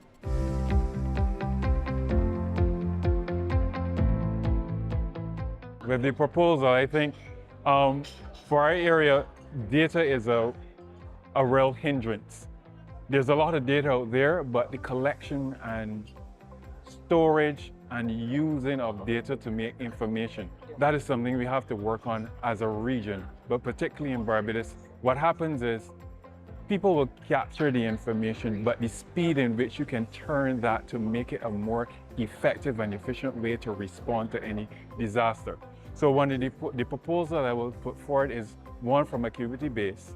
So that in a nutshell is what I'm trying to do, utilize the Cobalt toolbox to be able to capture that data. Once you are able to capture that data, then you utilize that data now to provide 3D maps. Most definitely, I think this is something that can start and replicate through Barbados, but I think this is something that can actually replicate across the Caribbean, because data-driven responses is where we need to be. You can be more clinical, you can be more targeted in what and where you need to send your resources at a go. So this, I think, is going to be revolutionary because it's at a grassroots level. We have learned and gained more knowledge in the process of writing project proposal in the correct way is very important. and I would say very important again. We must know our goals, our objectives, our activities, our outputs, our outcome, and most of all, impact.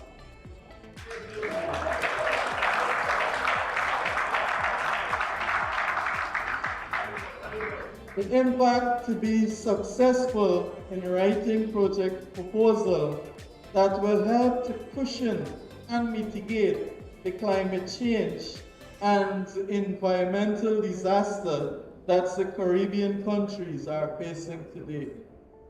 I encourage all participants to be committed, motivated, and live up to your true potential so that we can have a great impact.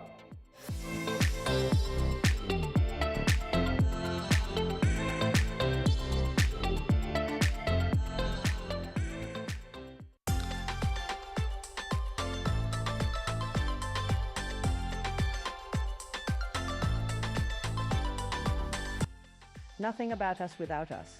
That is a saying that many vulnerable groups are familiar with. It is also a saying that in part informs a 3-country regional community capacity assessment undertaken by the Caribbean Development Bank's CDB Basic Needs Trust Fund, BNTF. From February to April 2023, the BNTF conducted a capacity assessment of 32 community groups in 28 communities in Jamaica, Guyana, and St. Lucia. 565 persons participated in the exercise. This intervention aimed to identify areas for strengthening the operations of each group to aid communities with pursuing sustainable local development. With that in mind, under the 10th cycle of the Basic Needs Trust Fund, we sought to look at the community capacity assessment, focusing on the community groups themselves to see how we could understand where their areas of needs are, and then to develop interventions to improve their operations as a group so that they could have more sustained interventions within their spaces and becoming champions for development within those communities. The BNTF program is the CDB's main vehicle for direct poverty reduction in the Caribbean. It responds to needs identified by the most vulnerable communities in the priority areas of water and sanitation, education and livelihoods enhancement, and access and drainage. Some of the needs identified by the assessment included the fact that 86% of the groups did not have a constitution to govern their operations. Additionally, 96% of the group members did not have the capacity to write proposals.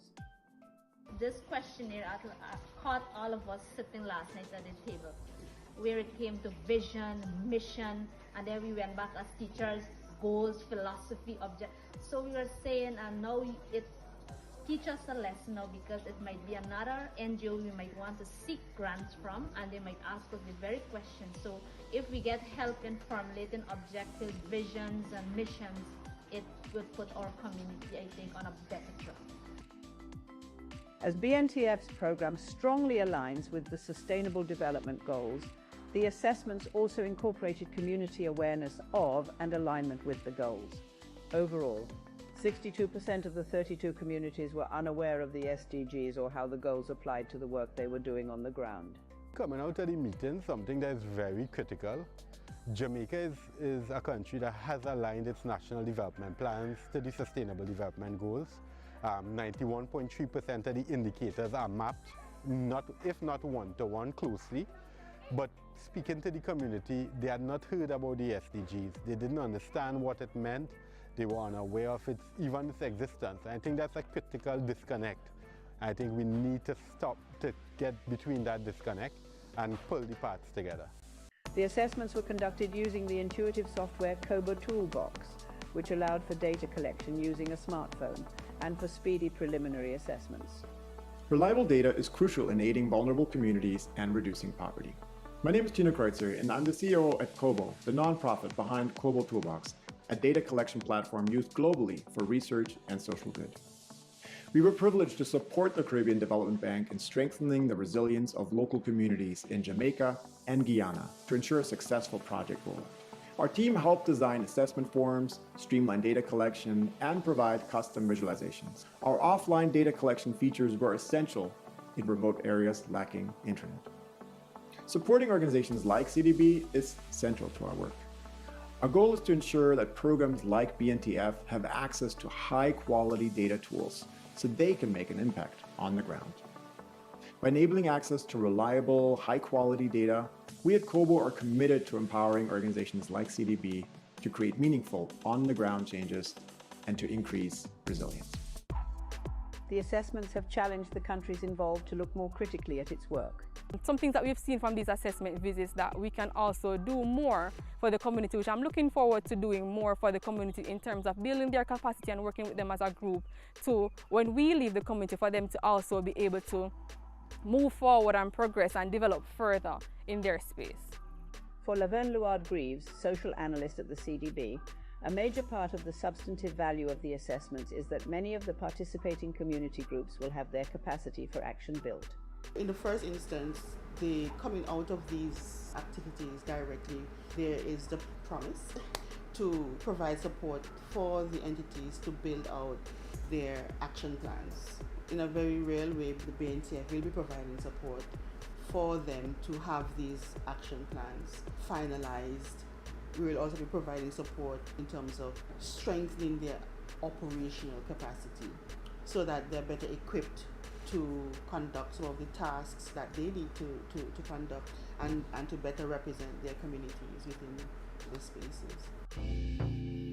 As a part of the next steps from the assessment, the BNTF will be organising a proposal writing workshop in July, as well as preparing an online community development course.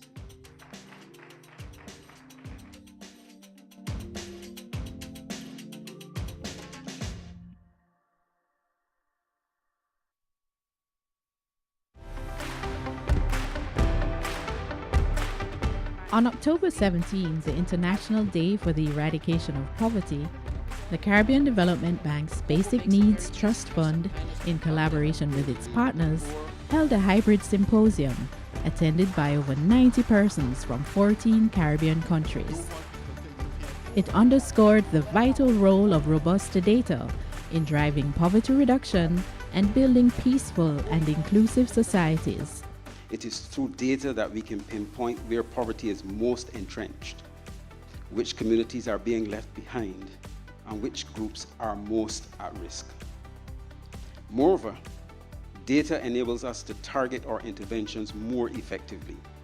It allows us to tailor our projects to addressing the unique challenges faced by different populations, ensuring that our initiatives are responsive and impactful. We must build sustainable livelihoods. At the same time, we need to make further investments to ensure that we strengthen welfare, so generation to generation that cycle of poverty is broken. In meetings like this, A highlight of the symposium was a discussion on innovative approaches to data collection for poverty reduction. We need to use innovative strategies to reach those who are most in need, but respond to what they need. GEMS is a big capacity building program, and the idea is really to give the skills and the tools to collect granular data to local stakeholders. The idea of GEMS is to get eyes on the ground where you cannot always have boots on the ground or feet on the ground. Here in Jamaica, we have a poverty map. And for instance, at JSIF, our targeted incidents of poverty are normally the poorest of the poor. We manage and have developed over the years a proprietary system that actually takes all that data and it overlays the other geospatial data that's present so that we can contextualize, for instance, and know at any given time what is the most critical, the most needed, and probably the most feasible investment. In another discussion, experts explored the power of technology in facilitating community involvement and ensuring sustainable development outcomes. It is actually an intuitive tool that many people pick up every single day to begin collecting data to inform their little community initiatives. And they are able to pick up COBO Toolbox, as you heard, because it is a free tool. We were able to use something simple as something we carry all the time with us, mobile telephones, to obtain data. We have to ensure that we have field officers in the space to where the technology will not work. that persons are there, because the truth is, no matter how far advanced we get, there is always a need for that human contact. Any community with the right capacity can transform their space. So I think even as we start our development conversation, a lot should be around how can I leave this community at the end of Project A more capacitated than when we first started. Beneficiaries from the Pisgah Primary and Infant School and the Child Protection and Family Services Agency shared their experience of data driving real change. The communities of Pisgah, Huntley Castle, Berkshire Wood, Chevet Hills, we are proud beneficiary of a new school that is now being constructed. Thank you to CDB. Further data was used to assist 6 groups of parents who were trained and they were given grants to start their small businesses. We are now employing women on the site. Community persons are earning a living.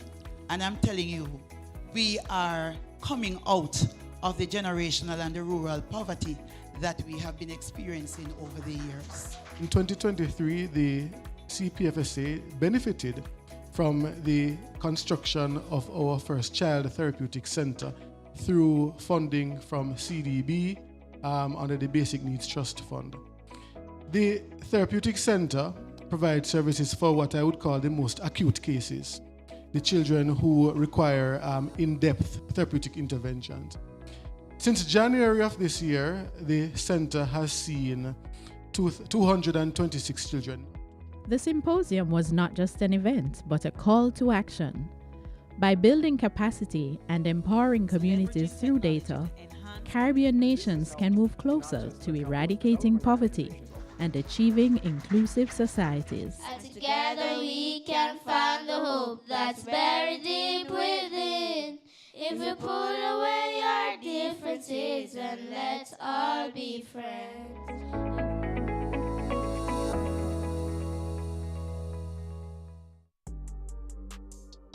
My name is Anneke Linfat. I am the AVP of Client Sales and Services at JN Fund Managers. You don't need tens of thousands of dollars to start your investment account. You can start by opening a mutual fund account, which is one of the simplest and easiest investment vehicles. What is the mutual fund? The mutual fund is a pool investment where we take different investors' funds, pull it together to invest in multiple instruments. Each instrument is varied based on risk, and they are invested into different instruments. So you can own a piece of a bond, a piece of stocks without going into the risk solely on your own. The 3 major benefits of mutual fund are: 1, diversification. This is where you invest in a wide range of financial instruments, giving you a wide portfolio. 2, compound interest. You can benefit from compound interest by where your principal gains interest and you earn additional interest on both principal and interest. And thirdly, it is flexible and convenient because it's professionally managed, which provides an ease for you. So start your investment account today by contacting a financial advisor.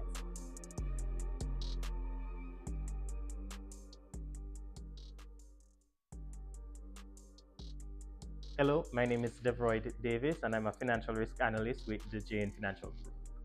Stocks deliver better returns over the long term because great businesses perform better over time. For anyone interested in buying stocks, my suggestion would be to get as much information as is possible about that company, as well as a clear understanding of the industry in which that company operates. There are a few advantages to this. Some of these include the ability to see factors that could benefit the company, as well as the risk that could negatively impact. When you understand the business of the company, you are able to stay confident in the quality of your investment. For example, if you're investing in a paint manufacturer or distributor, you can be confident that the sales of the company will pick up around Christmas time. This knowledge allows you to keep a level head if and when the stock price goes down. In fact, by understanding the nature of the business, you can improve your returns by buying shares when the stock price is low.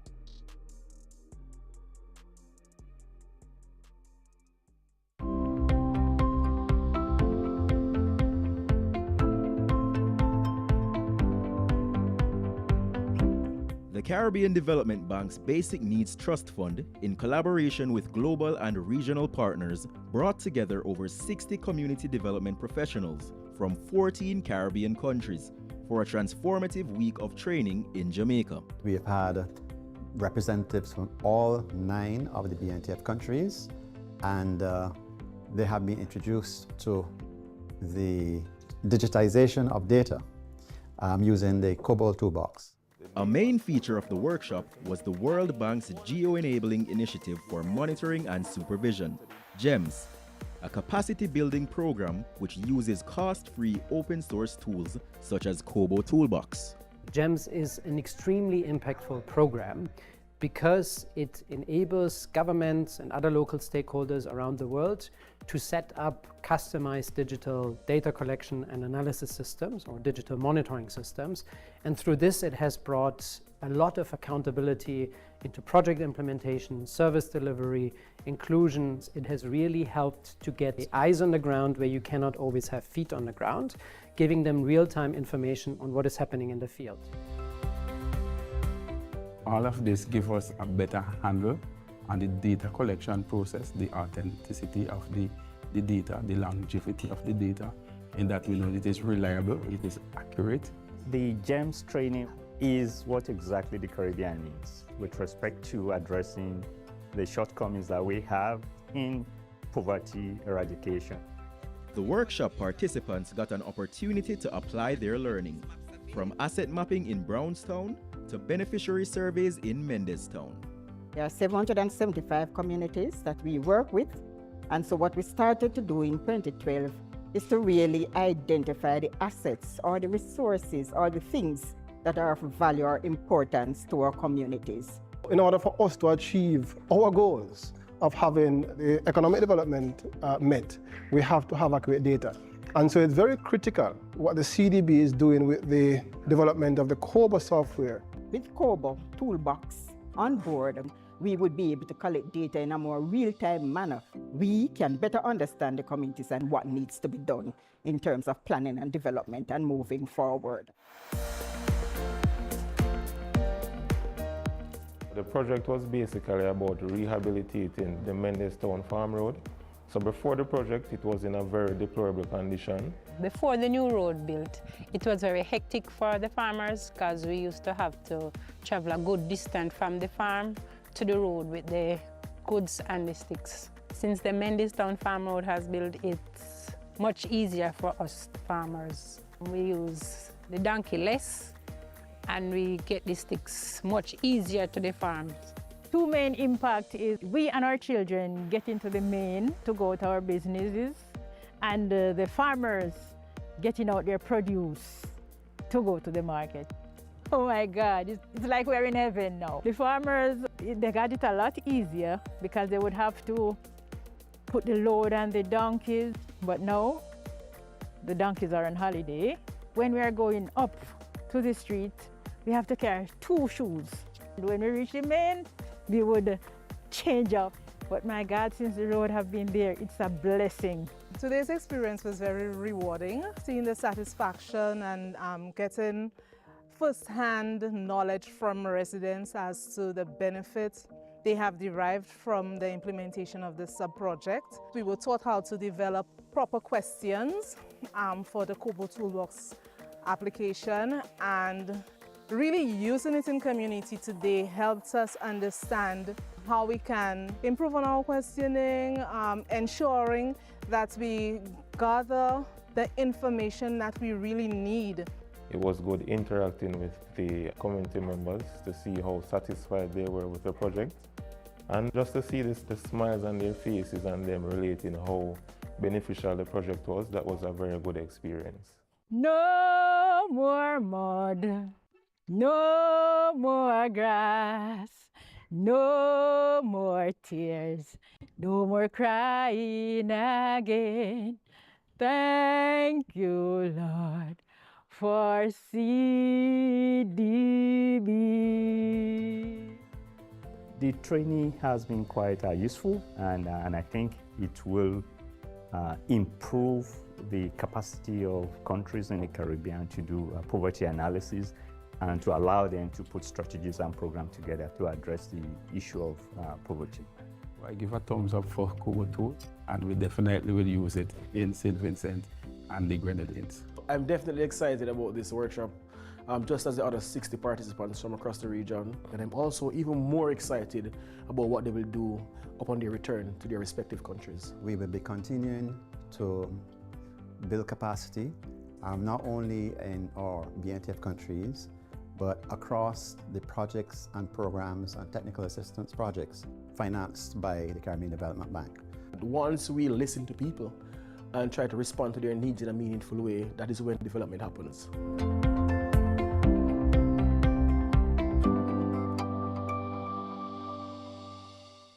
Imagine a future where communities are equipped to drive their own development, shaping lasting change that reaches every corner of the Caribbean. That's the vision behind the Basic Needs Trust Fund, BNTF, established by the Caribbean Development Bank in 1979. This program is a cornerstone in the CDB's mission of reducing poverty and transforming lives through sustainable, resilient, and inclusive development.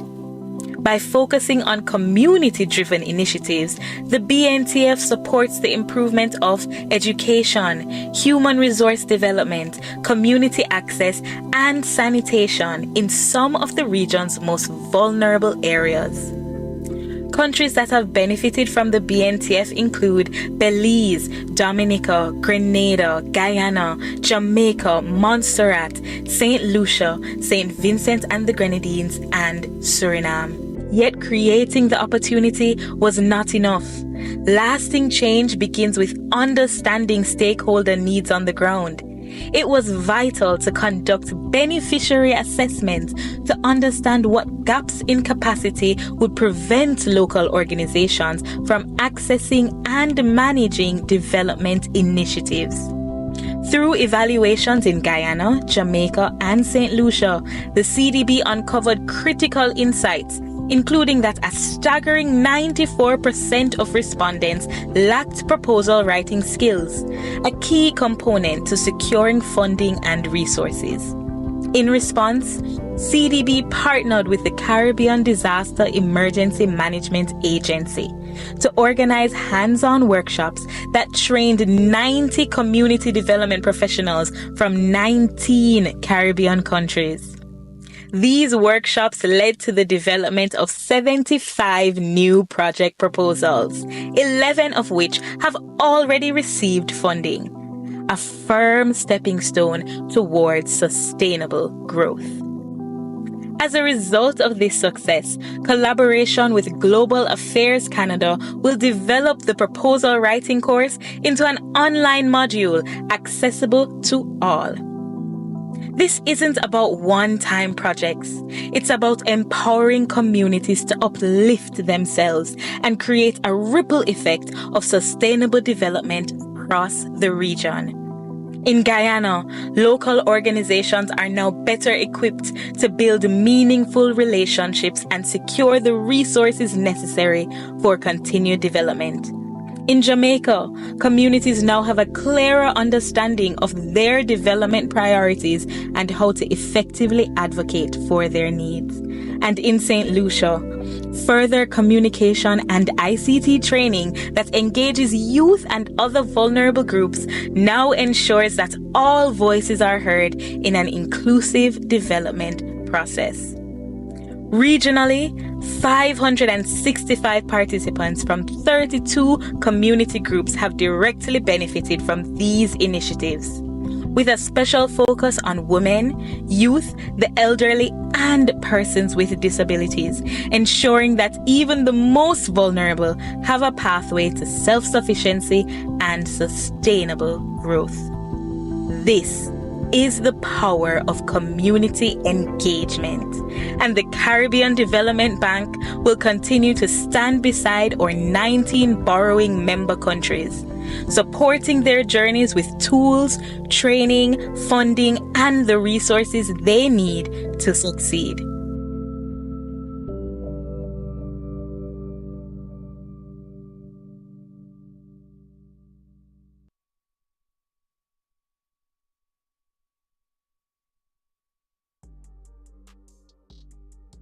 Hi everyone, I'm Orlando Lewinson, Acting Business and Sales Relationship Manager at Jane Bank Savlamar, and today we're going to talk about good debt versus bad debts.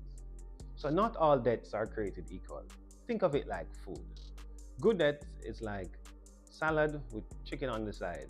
It's nutritious, it's productive for your body, and yourself will love you later for it. On the other hand, bad debt is like a greasy double cheeseburger with fries on the side. Tastes good now, but you'll regret it later. Good debt helps you build wealth and skills. A mortgage on your dream home, now that's a good debt. Borrowing a loan to start the business to rake in the cash, also a good debt. It's like investing in your future. But bad debt, that's when your credit card screams, buy that shiny thing. Then you'll find yourself paying sky-high interest on the sneakers that you're going to wear one time and then it's under your bed. So good debts give you wings to soar, and bad debts is like shackles on your ankles. So let's get ready to soar with good debts.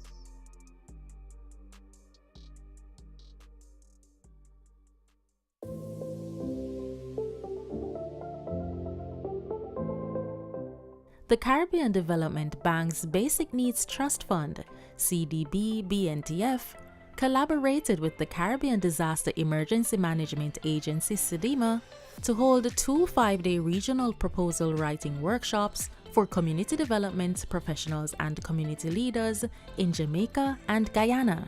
We at CDEMA really want to provide the opportunity, along with our partners, the Caribbean Development Bank and other partners who are involved in this activity, to build the capacity of community persons to get grants to address some of those disaster risk management issues and climate change problems that we have in our communities.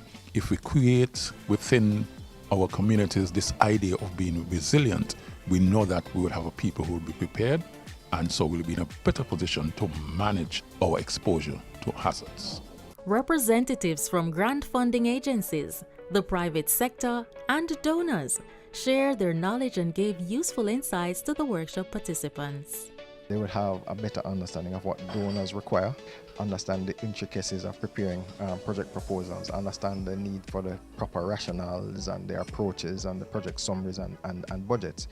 In essence, to ensure that they prepare smart project proposals, which will enable them to be able to receive funding to solve a lot of the problems that they have identified within the communities. From this workshop, we expect that our groups will leave here being able to write more winning proposals that will contribute to the development and transformation of their organizations and their overall capacity to address the needs of their communities. My participation in the workshop really looked at providing capacity support to integrate gender equality priorities and gender mainstreaming within the various project proposals. So I think the proposal writing is critical, and providing the kinds of interactions with people like myself and others who receive proposals and provide support to organizations is key. Workshop participants in Jamaica were taken on a field trip to the Port Royal Street Coastal Revetment Project. In Guyana, they visited a shade house at the Leguan Secondary School, which was constructed for students to grow crops for the school and wider community. And I think the level of enthusiasm among the participants was definitely great. For both workshops, 75 proposals were drafted, 40 in Jamaica and 35 in Guyana. To date, 3 have been finalized and submitted to CRIF, and another 2 were finalized for UN GEP SGP funding. I came here knowing nothing about proposal writing, but I understand quite a bit now. It is quite in depth.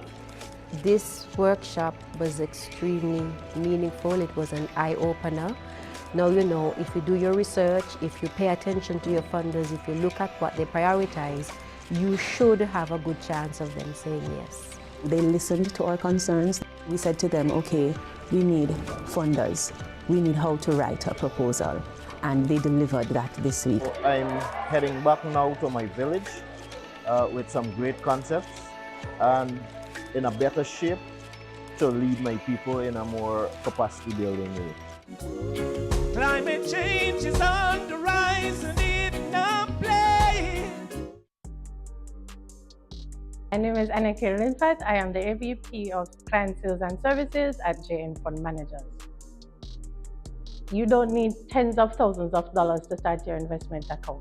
You can start by opening a mutual fund account, which is one of the simplest and easiest investment vehicles. What is the mutual fund? The mutual fund is a pool investment where we take different investors' funds, pool it together to invest in multiple instruments. Each instrument is varied based on risk, and they are invested into different instruments. So you can own a piece of a bond, a piece of stocks without going into the risk solely on your own. The three major benefits of mutual fund are: one, diversification. This is where you invest in a wide range of financial instruments, giving you a wide portfolio. Two, compound interest. You can benefit from compound interest by where your principal gains interest and you earn additional interest on both principal and interest. And thirdly, it is flexible and convenient because it's professionally managed, which provides an ease for you. So start your investment account today by contacting a financial advisor.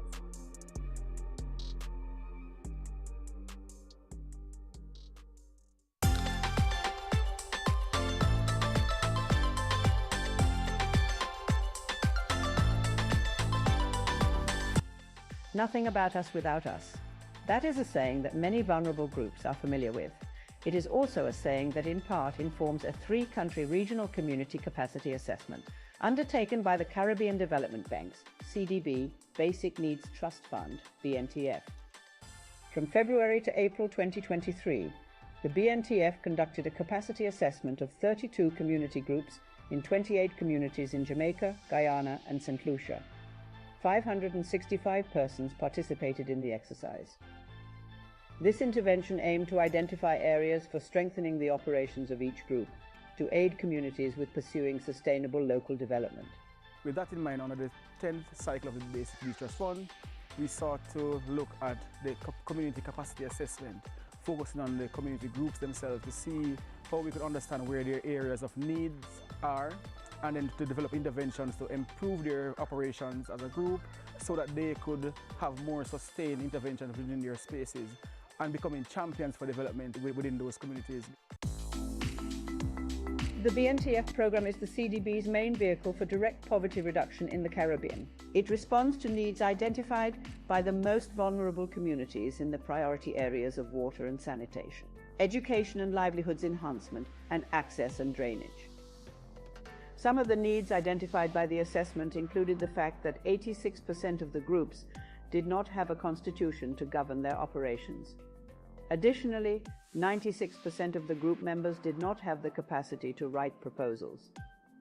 This questionnaire caught all of us sitting last night at the table, where it came to vision, mission, and then we went back as teachers, goals, philosophy, object. So we were saying, now it teach us a lesson now, because it might be another NGO we might want to seek grants from, and they might ask us the very question. So if we get help in formulating objectives, visions, and missions, it will put our community, I think, on a better track. As BNTF's program strongly aligns with the Sustainable Development Goals, the assessments also incorporated community awareness of and alignment with the goals. Overall, 62% of the 32 communities were unaware of the SDGs or how the goals applied to the work they were doing on the ground. Coming out of the meeting, something that is very critical. Jamaica is a country that has aligned its national development plans to the Sustainable Development Goals. 91.3% of the indicators are mapped, if not one-to-one, closely. They didn't understand what it meant. They were unaware of even its existence. I think that's a critical disconnect. I think we need to stop to get between that disconnect and pull the parts together.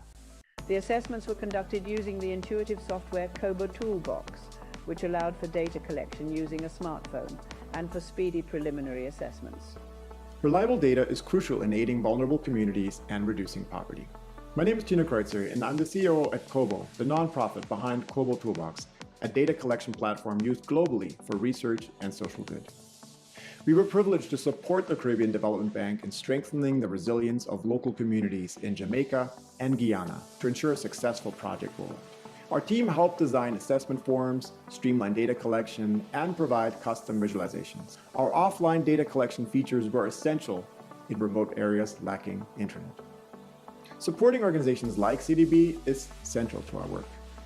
Our goal is to ensure that programs like BNTF have access to high-quality data tools so they can make an impact on the ground. By enabling access to reliable, high-quality data, we at COBO are committed to empowering organizations like CDB to create meaningful, on-the-ground changes and to increase resilience. The assessments have challenged the countries involved to look more critically at its work. Some things that we've seen from these assessment visits that we can also do more for the community, which I'm looking forward to doing more for the community in terms of building their capacity and working with them as a group to, when we leave the community, for them to also be able to move forward and progress and develop further in their space. For Laverne Luard-Greaves, social analyst at the CDB, a major part of the substantive value of the assessments is that many of the participating community groups will have their capacity for action built. In the first instance, coming out of these activities directly, there is the promise to provide support for the entities to build out their action plans. In a very real way, the BNTF will be providing support for them to have these action plans finalized. We will also be providing support in terms of strengthening their operational capacity so that they're better equipped to conduct some of the tasks that they need to conduct and to better represent their communities within the spaces. As a part of the next steps from the assessment, the BNTF will be organizing a proposal writing workshop in July, as well as preparing an online community development course.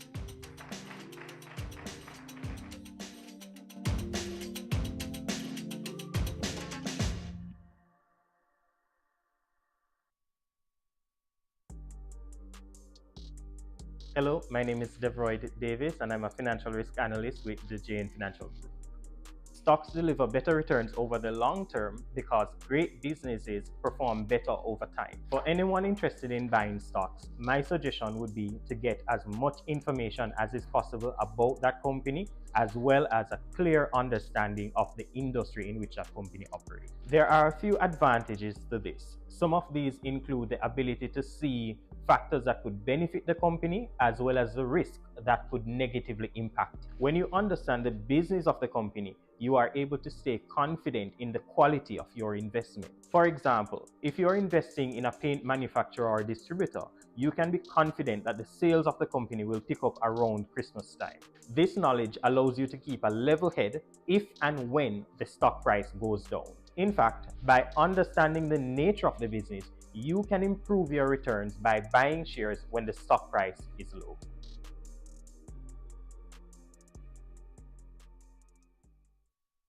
At the Caribbean Development Bank, we know that lasting change begins with understanding. Understanding the needs of underserved groups, the opportunities available to them, and the barriers preventing their disaster preparedness and climate adaptation.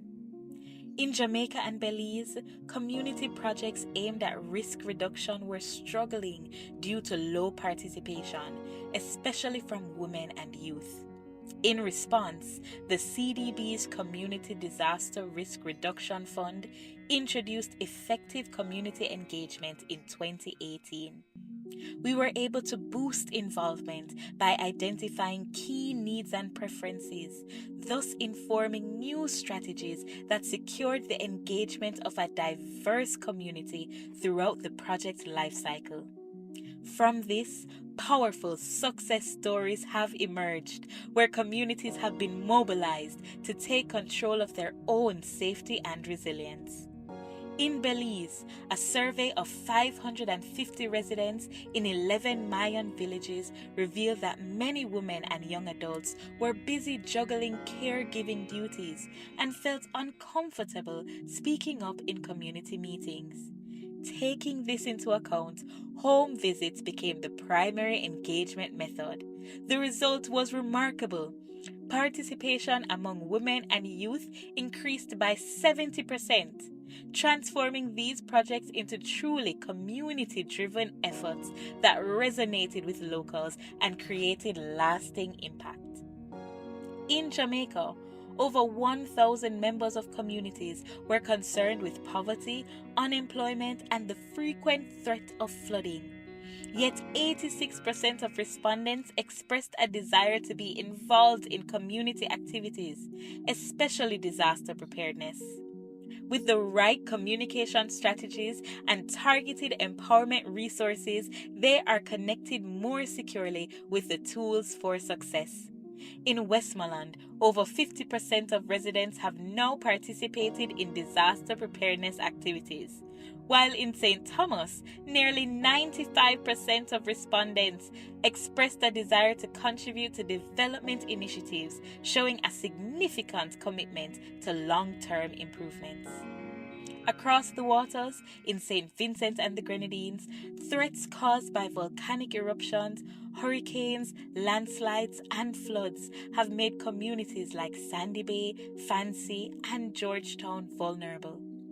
Of the 499 community members surveyed, nearly 80% indicated they wanted to contribute to community safety initiatives, but only 56% were aware of disaster preparedness programs. This presents an opportunity for the implementation of empowerment strategies that capitalize on their desire to face disasters head-on. In the British Virgin Islands, a clear need to increase disaster preparedness presents itself in over $80 million in flood damage across the islands. This, along with the threat of crime, language barriers, and improper waste management, creates a situation of the utmost urgency. And these communities are willing to answer the call. Of the 225 survey participants, over 70% indicated a desire to participate in resilience building activities and disaster preparedness. Through the Caribbean Development Bank's Community Engagement Survey, we've uncovered a pathway to lasting change. More than 2,000 residents participated in planning sessions, with up to a 95% commitment to ongoing community development. This tool is now included in project management approaches in Belize, the British Virgin Islands, Jamaica, and St. Vincent and the Grenadines. By strengthening communication, fostering collaboration, promoting inclusive development, and providing the tools they need, we can unlock these communities' potential, building resilience, reducing poverty, and transforming lives.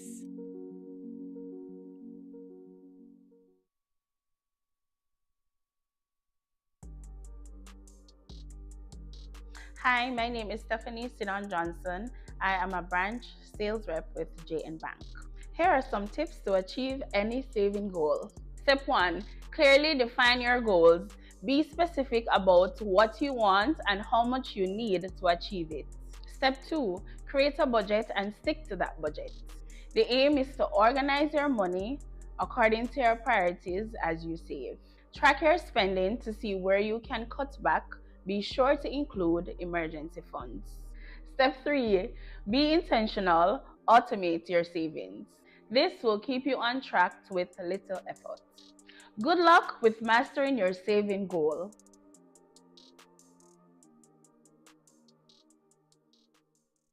The best approach to disaster risk management is a proactive one that identifies not only the livelihood patterns that place communities at risk, but also develops appropriate contingency plans for potential disasters.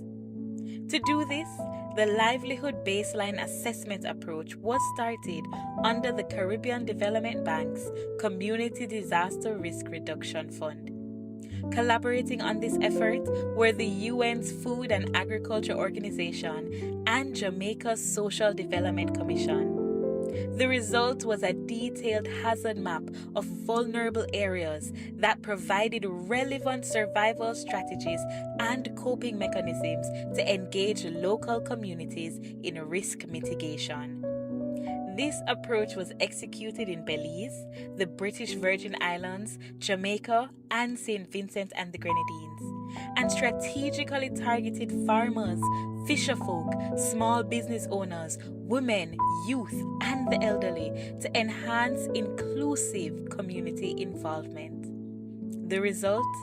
A more resilient Caribbean. In Belize, it fostered equitable social dynamics around 3 Mayan villages. Through a collaborative project involving the entire community and its members, social cohesion and kinship increased, which led to the success of all project phases, thus fostering a sense of pride and ownership amongst villagers.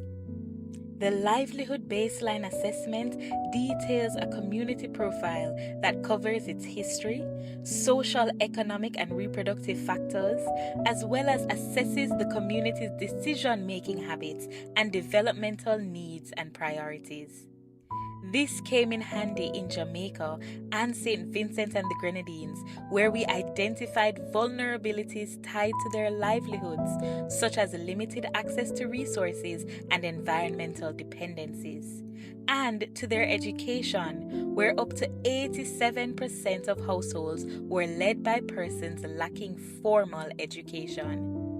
In response, we helped communities develop resilient strategies such as drought-tolerant farming, safe fishing practices, and evacuation plans, as well as fostering a culture of disaster awareness and preparedness.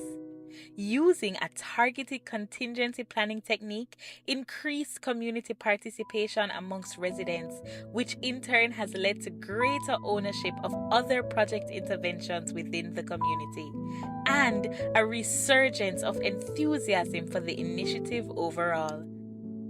Furthermore, the assessment was a critical tool used in response to the La Soufrière volcanic eruption in St. Vincent in 2021.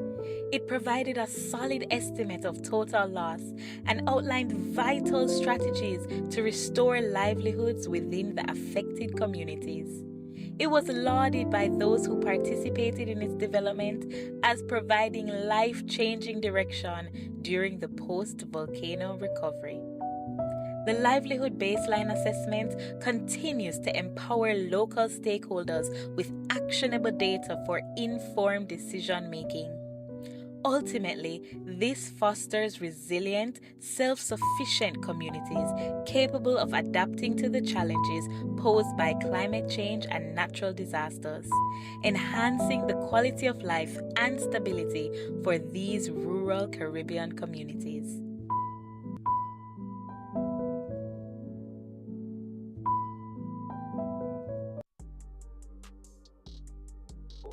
Hi, I'm Josette Smith-Scott. I am an instructor here at the JN Financial Academy.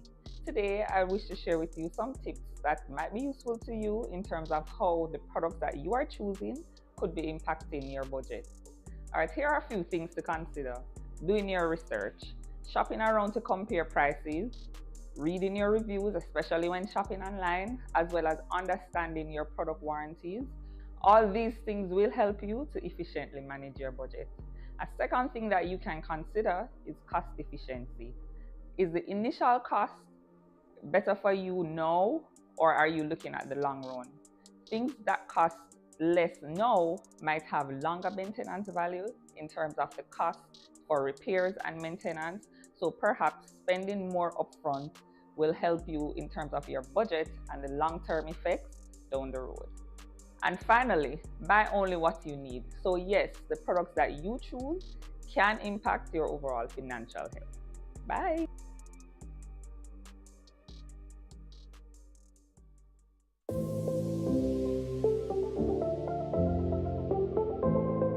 From February to April 2023, the BNTF conducted a capacity assessment of 32 community groups in 28 communities in Jamaica, Guyana, and St. Lucia. 565 persons participated in the exercise.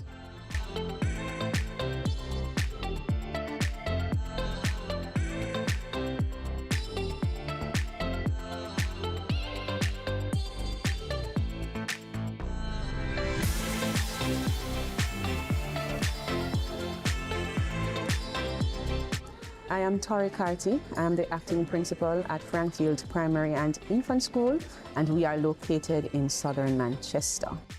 I am really happy that CDB, JSIF, when they would have met with us, when they came to our school and had our focus meeting, I'm really happy that they listened to the concerns that we had. And one of the concerns we had was that we'd love to know how to write a proposal because we just don't know how to.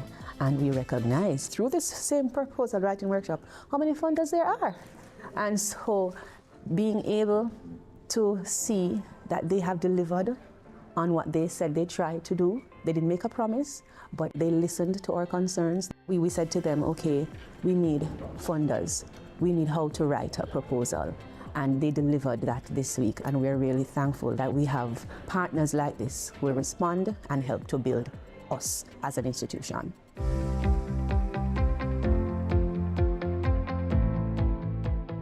With the proposal, I think for our area, data is a real hindrance. There's a lot of data out there, but the collection and storage and using of data to make information, that is something we have to work on as a region. But particularly in Barbados, what happens is people will capture the information, but the speed in which you can turn that to make it a more effective and efficient way to respond to any disaster. So one of the proposal I will put forward is one from a community base. So that in a nutshell is what I'm trying to do, utilize the Cobalt toolbox to be able to capture that data. Once you are able to capture that data, then you utilize that data now to provide 3D maps. Most definitely, I think this is something that can start and replicate through Barbados, but I think this is something that could actually replicate across the Caribbean because data-driven responses is where we need to be. You can be more clinical, you can be more targeted in what and where you need to send your resources at a go. So this, I think, is going to be revolutionary because it's at a grassroots level.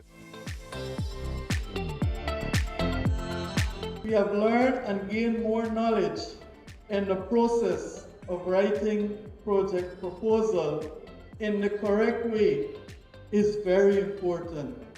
And I would say very important again.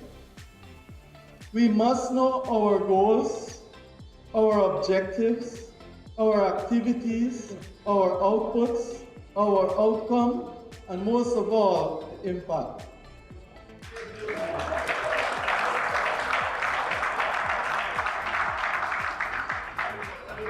The impact to be successful in writing project proposal that will help to cushion and mitigate the climate change and environmental disaster that the Caribbean countries are facing today. I encourage all participants to be committed, motivated, and live up to your true potential so that we can have a great impact.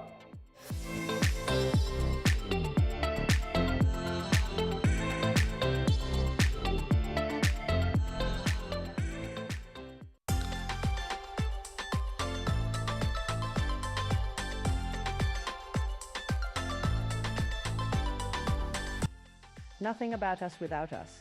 That is a saying that many vulnerable groups are familiar with. It is also a saying that in part informs a 3-country regional community capacity assessment undertaken by the Caribbean Development Bank's CDB Basic Needs Trust Fund, BNTF. From February to April 2023, the BNTF conducted a capacity assessment of 32 community groups in 28 communities in Jamaica, Guyana, and St. Lucia. 565 persons participated in the exercise. This intervention aimed to identify areas for strengthening the operations of each group to aid communities with pursuing sustainable local development.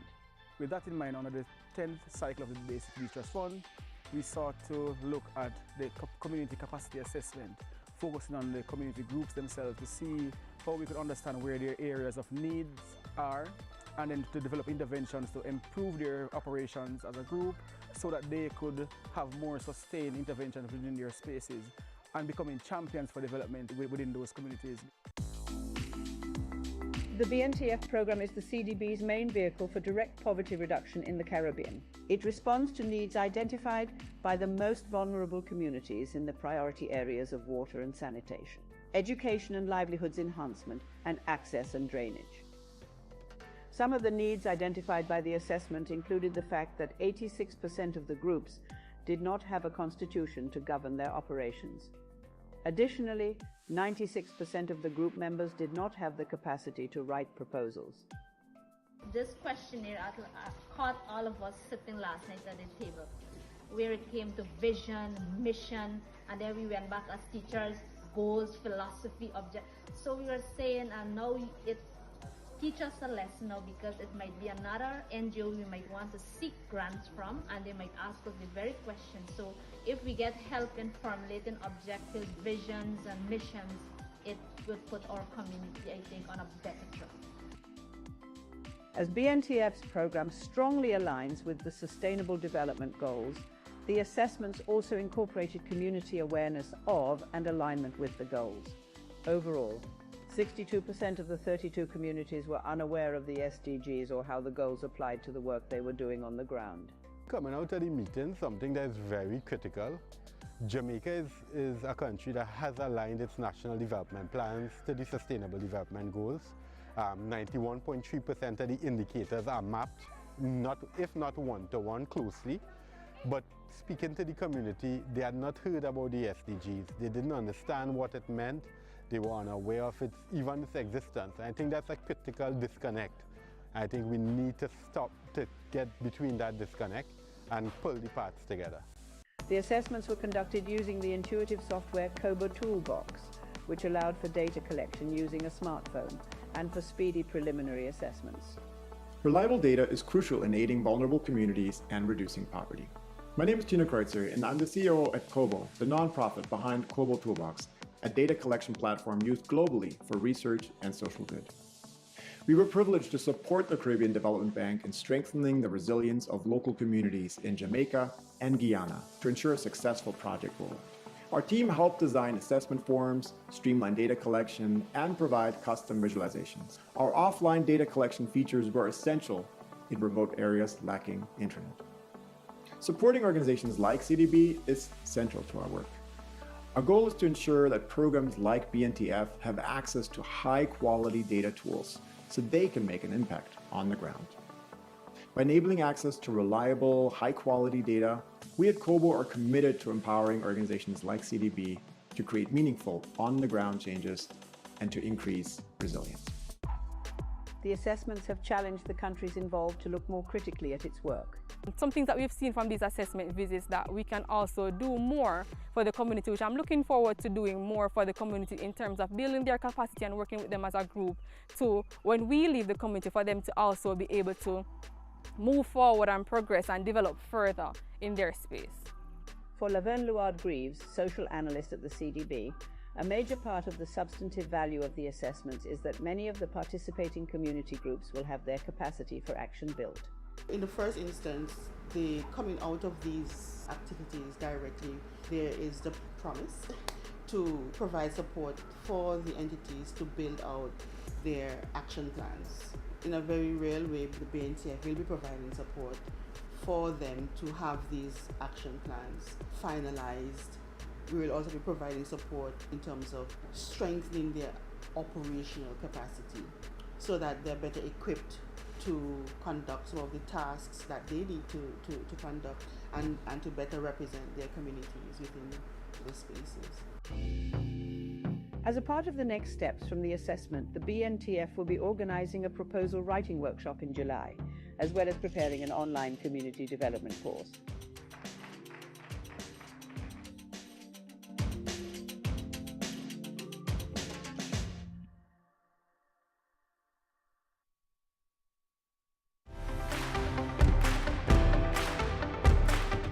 On October 17, the International Day for the Eradication of Poverty, the Caribbean Development Bank's Basic Needs Trust Fund, in collaboration with its partners, held a hybrid symposium attended by over 90 persons from 14 Caribbean countries. It underscored the vital role of robust data in driving poverty reduction and building peaceful and inclusive societies. It is through data that we can pinpoint where poverty is most entrenched, which communities are being left behind, and which groups are most at risk. Moreover, data enables us to target our interventions more effectively. It allows us to tailor our projects to addressing the unique challenges faced by different populations, ensuring that our initiatives are responsive and impactful. We must build sustainable livelihoods. At the same time, we need to make further investments to ensure that we strengthen welfare, so generation to generation, that cycle of poverty is broken. In meetings like this, A highlight of the symposium was a discussion on innovative approaches to data collection for poverty reduction. We need to use innovative strategies to reach those who are most in need, but respond to what they need. GEMS is a big capacity building program, and the idea is really to give the skills and the tools to collect granular data to local stakeholders. The idea of GEMS is to get eyes on the ground where you cannot always have boots on the ground or feet in the ground. Here in Jamaica, we have a poverty map. And for instance, at JSIF, our targeted incidents of poverty are normally the poorest of the poor. We manage and have developed over the years a proprietary system that actually takes all that data and it overlays the other geospatial data that's present so that we can contextualize, for instance, and know at any given time what is the most critical, the most needed, and probably the most feasible investment. In another discussion, experts explored the power of technology in facilitating community involvement and ensuring sustainable development outcomes. It is actually an intuitive tool that many people pick up every single day to begin collecting data to inform their little community initiatives. And they are able to pick up Kobo Toolbox, as you heard, because it is a free tool. We were able to use something simple as something we carry all the time with us, mobile telephones, to obtain data. We have to ensure that we have field officers in the space to where the technology will not work, that persons are there. Because the truth is, no matter how far advanced we get, there is always a need for that human contact. Any community with the right capacity can transform their space. So I think even as we start our development conversation, a lot should be around how can I leave this community at the end of Project A more capacitated than when we first started. Beneficiaries from the Pisgah Primary and Infant School and the Child Protection and Family Services Agency shared their experience of data driving real change. The communities of Pisgah, Huntley Castle, Berkshire Wood, Chevet Hills, we are proud beneficiary of a new school that is now being constructed. Thank you to CDB. Further data was used to assist 6 groups of parents who were trained and they were given grants to start their small businesses. We are now employing women on the site. Community persons are earning a living, and I'm telling you, we are coming out of the generational and the rural poverty that we have been experiencing over the years. In 2023, the CPFSA benefited from the construction of our first child therapeutic center through funding from CDB under the Basic Needs Trust Fund. The therapeutic center provides services for what I would call the most acute cases, the children who require in-depth therapeutic interventions. Since January of this year, the center has seen 226 children. The symposium was not just an event, but a call to action. By building capacity and empowering communities through data, Caribbean nations can move closer to eradicating poverty and achieving inclusive societies. And together we can find the hope that's buried deep within. If we put away our differences and let's all be friends.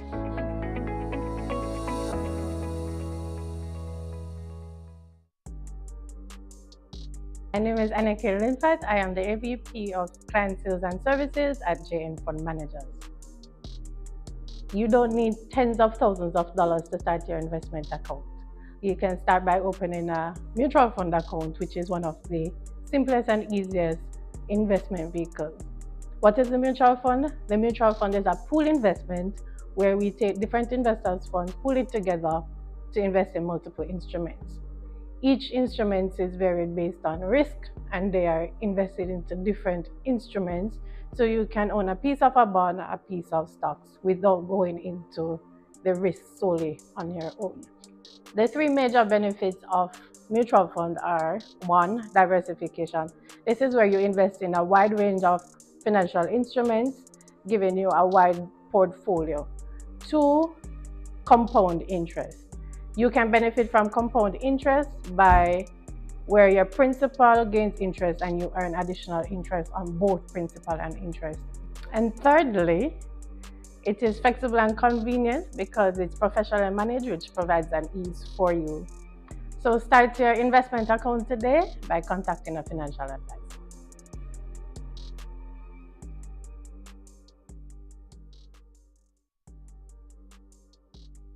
Hello, my name is Devroy Davis and I'm a financial risk analyst with the JN Financial Group.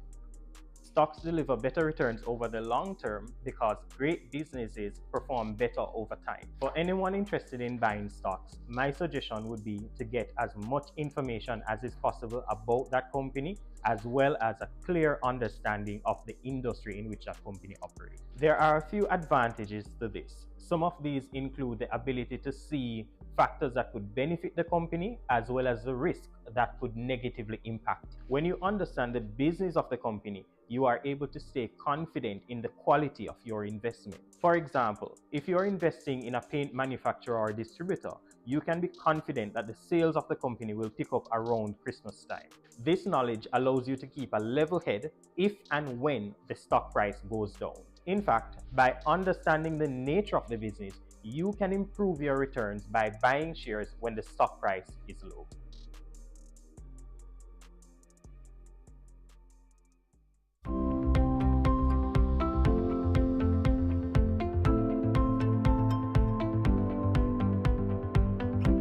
The Caribbean Development Bank's Basic Needs Trust Fund, in collaboration with global and regional partners, brought together over 60 community development professionals from 14 Caribbean countries for a transformative week of training in Jamaica. We have had representatives from all 9 of the BNTF countries, and they have been introduced to the digitization of data using the COBOL toolbox.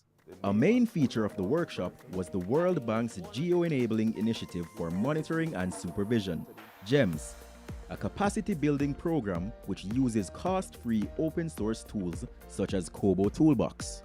GEMS is an extremely impactful program because it enables governments and other local stakeholders around the world to set up customized digital data collection and analysis systems or digital monitoring systems. And through this, it has brought a lot of accountability into project implementation, service delivery, inclusions. It has really helped to get eyes on the ground where you cannot always have feet on the ground, giving them real-time information on what is happening in the field. All of this gives us a better handle on the data collection process, the authenticity of the data, the longevity of the data, in that we know it is reliable, it is accurate. The GEMS training is what exactly the Caribbean needs with respect to addressing the shortcomings that we have in poverty eradication. The workshop participants got an opportunity to apply their learning, from asset mapping in Brownstown to beneficiary surveys in Mendestown. There are 775 communities that we work with, and so what we started to do in 2012 is to really identify the assets or the resources or the things that are of value or importance to our communities. In order for us to achieve our goals of having the economic development met, we have to have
Welcome back, everyone, to our Financial Literacy Community Champions Workshop. How was lunch?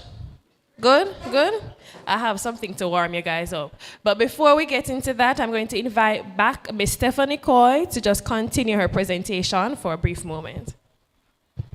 Thank you very much. I just wanted to highlight a project that I remembered, and it's an agricultural project.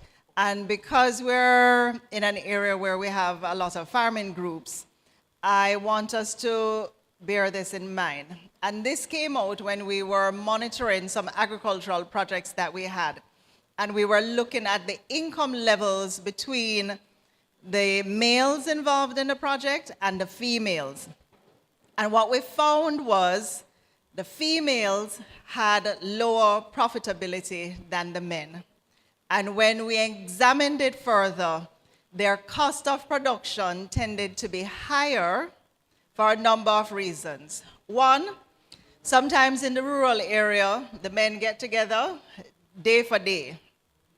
But the women had greater challenges getting that sort of partnership to do day labor on their project. A specific project involved beekeeping, and although the men and the women got the same training, a lot of the women were afraid to actually go when it's time to pull out the hive and clean it, right? So they then had to hire somebody to do it. And then when you're talking about carrying things and stuff and the labor intensive, not saying that all women are unable to. Some will, some may have members of their family that can help, but others don't. And so you find when you are looking at income generating projects, you really have to take a gender responsive approach and look to see where are the barriers for the women as well as where the barriers for the men may exist, and to see how you can develop synergies to be able to remove the barriers. That was it. Thank you, Stephanie, for an important point to note in terms of putting on your gender lens when it comes on to writing your proposal and putting together your activities for your community groups. So I am going to invite Omar, and I'm going to see how you guys would have garnered the information. Because, you know, once you see this lovely lady on the screen, or I should probably go and run at the back, but once she's within our space, you know it's game knowledge check. And Omar is going to bring you through that. Welcome, Omar, please. Thanks, Danae. How was lunch, everybody? How was lunch? All right, wait, I don't think I have all of our attentions. How was lunch?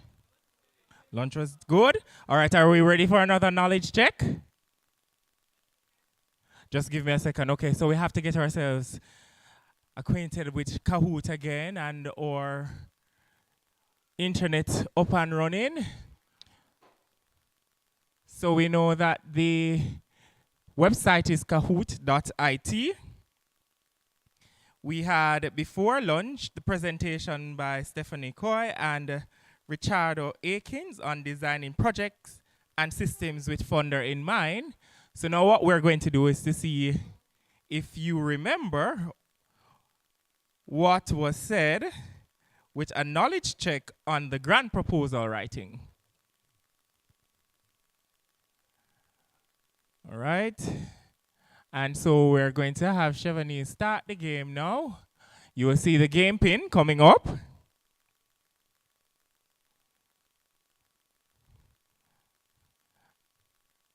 And the game pin is 304-7867. That's 304-7867. And this knowledge check is on the grant proposal writing based off the presentation on designing projects and systems with funder in mind. All right, I see we are at 10, well, 14 now. 16. And remember, use your name or any other variation, so as long as you can identify yourself. All right. So we have all interested players in. No, not yet. Okay, I'll give you 10 seconds more. 10, 9, 8, 7, 6, 5, 4, 3, 2, 1. And we are going to begin. Let the games begin. All right, so this is knowledge check on the grant proposal writing presentation. First question is, what is one of the biggest challenges in writing an award-winning grant proposal? On red, ignoring the community's needs. On blue, not understanding and clearly stating the problem. On orange, not having enough money. And on green, writing too much content. What is one of the biggest challenges in writing an award-winning grant proposal? We have 13 answers, 14, 5, 4, 3, 2, 1.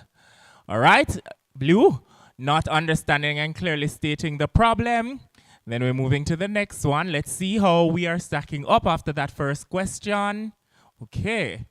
All right, so now you see the order. Let those fingers move faster. All right, question number 2. What should a good problem statement in a proposal include? Is it red, a list of organizations involved? Blue, a catchy title only? Orange, donors' financial targets? Green, beneficiary data, donor goals, and research evidence? What should a good problem statement in a proposal include? 10 answers. 11. You have 5. Okay, quickly. All right, so beneficiary data. Scoreboard is Tia is now in the lead. Come on, participants. Tia just winning now. Right. What is gender responsive budgeting focused on? Is it red, only women's issues?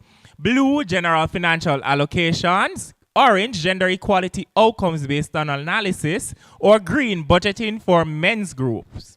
What is gender responsive budgeting focused on? All right. 3, 2, 1. Let's see. Gender equality. Okay. Oh, okay. Wait. What happened? All right, next question. In the Leafville Water Project, why were men not assisting with water collection? Is it on red, cultural norms prevented it? Blue, they were not home during water supply times. Orange, they were uninterested. Or green, only women were allowed. In Leafville Water Project, why were men not assisting? Okay, and we've locked in very quickly. All right, let's see the leaderboard. All right. Ern is still in the lead. CCA is in second. Laverne is third. All right, next question. What was the reason some women were leaving the Leafville skills training early? Is it red, they didn't like the trainer? Blue, they had to pick up their children. Orange, they were uninterested. Or green, they had no transportation. Why were the women leaving Leafville skills training early? All right, they had to pick up their children. And the leaderboard shows Karina is still in first.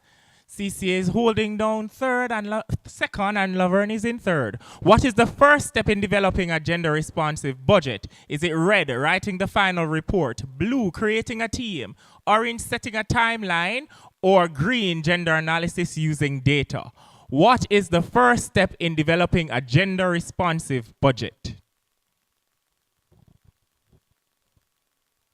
All right, green, gender analysis using data. All right. Okay, Rhonda, we see you now in third place. Question 7, what should inclusive budgeting consider? Is it red, only the direct beneficiaries? Blue, government policies only?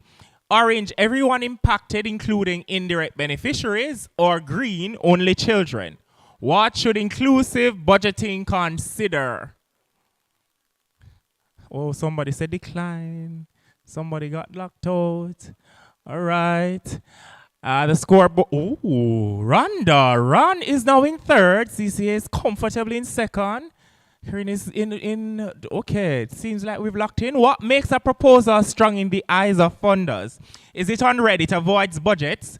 Blue, it outlines community risk and sustainability actions. Orange, it focuses on a single group only. Or green, it's short and funny. What makes a proposal strong in the eyes of funders?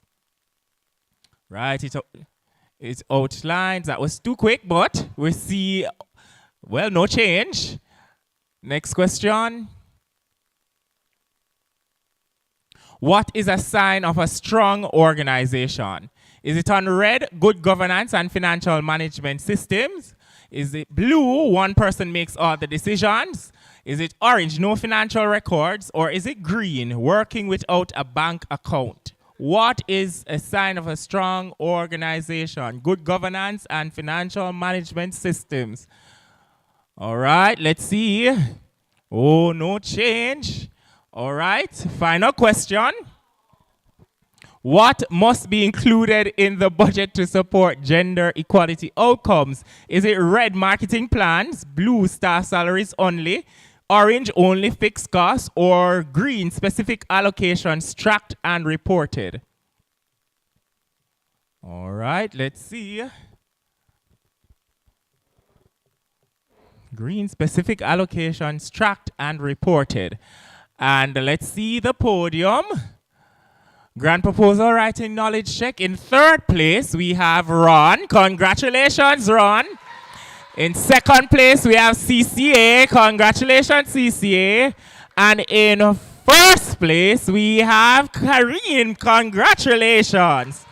All right, could we have Karine make the way up? And you are going to tell us the name of your organization, the work that you do. And to make the presentation, we will invite up Mr. Vernon Ellis from the Jane Small Business Division to make the presentation. Karine is here? Yes?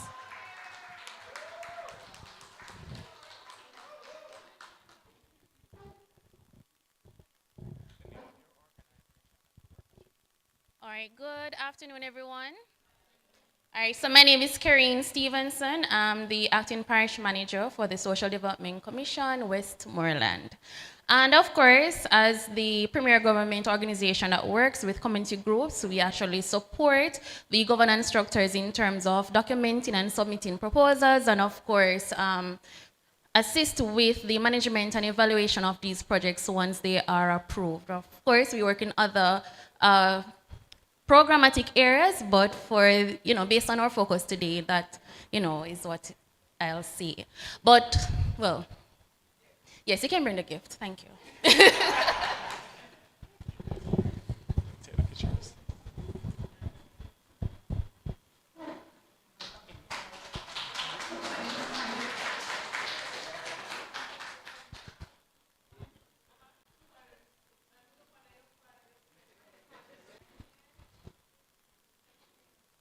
All right, thank you, Karine, and thank you so much. Okay, we need to document the moment, all right? Pictures, pictures.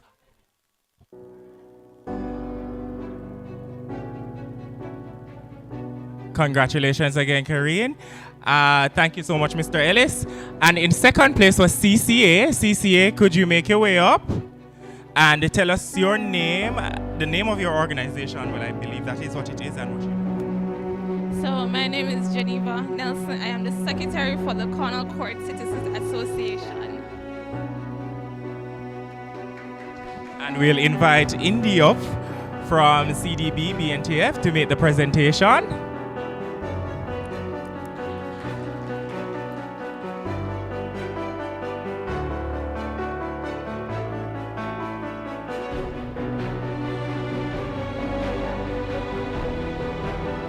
Thank you so much.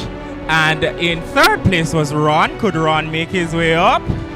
And as you come, you will give us the name of your entity or organization and the work that you do.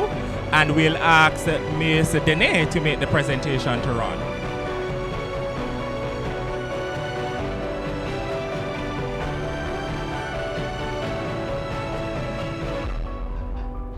Good afternoon, everyone. Fortunately for me, Karine actually introduced the Social Development Commission, so I'm quite happy. And as I mentioned before, my name is Ron Daly, and I'm a governance coordinator assigned to this parish. All right, good. Thank you so much, Ron. And Dene will make the presentation.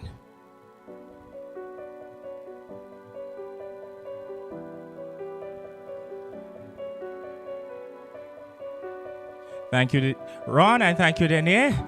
But as I always say, we are all winners, and we'll all receive prizes. Well, we have been receiving prizes. Prizes of knowledge, empowerment, additional skills, and the like. No, you still have other opportunities to win prizes and surprises, so engage, listen, and you might just win something. At this point, I will invite back up to the podium Dene, who will introduce the next segment. Please make her welcome. Please make Dene welcome.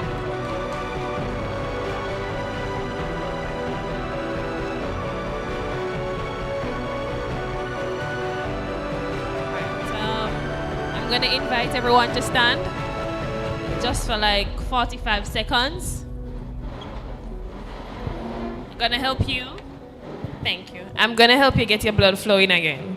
I understand sometimes after we eat, we may feel a little bit tired, but I want for you to get into the other segment so that when a knowledge check come again, you know, we can have some new, you know, fresh people on the podium, all right? I'm wrapped up, tied up, tangled up in Jesus. I'm wrapped up, tied up, tangled up in Jesus. I'm wrapped up, tied up, tangled up in Jesus. I'm wrapped up, tied up, tangled up. I can't hear you. Tangled up in, I'm inside, outside, inside, outside, side to side. Come on, do the actions with me. I'm inside, outside, side to side with Jesus. I'm outside. Nice. I'm inside, outside, side to side. Inside, outside, side to side. Inside, outside, side to side. With God. Give yourselves a round of applause. You can have a seat. Thank you so much. So congratulations to our winners and welcome again. Welcome to those joining online. We appreciate your participation and for being here with us, sharing the virtual space with us. All right, we will now hear from the Department of Cooperatives and Friendly Societies, who will share insights into how you can ensure compliance to the requirements of the DCFS. This presentation will be done by Ms. Danielle Thompson and Ms. Keisha Berger. Make them welcome, please.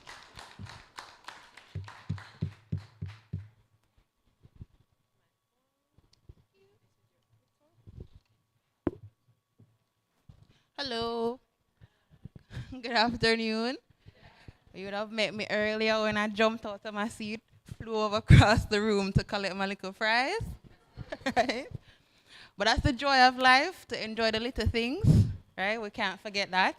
All right, so my name again is Danielle Thompson from the Department of Cooperatives and Friendly Societies. And with me is my colleague, Senior Training Officer, Ms. Keisha Berger. Asks, who is familiar with the department, first of all? Raise your hands. 1, 2, right? And are you familiar with the Ministry of Industry, Investment and Commerce? Do you know who the minister is? Who knows who the minister is? You don't remember the minister name? Nobody? What you said? Senator Arvin Hill. Right, Senator Arvin Hill, right. Who says Albin still in what? Yes, he's still in four, right. All right, so DCFS's mandate So the DCFS has a mandate to regulate entities registered under 5 different acts. And be reminded that each act is a piece of legislation. So this is the law, right? It's a parliamentary act. It wasn't created by the department, but in parliament. We regulate entities such as under the act of the Cooperative Societies Act, the Friendly Societies Act, Industrial Provident Societies Act, Charities Act, Agricultural Loan Societies, and Approved Organizations Act. And these acts showcase how each organization, how they must operate, what they're allowed to do, and further how they should be registered and regulated by the department. So let us see now, it's not working. That's fine. All right, so how do we execute our mandate? So in executing our mandate, we facilitate registration. That's the first thing. And what we do here is we guide and support organizations through the process of becoming a legally registered entity, right, under the relevant act. So you're a legal body now when you're registered. Further to that, once you're registered, we don't just leave you alone to figure it out on your own. We monitor and supervise these organizations. We want you to stay registered once you are. We want you to stay in line with the laws that govern you, which is the Act. And this is great for transparency and trust with the public, because if you're not following the rules and the regulations, you're not, you cannot be a trusted organization. We also ensure that there is legal and operational compliance. So you're not just registered, your operation is in line with the legal and the regulatory standards. So this means you are submitting your reports on time, you're managing your finances, you're properly following the rules that are laid out for you. We also cover audits and investigations. And so audits is mainly for benevolent societies. We have an audit unit where we annually go in and do audits with those societies. For charities, you'd more likely go outside and outsource your audit. And we do investigations as well, and this is for concerns of mismanagement. So think of a mismanagement of funds within your organization. You can call on the department and we do a thorough investigation regarding that, right? So integrity, we have to think about integrity when we think of organizations. That's important. We also facilitate training and capacity building. So you'll also see within benevolent societies, we offer training, such as in time management or team building, leadership and governance. So we don't just leave it to figure out what exactly your next step is. We offer those trainings. If you're a charity, we do workshops. We also offer sensitization sessions. So before you apply to become a charity, you can get sensitized just to figure out if this is exactly what you want to do and what it requires, right? So you're not really left out in the dark. And so today what we're going to focus on mainly are Okay, go back to the slide. All right, for audits, for charities, you source your audit outside, but we do audit for cooperatives, benevolent societies, friendly societies, and also the Industrial and Provident Society. So for now, we are in the process of looking to do audit for charity, but it has to be, it's a tier-based policy that we are putting in place. So if you are registered with us as a charity and you're not able to afford the auditors outside, we will have to do an assessment to see what is your income like and so forth to be considered in doing the audits for charity. But for audits, we, under the Cooperative Societies Act, the Friendly Societies Act, Industrial and Provident Societies Act. As it relates to charity resensitization, we do sensitization and workshops. So we invite the charities to come over, tell them about the compliance, the registration process, remind them about the filing of returns, annual returns, and so forth. So the sensitization is to inform you as what is expected. We do sensitization for also the group seeking registration under the Friendly Societies Act. and the Cooperative Societies Act. So we do sensitization in that aspect and category. Right. So we'll mainly be focusing today on charities and benevolent societies, and benevolent societies fall under the Friendly Societies Act. Right, charities under the Charities Act. So that's the difference there. All right, so the Charities Act 2013, this speaks to registration, regulation, administration, and governance of charitable organizations desirous of benefiting from tax relief under the following statutes. So you think of the Customs Act, General Consumption Tax Act, Income Tax Act, Stamp Duty Act, Property Tax Act, and the Transfer Tax Act. And why you look so excited? You're not excited for the tax exemption? You're not interested in that, you know? All right. So excluded bodies. So now we're looking at those that you come in to register and we see a list of things regarding your organization, we might turn you away from that. So if you come to the Department of Cooperatives and you register your or you attempt to register your organization, and we notice that you are a political party or a body that promotes a political party or a candidate of a political party, you might be excluded. Can anybody tell me why? Or why you think you might be excluded from registering? What you said?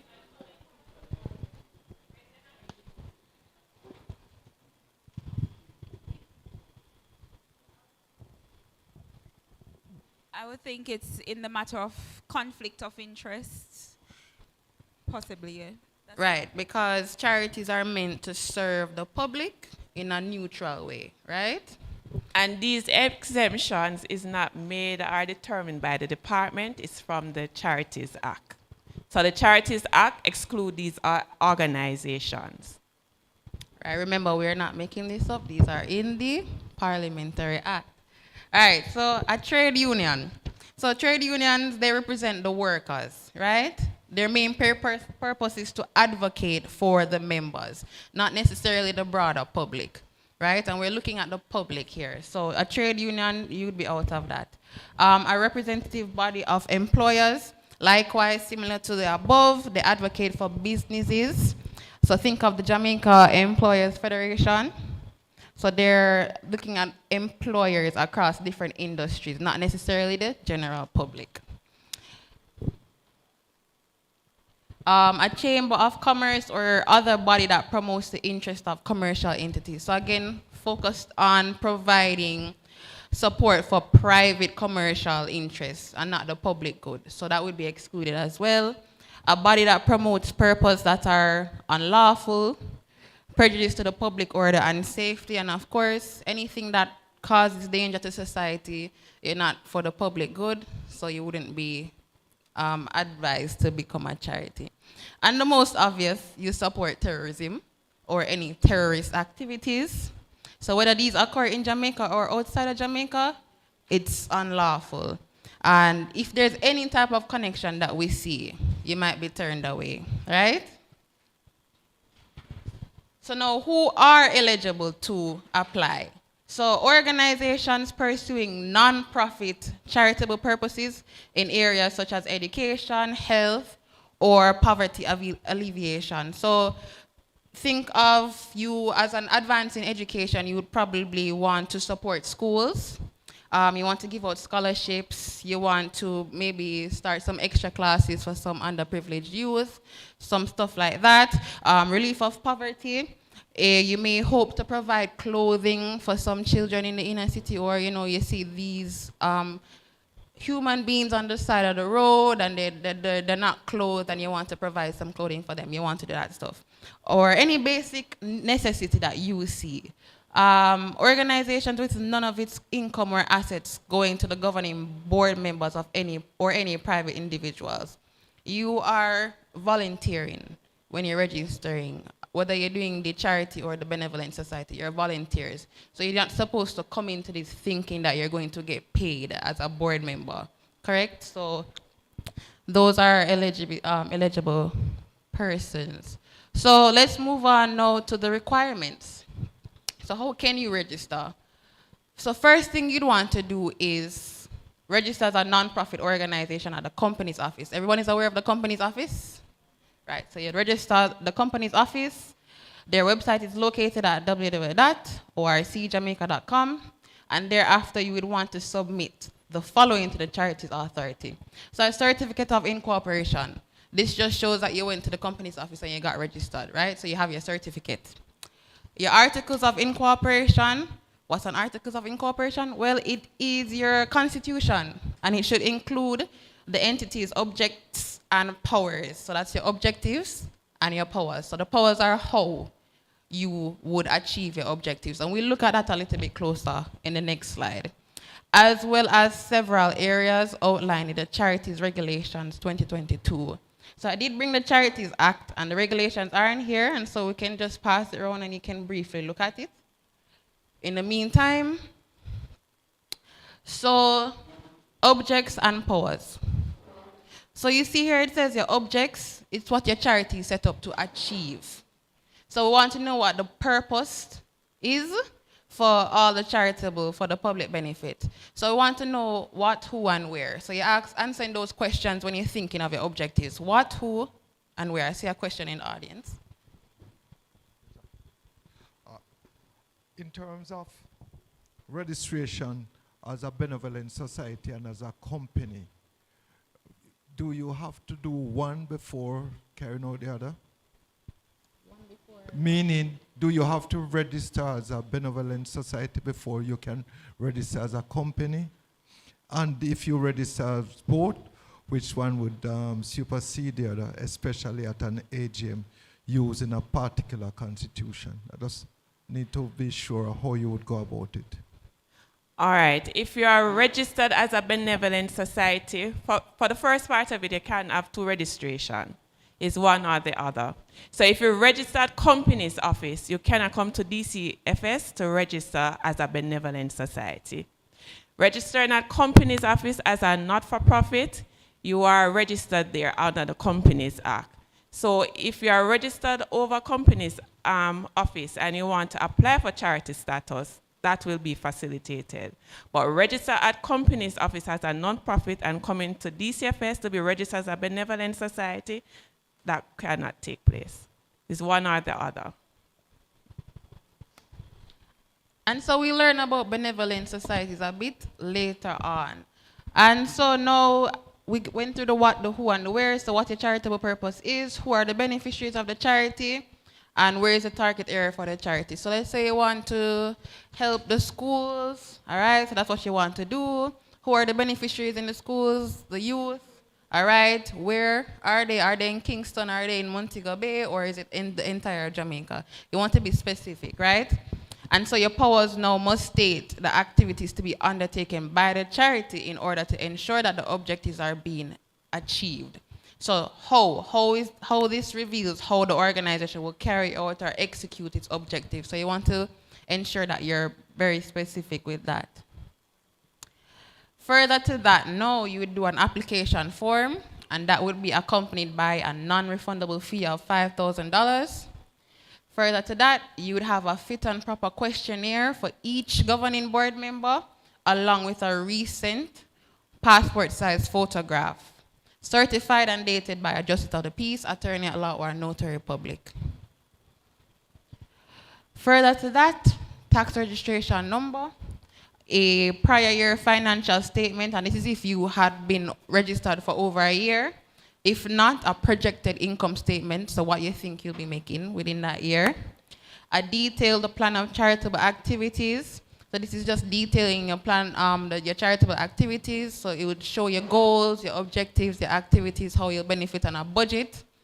Administrative operations management policies and procedures of the charitable organization. So this is your policies, how you're going to govern your organization. So you'd think of communications policies or your HR policies or your risk management. You want to see these certain policies. There's a hand.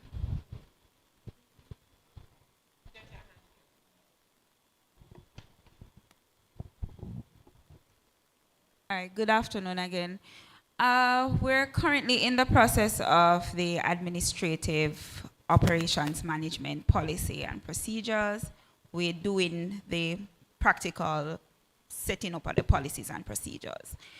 But we would like to note what guidelines that we should probably follow in order to come up with these. Like if we have to refer to the law that governs the charity and in reflection of our objectives, if we could take that stand. All right, we do provide a guidance note as to the areas that should be captured in the policy document. So that is on our website. So we do provide you with the guidance in developing those policies and the ones that we recommend that should be stated in the policy. We do have the guidelines that are really helping us go along, but to have a reference, No broader reference. We don't ask for a reference. What it does No, is man, not to state the reference, but to have something to follow. Yeah. All right, Like we a template don't or have a something. template because every organization operates differently.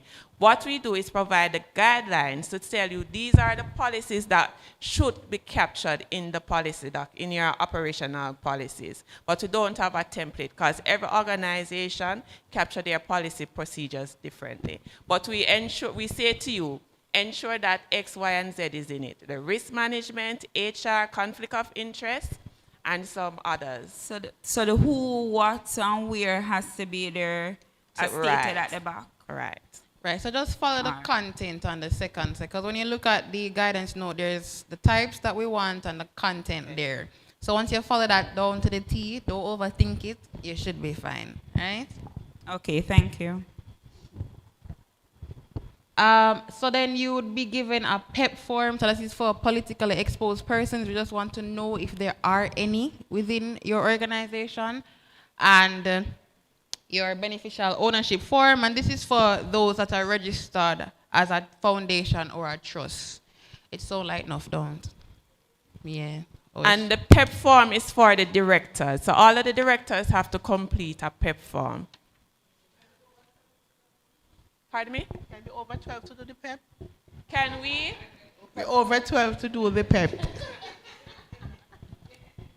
right, so Ms. Berger will take you through the remainder of the PowerPoint. You want me? And just to say that using the word foundation or trust, you need to complete the beneficial ownership form. However, when you're using the word foundation, it must be either self-funded or a business that is funding the charity organization that you're wishing to form.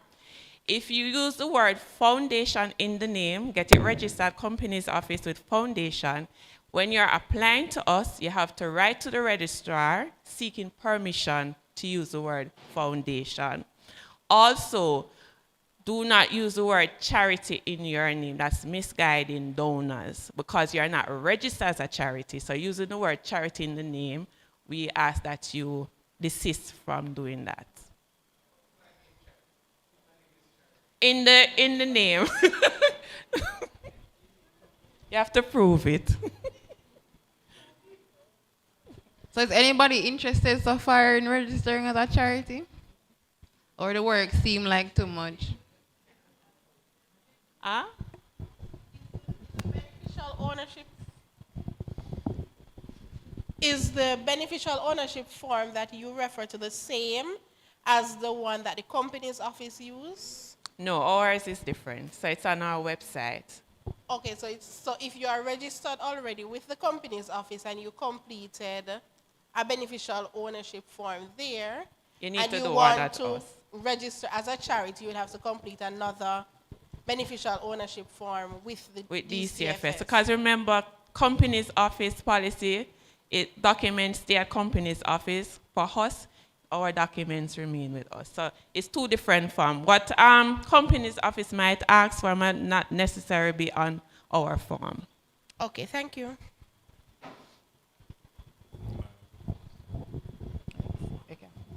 You can flip it.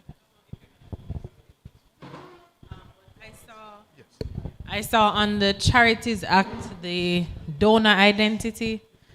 And I'm not sure. I just wanted to know if the donors have to reveal themselves or you can have silent donors. What's that? So you have to identify your donor. Yes. Pardon me? How do you go about the silent people, the people that don't want? You can't take no money from those people? They have to identify themselves because of the FATF Act. So they want to know who are these donors. Remember, terrorism and money can pass through the charity. So all of that information is needed to prevent those happenings. All right? Before you move on, there's another question here. Can you just explain a little bit further pertaining to the names? So if a particular group is registered carrying a name, let's say Sea Gardens Community Development Committee, and it is deregistered, once you reactivate that group, is it possible to get back that name? All right. With the Department of Cooperatives? Yes. Okay. Once that entity has been cancelled, you cannot use back that name. So you'd have to come with a new name. Or if you use back the name, you have to put something in it that doesn't reflect the previous name.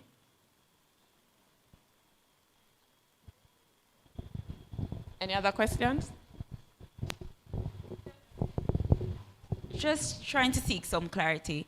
You're saying that if you fall off the charity status with your name, you have to get a different name to come back on the charity status. All right, that what were you talking about a charity? Okay. For CDC.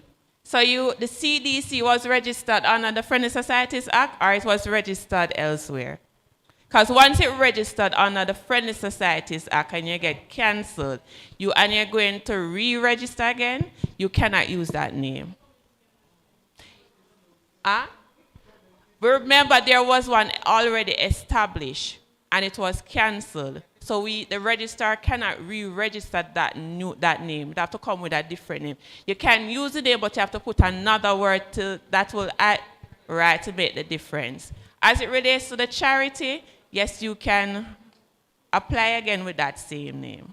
Okay, thank you.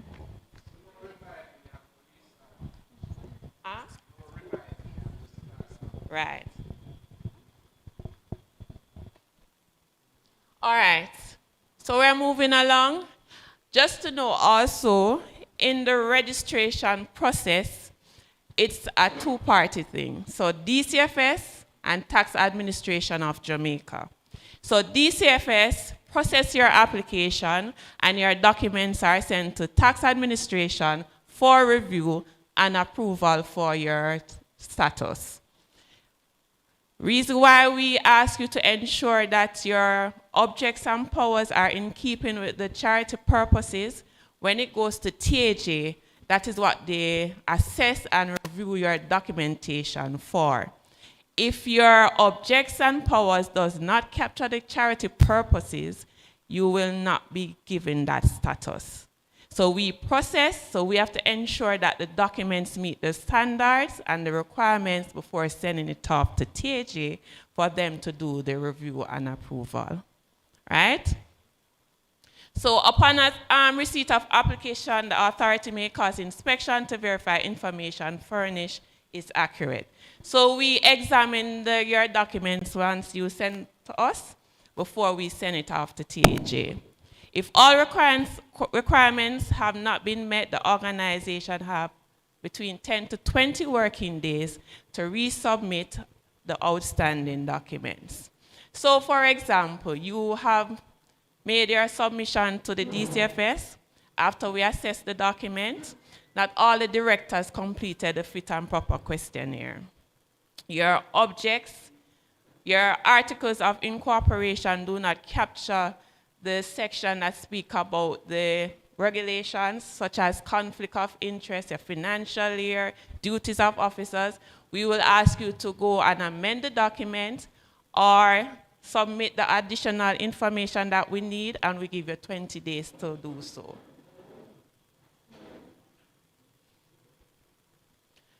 The processing time for your application as charity is 30 days, right? Application along with other relevant documents are forwarded to TAJ. TAJ review the documents. They have 14 days in which to do so.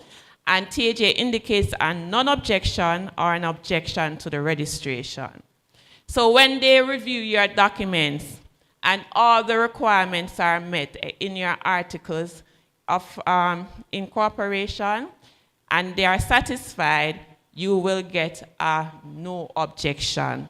No objection means that they are recommending you for approval of the certificate.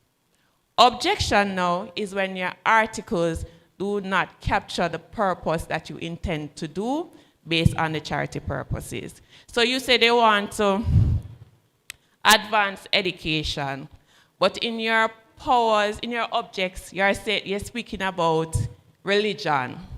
That's two different things. So they will say this is an objection. They need to fix their objects to state what is it that they are going to do. Because your plan of charitable activities say that you will be facilitating advancement of education by providing back to school treat and so forth. So they will ask you to do the amendments necessary. That you are misunderstanding them because they are about religious education and not just education. How you go about that? So if you are doing about religious education, preach the word. So your objection must say preach the word of crusade and so forth. So that will tell us, okay, religious education. Excellent. All right? So if there is an objection, as I said before, you'll be asked to resubmit the amended documentation within 60 days.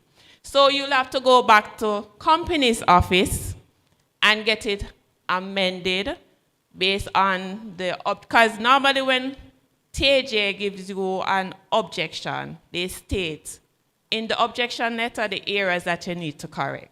And they also meet with the organization to further discuss the amendments so you can get it correctly the next time, right? You can appeal if you were refused, you got the objection, you are not satisfied, you can appeal. The appeal tribunal is at the Ministry of Industry, Investment and Commerce, right? So the application for appeal is sent to ministry and you will be contacted as to the proceedings. Any application being submitted after 60 days will treat as a new and process is restarted. So you submit your application and we say to you, correct the articles, get it amended. You need to submit the outstanding fit and proper questionnaires. We are not seeing where you've submitted your policies and we say we are giving you 60 days in which to correct all of those deficiencies. If 60 days pass and you have not made contact with us or you have not submitted, you will have to do a reapplication, reapply over again, pay that $5,000 and start the process again. So when you get a timeline, if you're not meeting the timeline and you're having some roadblocks, reach out to us so we can give you another extension. But if you fail to reach out to us, it is assuming that you are no longer interested. So when you come back after the 60 days, we're going to ask you to reapply. So a no objection, you receive the certificate. It is valid for 2 years. So every 2 years, you have to do a renewal. All right? So tip for success. So they visit the Charities Authority to speak with an officer.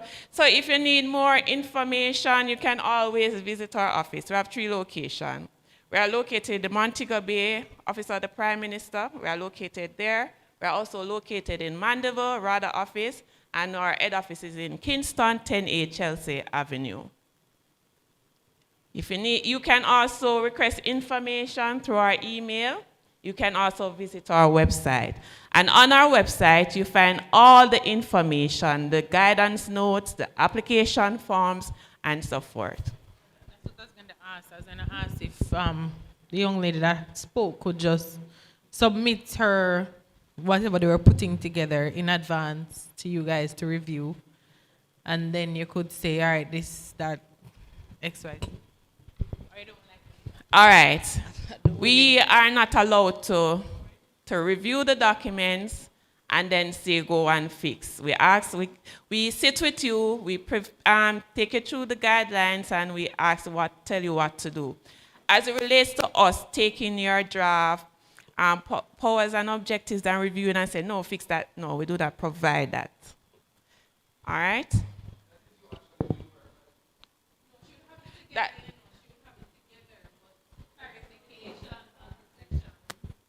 No, if you come in with your application with all the documents, we go through to tell you yes. But to review the articles, okay, so it's two things.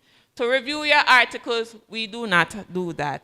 But if you come to make an application at the office, we will check the documents to ensure that you have submitted everything.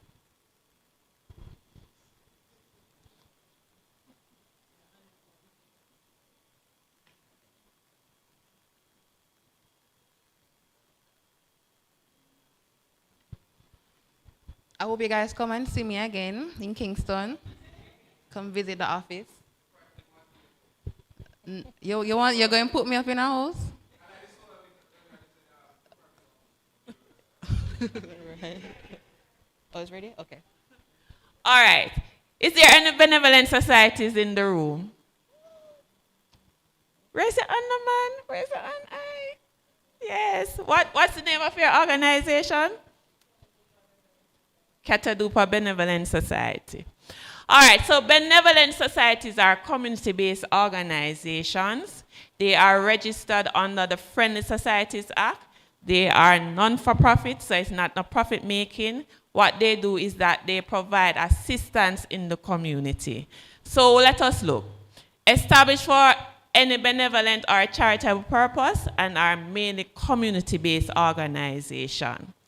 They are somewhat charity, yes, but for you to get the status, you'd have to apply for the charity status, right?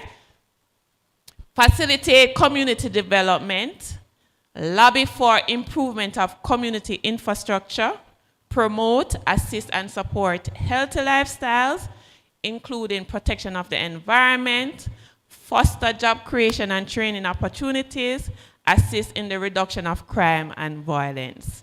So you see those features depict charity activities. So also their objectives is surrounding what is stated there. So yes, once you're a benevolent society, you can apply for charity status because your objects would have been in line with the charity purposes.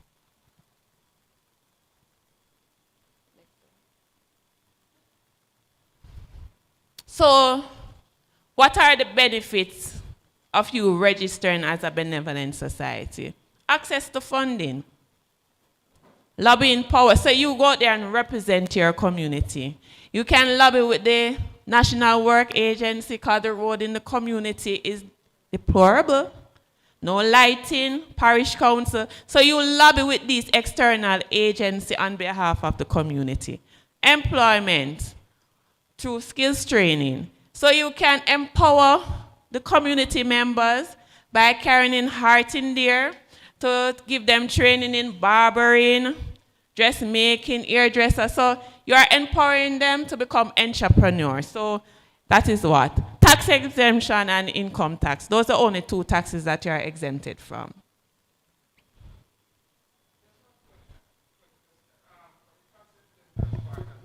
Does it allows for the say you're doing business with a company, someone else who want to do some form of donation or something to your, right? Do they get tax exemption or relief or something? It doesn't apply in this sense? No. Okay. That's just the benevolent society. So you have somebody from overseas that used to live in the community and want to send down some computers or laptops. Right. That's the exemption, the stamp duty. All right? So what are the requirements? The group should have at least 21 members. So these 21 persons must be interested in being a part of the benevolent society. 21 members What tie them to membership? They will be contributing to monthly dues. The group sets whatever amount that you want these individuals to pay on a monthly basis. Steering committee. So once you're coming to us with your application, the application form will ask for your steering committee members. The steering committee members are like your president, your vice president, the treasurer, PRO, so forth. You are called a steering committee because you are not yet registered. So these persons will be steering the registration process. The application form you complete, the registration agreement you complete. We ask you for a project proposal development program. All we're asking, what are your projects that you will be undertaking? So we want to know what is the interest of you coming to register as a benevolent society. Statement of affairs. This is a form that captures your income and expenditure. So we say, okay, then you're a group. Do you have any money? So if you have any money, yes, what it is used for, or was used for, and what was your expenses like, and where is the balance being kept. So if you don't have a bank account, but the dear treasurer keeps it at home, that treasurer have to provide us with a letter to state that he or she has the money in his or her possession. If you have a bank account, whatever balance reflect on the income statement of affairs, we ask you for a copy of the bank statement. All right? A copy of the bank statement, cash statement signed by the treasurer, whosoever has that money in his or her possession. The processing fee is $2,000. Proposed rules. So the proposed rules is what we have at the department. We have a model. No, the proposed rules is what you will have. Because some groups come with their constitution. However, the department sells model rules. What is in the model rules is that it has section from the Friendly Societies Act. So what we do, we ask you for your rules, and at a training session, we compile both in one. So we use your rules, fit it into the model rules, and give you a final constitution. All right? Written proof of location. So you might have somewhere that you're operating from. We need that permission letter. If it's somewhere you rent, we need to see the rent receipt. If Mr. Jones give you permission to operate at this location, we ask for a letter from Mr. Jones. And if you own a community center in the community, we need some proof to see where all that center is owned by the community. Right? Pre-registration training. So we have to, it's a part of the requirements. We have a session with at least 15 members from the group, and it should include all the steering committee members. What the training does, it is a training that tells you what is expected of you and what is expected from us. We train you in the management principles of operating the benevolent society. So at least you know what is it you are going into this organization, what is expected of us. Can we continue the registration, or are we no longer interested because it's too cumbersome, it's too much? But at least we train you to say, look here, the benevolent society, you have to be keeping policies, you have to be keeping proper recording because you are expected to submit your records for auditing, about your meeting, and so forth. And this training is 5 hours. 5 hours minimum, 5 hours, and it's $900 per hour. So this would be 9 times the 5. Right. So compliance of the Benevolent Society, submission of financial records to facilitate audit. So once your financial year comes to an end, we ask you to submit your records for audit. We have our auditors at the department. Once you submit those records, it is done by the department auditors.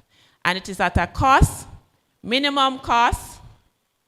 It depends on the amount of work also that the auditors have to do. So you might pay $10,000 or $5,000. Just a quick question. It's the previous slide, it's per member training, or it's for the entire group of 15? Entire group. Interesting. So it's for the entire group.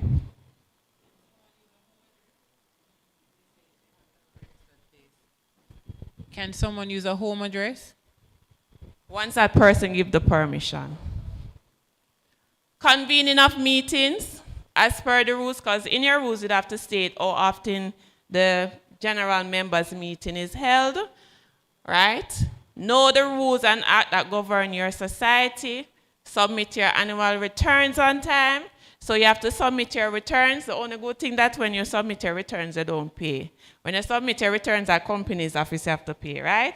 But submit it into DCFS, free of cost. Do proper strategic planning and budgeting, right? Keep abreast of happenings in the industry in which you operate. Identify, manage risks associated with the operations. So all of these are part of compliance as a benevolent society, right? Failure to be compliant can cause you to be cancelled, right? So if you're there lacking behind, not doing what you're supposed to do, membership falling behind, you can be cancelled. Because one thing you should note, the Act states once the membership falls below 21, immediate cancellation. Post-registration requirements, and this speaks to charities. So once you register as charity, you have an obligation to file your returns. So there is your annual return and your audited financial. And bear in mind, the audited financial must be done by approved auditors, right? So the filing of return, Form 8 is your annual return for charity. And if there is any change in your organization as a charity, there is a notice of change that you need to complete and submit with us, and that's Form 7. If you are registered at the company's office also, changes has to be done at company's office as well, and changes has to be submitted to the DCFS, and the form for that is Form 8. Form 7, sorry. You don't pay for change. Okay. The only thing you pay for is renewal, which is $5,000. So if you're going to renew, you pay a $5,000. To file your returns as charity, there's no cost. All right? So the renewal, remember we said that your certificate expires every what? 2 years. So therefore, you have some windows. So if your certificate is upon expiration, you have to apply, you renew your renewal process 2 months before it expires and 6 months after the expiry date. And the cost is $5,000. So you do the renewal form, right? And you do your submissions. Bear in mind, when you're doing your renewal, you must be up to date in filing your returns. So this is just a comparison. Charities, charitable trusts. So we look at any institution established exclusively for charitable purpose, operates for the public benefit, has no part in the net income, so no director is expected to be paid, and you're exempted from the applicable taxes. Benevolent society, established for benevolent and charitable purposes. It is controlled by the members. You provide service to the larger community. Surplus is absorbed, losses is absorbed, membership as per the rule, and you are exempted from the income tax and stamp duty. So with the department, there's 3 units that work with all of these entities. So you have the research, training, and development. That is where myself and Ms. Thompson is from. We provide capacity building, assist with the development and implementation of policies. We conduct operation assessment, and we attend board meetings. Then you have the regulators. Those are the officers that enforces the act, right? So they do inspection, They conduct pre-audit checks of your financials, they attend your board meetings, and they also attend your AGM. Then you have the auditors. They conduct audit, they conduct investigations, and they attend your AGM. So when the auditors attend your AGM, they present your audited financial statements. And that's basically it. I am giving away my folder of forms and You have a information. Anybody wants question it? here. Yeah. I have yours. It's not really a question, but a commendation as a member of the Benevolent Society that prior to last year, the facility wasn't there for online meetings. So I think COVID has strengthened that need, so I must commend you for facilitating that now. Yes, and we have officers, just to let you know as well, when you registered with us, you're assigned an officer, so you're never left on your own. You always have an officer that is working with your organization, right? And we have been amending the rules to facilitate online meetings in the organization. All right? Any other questions? All right, thank you very much for your participation. If we are inviting you to our organization to do a presentation, education like this, do we have to pay? No, there. Okay. All right. That's a part of our work. And what do we have to do if we would want you to come to our... All right, so you'd have to send an email providing the information and in the email you state your request. Okay. And then it's routed to an officer who will proceed with your request. All right? All right, thank you. Thank you. All right, thank you so much, Danielle Thompson and Miss Keisha Berger from the DCFS, who would have given us information on how we can ensure compliance to the requirements of the DCFS. Can we give them another rounding applause? Thank you so much. So, to segue into the other session, I'm going to ask two persons, so followed after each other. I'm going to ask two persons to just share in person right here, and to those online, the benefits of having a bank account. So you can raise your hand and the mic will come to you, and you can just share what do you think are some of the benefits or advantages of having a bank account. Anyone? Please don't shout. Oh, here we go. Good afternoon, everyone. Can stand, please. Share your name. We're winding down. It's not the time to be shy now. Good afternoon. My name is Claudia Bell, and I'm a proud representative from the Catadupa Bevernet Society. My take on why is a bank account important? It helps you to take care of your money. When I say take care of your money, I mean when you keep it at home, you spend it very quickly. So when you have it in a bank account, if you're eager to go for it and you make stagnant, recommend to go for it. So therefore, when it's in a bank account, you get to save it better. Thank you. Thank you so much, Claudia. Can pass the mic to our next volunteer. Stand, share your name and your benefits. Hi, my name is Rhonda Hamilton Davis from Caribbean Christian Center for the Deaf, where we reach, teach, and nurture the deaf community, deaf and hard of hearing. Yes. Benefit of a bank account, it establishes accountability for your charitable organization or, yes, and also it's good for record keeping. You know, yes, it also established the flow of money, planning, etc., patterns, trends, so much things. Thank you. Yes. Thank you so much to these two lovely ladies. And I'm just going to present them with a token. Thank you so much for participating.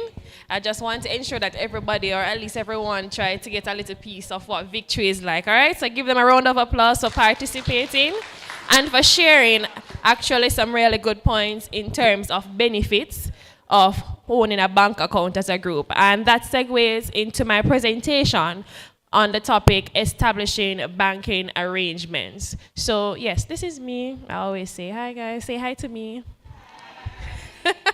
I love you guys. All right, so what do we expect at the end of my presentation? One, we want to know the common requirements for KYC compliance and due diligence. Anyone know what it means by KYC, the acronym KYC? Karen? Know your client. Lovely, lovely. Know your client, or we can say know your customer, right? We want to also get an understanding of how to develop protocols for signing officers. And the presentations before mine would have shared with you as a tip that when opening an account or anything handling money, we advise you to have at least 2 persons. Understanding? So at least 2 persons on that account when it comes on to the signatories, when it comes on to the cash flow and the movement of the funds, all right? We want to also show you, provide information on how you can maintain banking records. 1, main features of a financial management system. A dedicated bank account in the name of your group with at least 2 signatories is good practice. So we encourage you, 1, open the bank account in not the name of the president, not the name of the treasurer, but in the name of the group. Or of the organization, right? Because whilst the executive team will be in and out based on their years of service, the group remains. And we want for you to open the account in the name of your group with at least 2 signatories. If necessary, additional bank accounts may be useful in managing funds, particularly if some funds should be segregated for specific purposes. So if it's a case where you have different activities and you're interested in opening bank accounts for those different activities or for application of certain funds, loans, grants, that is also possible. So it's not a restriction in terms of having 1 bank account. You can have multiple depending on you. So the benefits of having a bank account, in addition to what was shared by the 2 lovely ladies, 1, it improves the security of financial management. 2, it creates an independent track record of your expenditure. And 3, it enhances the group's financial credibility. Remember what we said about a bank account as a feature? I'm hearing a little bit of it. It's important for your financial management system. I'm going to have, remind me of your name? Latoya, just give her a point. So when we have a bank account, it ensures accountability, and as a result, we want to have proper financial management system in place. Exactly so. Exactly so. Thank you so much, Latoya. So benefits of a bank account for a community-based organization. Bank accounts help community groups to build financial credibility, to maintain proper record keeping, and it gives you an advantage when it comes on to accessing loans, grants, and digital transactions. Having a dedicated bank account also provides a clear separation between your personal funds and the organizational funds. And we talked about the DART earlier. We talked about the T, which stands for transparency, right? So it supports transparency and it supports accountability. So here are some requirements that are needed by some popular banks locally. Now, on the left where you see it says requirements, those are the documents that are needed, right? KYC documents, documents that are needed by the individuals who will be on the account, as well as the documents that make up the group, all right? And going across in yellow, we have the institution, and where you see a green tick, it indicates that the institution requires these documents. Where there's an X, it's not mandatory. So let's go down. Valid photo ID, everyone needs that. So yourself as a signatory on the account, every institution I can safely say will ask for your ID. It's very important for you to have a valid ID. So that can be a passport, a driver's license, a government issued ID. Once you can present that, you're already ticking one of the requirements in terms of what is needed for starting and building that relationship with your financial institution of choice. 2, proof of address for both the signatories and the organization. The presentation before me would have stated that if you do own a property or a building, in terms of where you operate administratively or wherever you guys meet, you can have a letter written by the owner. If you don't own that property, you can have a letter written by the owner to say, yes, you yourself and your members within the organization, within the community group, do conduct business here. If you do own the property, you will have your supporting documents, and then yourself as an individual being on the account, you can show your proof of address with documents such as a utility bill. So a light bill or water bill, a credit card bill can be shown also. And if it's a case where you don't have an official document, you don't own an official document with your name and where you reside, there are in-house forms at these institutions where upon explaining that you don't acquire one of these documents, you can get it completed and notarized. So upon starting the conversation, you know where your position at. And it starts today because I'm giving you the information so you know where your position is at and what document is needed and where you stand, all right? TRN, important for both the organization and the signatories. And you see where so far those 3 listed are important and needed by all institutions that we have given an example. Legal documents are also needed, which takes the form of certificate of registration, bylaws, and minutes. Now, as soon as you yourself and the executive have decided to start that banking relationship, it is encouraged for you to have that conversation in your minutes, have it recorded, and that is considered a legal document that you can present to the bank, to the financial institution to open your banking account. Proof of income. Now we see where it's mandatory for some banks, it's mandatory for some financial institution, and some do not ask for it, or probably not a mandatory document. But if you wish to present it to kind of strengthen your case, that would be good. So proof of employment or income for the individuals on the account, that can come in the form of a job letter, that can come in the form of a pay slip. Now, if you are self-employed, once again, it goes back to starting the conversation. There are in-house forms which can be notarized, where you can complete those forms, have them notarized to just express what it is that you do for a living. All right, so whatever your financial inflow looks like, what activity you do, just to have that conversation and to present those documents, it is considered important for your KYC documents. References. Based on my experience, I realize a lot of banks kind of move away from the references. Not to say that it's not important, but it's no longer mandatory for some institution. For the institution that asks for it, it takes the fashion of name, address, and valid contact information for someone that can vie for you. So, not to say your mother, your brother or your sister, but somebody who the financial institution can contact to just confirm who it is. A pastor is an example, just to confirm your character in the public space. Sounding good? Sounding good? Okay, lovely.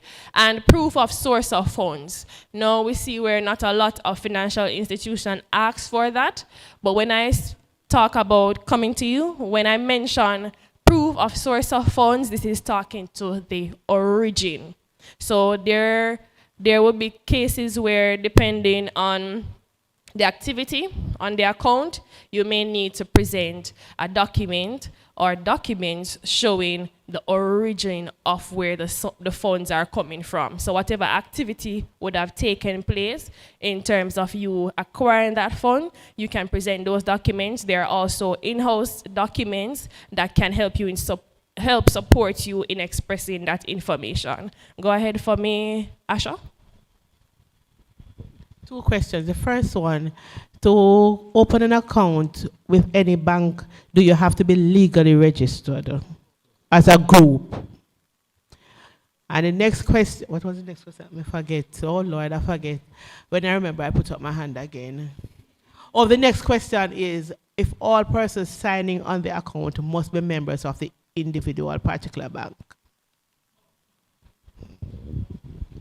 All right, so to answer your question, the first question, if you need to be registered, yes. So in opening the account as a group, as a charity, we need that legal document to show that you are a group, you are a charity.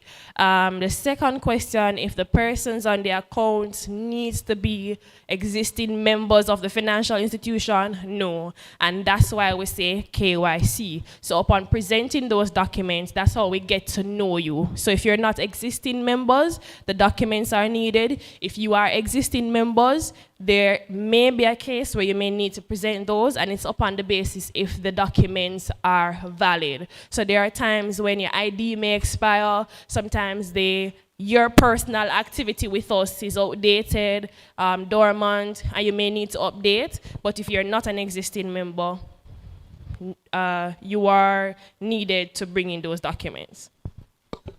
Just curious as to how online banking with things like biometrics and signatories, you know, like you were saying that to have 2 signatories on an account, how does that work with online banking and biometrics?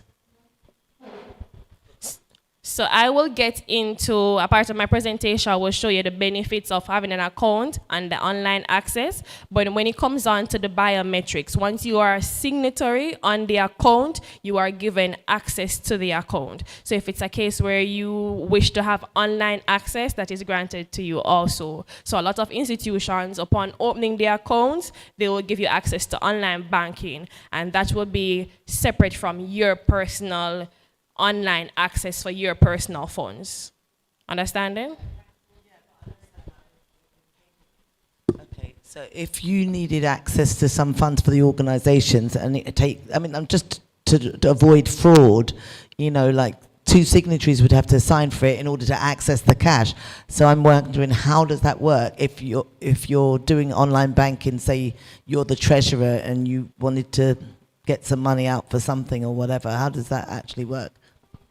So that falls on not only the security of the bank, but also the security that yourself and those on the account practice. So remember that online access will require a username and a password. So that should be kept amongst those that are on the account. So that's the security tip that we give. So whenever it comes to the online transactions, the access to the online account is for those who would have been on the account and would have signed up and brought in their documents, right? So whenever it comes now to the signing, once you're in branch, we will check the records to say, okay, Karen and Naomi, they are signatories, and whether 1 person needs to sign or 2 persons need to sign, the records are there when you are starting the relationship with us to indicate the signatories.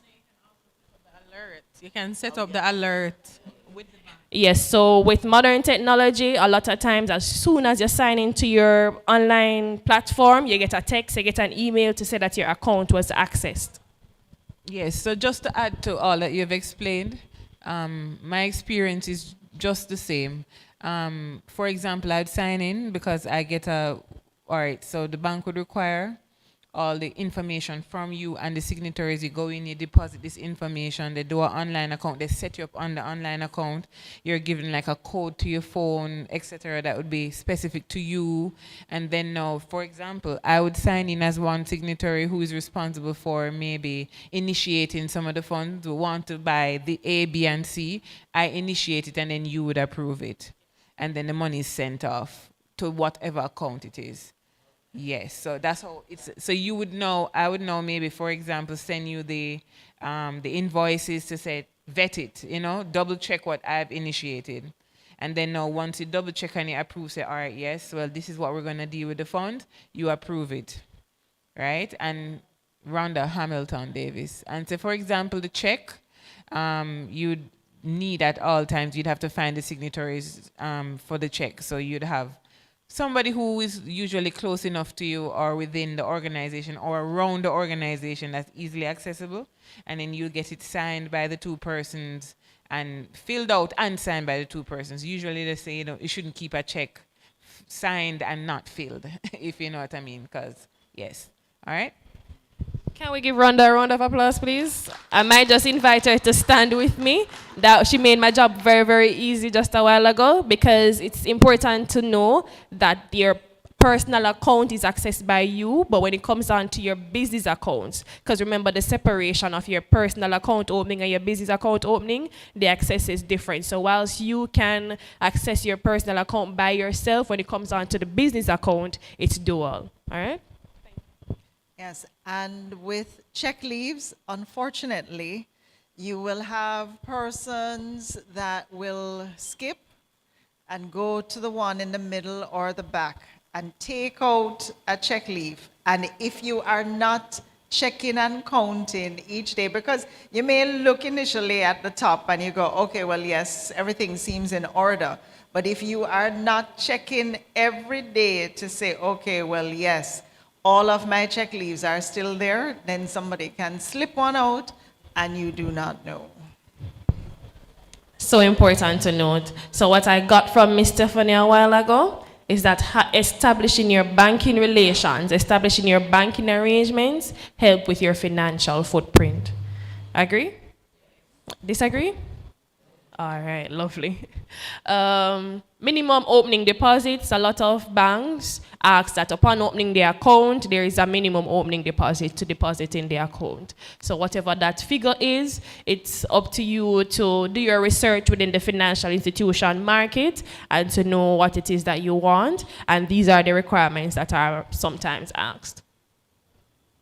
If you are considering a credit union or a PC bank account for your organization, ensure they are able to receive international funds transfer and offer accounts in foreign currencies. So it's important that to whomever you wish to have partnership with, you can actually exercise partnering activities. So when it comes down to the funds, you don't want to restrict to just local transactions. Broaden the horizons, right? We want to ensure you can get wire transfers, whether in the currency of US, pounds, euro, you name it. Right? Signing protocols help keep the money safe. And we don't want no unsafe money problems, right?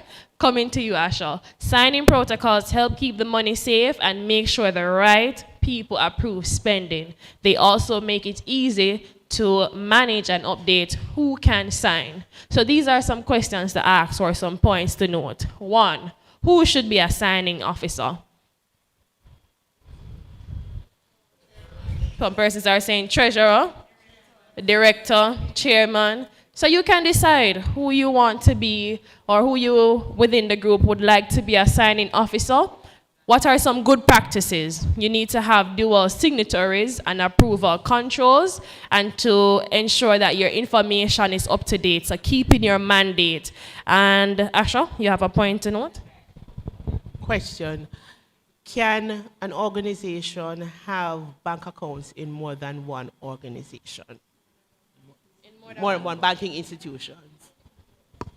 Yes, you can open multiple accounts across the different financial institutions. And sometimes if you wish to share, because I did state that one of the proof of address that you can use can be a bank statement. So if it's a case where you have an existing account with another financial institution, you can use that bank statement, right? To show your source of funds, your proof of income, etc., and supporting documents. So what records to keep?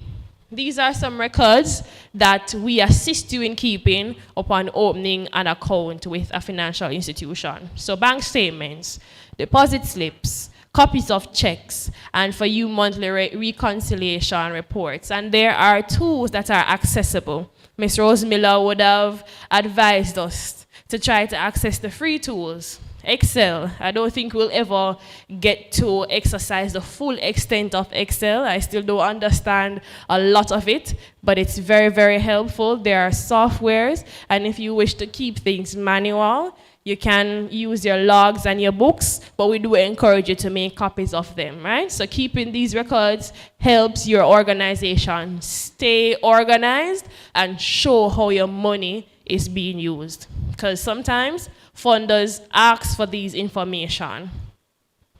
It is important to choose the right financial institution to support your financial needs.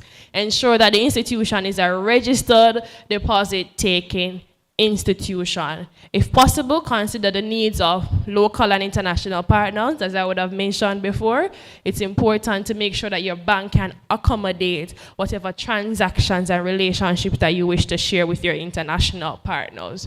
So be sure to consider these. Are the services and products offered relevant to your group?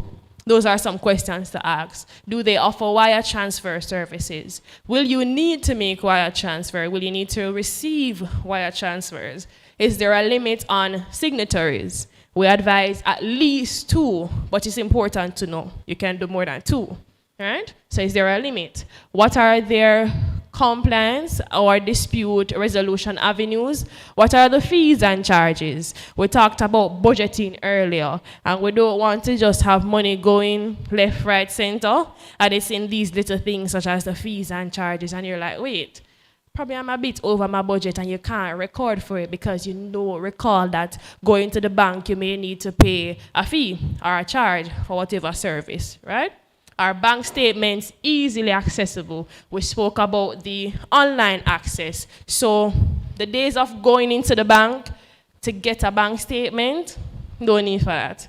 We have the online access, so that is one thing that makes it easy for you, because sometimes members of the executive or members of the group may not be able, based on their other responsibilities and duties, may not always be able to be going in branch, going in bank every time. So once you can access certain goods and services online, it's important for you to take up on that offer. And are the requirements achievable for your group? And those are the requirements for opening the account. Participants, I'm going to go on to a question, but in the meantime, in your resource kit, there is a worksheet, a banking checklist worksheet. What's your name there and your point? My name is Janet Malcolm Rose. It's not really a point, it's a question.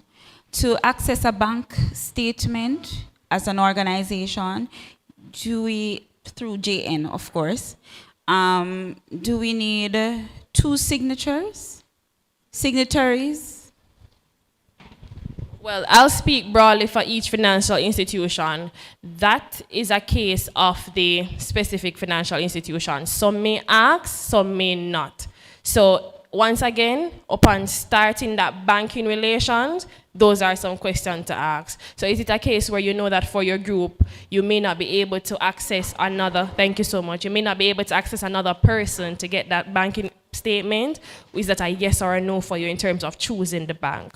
All right? So that's one thing to know. It's a very good point, but I think it's a point that we should all keep in the back of our heads when it comes on to know starting that relationship with any financial institution of your choice.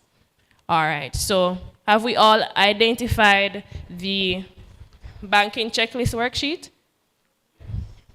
So based on my presentation just now, we're going to apply the information for your particular group.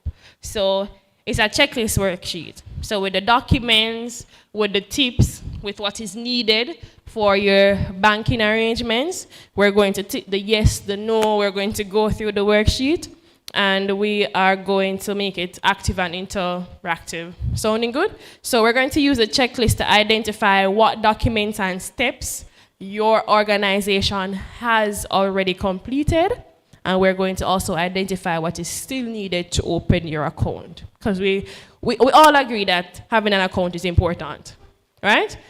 And if we don't have the account already, we're going to get the account, right? And if we have the account, we're going to maintain the account, right? All right, I love the yeses. So part 1, this is for the organization information. Grab your pens, 1, 2, 3, going straight to 8, yes or no. Your group. Is your group have acquired a certificate of registration or incorporation? Yes, no, maybe so? Joe, there's no maybe so on the worksheet, so either yes or no. Certificate of registration of a registered charitable organization for the charities certificate, yes, no. TRN, is there an existing TRN for your organization? So these are some helpful things to note. And feel free to bring this back to your group and to say, hey, we have this, but we need this. Sounding good? Yes, another yes, I love it. Proof of address, a utility bill, a lease statement, yes or no? Constitution or bylaws. Minutes to authorize the account opening. Because imagine going to the bank, I want to open an account for my group. But okay, is the group agreeing with you? We need the minutes where everybody is saying yes to the account. Sounding good? Another yes. Resolution to appoint signing officers. So this is where we say, all right, Master John and Sister Karen, they're going to be the signatories on the account. Now, part 2, this will be the information needed for the signatories. Number 1, government-issued ID, a valid government-issued ID. So that can take the form of a electoral registration ID, a voter's ID, a driver's license, passport. Yes or no? For each signatory within your group or each person that is assigned a signatory in your group, you need to choose these persons based on this listing here. So, we want to have Sister Janet and Sister Karen on the account. Do they have an ID? Do they have a TRN? Can they show their personal proof of address? So, Delroy lives up the road, and whatever address is up the road, does Delroy have a document to say, I live up the road? Yes? No? Proof of income.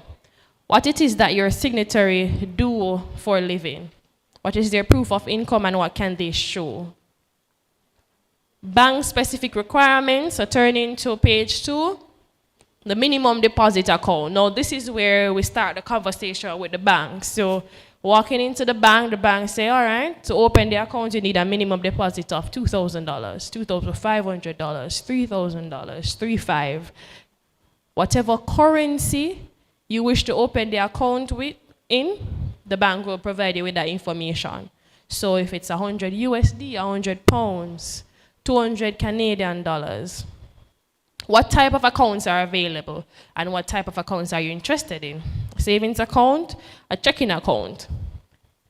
Have your group made any contact with any banking officer in terms of expressing an interest in opening an account? Yes, no? Was it mentioned? Any at all in your group meetings? Have you completed the application form and the supporting forms? Yes, I see Asha shaking her head. Asha looks like she's like 2 steps ahead, guys. Come. Are the signatories required to attend in person? So having the conversation with that bank officer and upon making the appointment, it's important to ask, for each signatory that we need on the account, do they need to be in person for the appointment? Or can I just bring in the documents for them? Right? Sounding good? Because then no, you will need to revise the appointment day. So if everybody needs to be there, everybody will need to come to a mutual agreement. If not, good to go. Can documents be submitted in part? Yes, no. Can you start the process of opening your account and have pending documents? Yes, no. What is that conversation like with your specific bank or your bank of interest? Do documents require notarization? Would you now have to find a JP? Would you now have to find a lawyer, a notary public? And is there a timeline within which the submission of documents must be completed? So, bank officer, when I get these documents, what is my timeline? Right? And then when I complete everything and we do everything on our part as a group, what is your timeline? What is my expected what is the expected timeline in terms of having the account open? Because sometimes we need the funds, we have the charity activities, and we need to have that account open. So it's good to get an understanding of everything, of every nook and cranny, right? So ask about the following features of service and obtain supporting documents for your records. So having the conversation with the banking rep is not for the banking rep to ask the questions of you. You should have your questions too. So one, what are the operating hours? Can I leave work and come to the bank at this and this time to do a deposit? So as the treasury, can I leave work and visit the bank at so and so hours to do a deposit? What is the access? ATMs, so forth. You need to get an understanding also of the interest rates depending on your account type. Online banking to accommodate dual approvals. We spoke about that.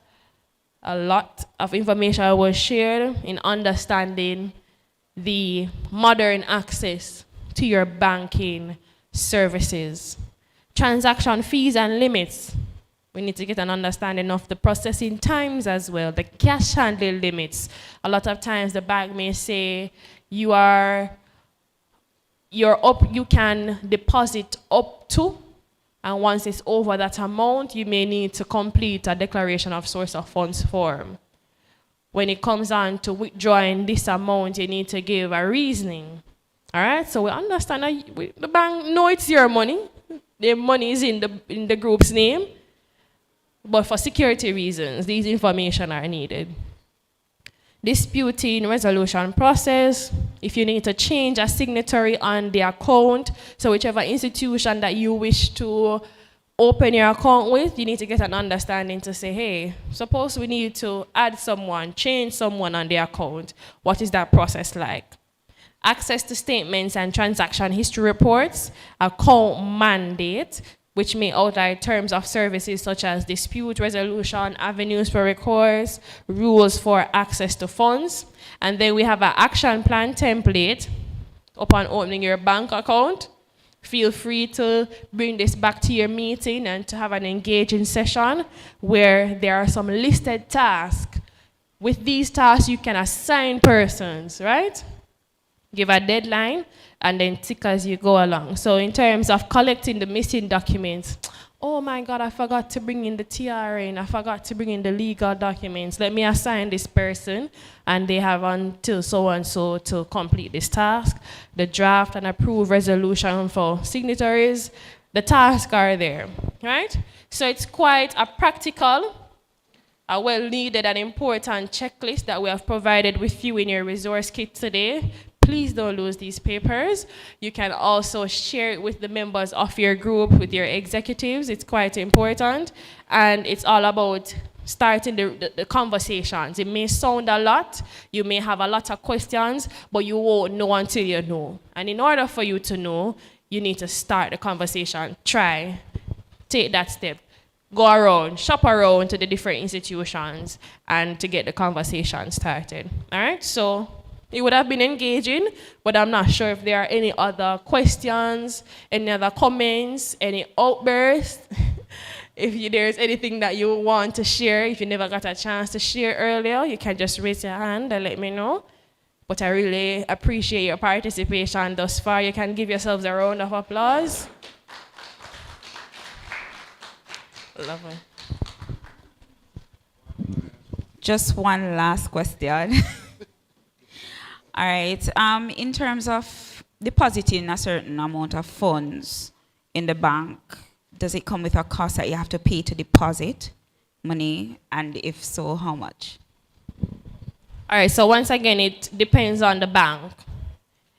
It depends on the bank, right? So if it is that you're interested in opening an account with a particular bank, that's another question to ask them. So does the fees, because we had mentioned you want to get an understanding of the fees, the interest rates, all of the little miscellaneous, quote unquote. I know Stephanie and another presenter would say, don't use the term miscellaneous. Try to have it on your budget. But that's a conversation to have with your bank of choice to ask, okay, for this set of funds, because you know the activities, you know the expected cash flow for this set of funds, how much will it charge? Will it charge? Because to ask the first question, you need to get an understanding if there's a charge. So some banks charge, some don't. And then depending now if they charge, you get an understanding of how much and what's the limit. And then now, depending on the amount, as I said before, some banks may ask for a declaration of source of funds. So it depends on your bank of choice. Shop around. I think I had the template with the different banks. I can confidently say that the information is on their website. All right. Coming to you. Here we go. Thank you. I just wanted to point out that the Consumer Affairs Commission has a schedule. It maintains a schedule which it actually publishes in the newspaper from time to time with all the fees and charges of the financial institutions. Lovely. Thank you so much, Auntie Claudine. All right. Any other question, comments, outbursts? Sounding good. All right. I have one here. Save that round of applause for me. In terms of the proof of income, say for example a CDC wants to open an account. I think you mentioned where the signatories will have to give you a pay slip. Why would you do that? And I'm not the one who is going to be depositing monies to the account, because the CDC would have like events or donors giving money. And I recognize a bank had asked us for, your individual pay slip. Which is correct, Ms. Stewart. So remember that in opening the account, we need to identify persons we're going to have on the account, whether they are existing members of the financial institution of choice or not. The requirement of the proof of income is needed to get an understanding of you. So the institution wishes to know you and what your character, what your lifestyle, what it is that you do for a living. So even though the account is a business account for the group, you are on the account, or the members of choice are on the account. So your information helps in building the group. So for documents that can be used for the proof of income, your pay slip or a job letter. And if you're self-employed, I would have mentioned some in-house forms that you can ask for, and those forms will require for you to complete or notarized by a JP to say, this is what I do for a living. So if you're not employed with an organization and you can't present your pay slip, your most recent pay slip, and it's important to know that every document that you submit, most of the times they are dated, and most recent is important. So it needs to be valid, most recent. A lot of times, or across financial institution, they ask for the last 3, right? So pay slip, job letter. If you're self-employed, the institution have the documents. So I understand that the account is for the business, but you're the signatory. In addition to that, they also ask for like a cash flow projection, also a business plan as to what you will be doing. So I thought that was too much, asking for those things and still want my pay slip. Which is right again. So the information for you is needed, and the information for the organization itself. Because while signatories may change on the account, and those information will be needed for each signatory, the group, the organization, whatever it is that you're registered as, it will remain. Now, the information is needed for that organization. So the inflow, the cash inflow, if you have not operated as it and you're new just as the bank account, a projected inflow is needed so we can get an understanding of any transactions we're seeing on the accounts. Because we don't want to see some transaction and we'll say, wait, this doesn't match up with the documents that were brought in or the documents that should have been brought in. Good afternoon again. What if one of the persons on the thing is a student? What do they portray then? All right, so the question not I don't know if you heard, if one of the signatory is a student, right? So student, depending, so usually it will be persons 18 and older, right? So you can show a school letter can be presented, school ID, and if it's also a case where you're getting financial support, because remember now, we're separating you from the information needed for the group. So for you now, say you're a student, Miss Bell, we'll need your, okay, you're a student. The institution, once again, it differs.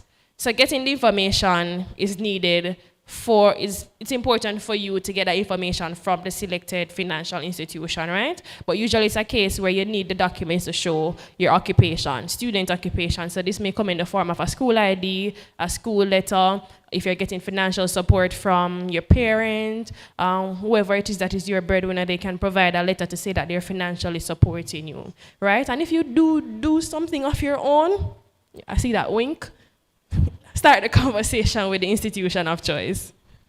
I would just also want to add that if the person is a retiree or a pensioner, then the pension slip or so, right, could be used as proof of income. Thank you so much, Vanessa. So every person counts, and whatever it is that you're doing, there is supporting documents to show that. So retiree, you will get a pension statement, and that can be used. And a lot of times, if you have an account with another institution, once you can show that pension statement or your bank statement of getting that frequent supporting funds, that financial aid, that is good as well. So let me see the smiles if everything is going good. If you're interested in opening your account, if you now understand the importance and the benefits of opening an account. Sounding good? All right, so that wraps it up for me. Thank you for participating. Thank you for being a part. Sounding good. And now we have the lovely lady on the screen. So I'm not going to tell the persons who won already to give everybody a chance. But if you want to, you can. But this is an opportunity. No, it's not shade. It's not shade. But it's an opportunity for everyone to try again. So you know, Omar and this lovely lady, they work in partnership. So make welcome Omar. Thank you, Danae. And give Danae another round of applause. Awesome, awesome. So we are now at the end of the workshop. Give yourselves a round of applause. We're at the end of the workshop, and we're going to end how we started. We're going to end with checking to see if we met your expectation. So earlier this morning when we started, we did our expectation check to see what were some of your expectations. We also asked you about your mood, and we saw most persons said sunny. So we had a couple persons saying overcast, and we did mention that we wanted those who were overcast to become sunny. I see bright smiles. Yes, Vanessa, I see you. So it might be, and I know that table there, I have a Rita against me, and she's just looking at me intently like, I want my prize. You have an opportunity to win a prize right now. So we're feeling sunshine. We got sunshine, yes? And if you become fourth place, but we have been given prizes, yes? You know, who knows this little gem? The Heights by great men. By great men, rich and kept, were not attained. But they while there were toiling. All right, so we're going to load up the game right now. Well, not a game. We are going to do an expectation check. And yes, I do have prizes for you. So in about 10 seconds, the game will be on the screen, or the expectation, the end of workshop expectation check will come up. Whilst we wait for it, you could get your devices out, which, well, I see them already. So we're just waiting on the game pin. All right, end of workshop expectation check. And here we go. The game pin will load. Waiting for it, loading game pin. Right, and our expectation at the end of the workshop checking game pin is 432-639. That's 432-639. Right.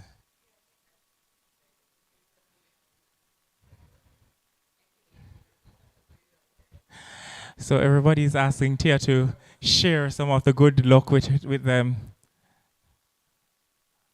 All right, 18 players. Everybody seeing their names on the board? Yes? All right, we're going to begin.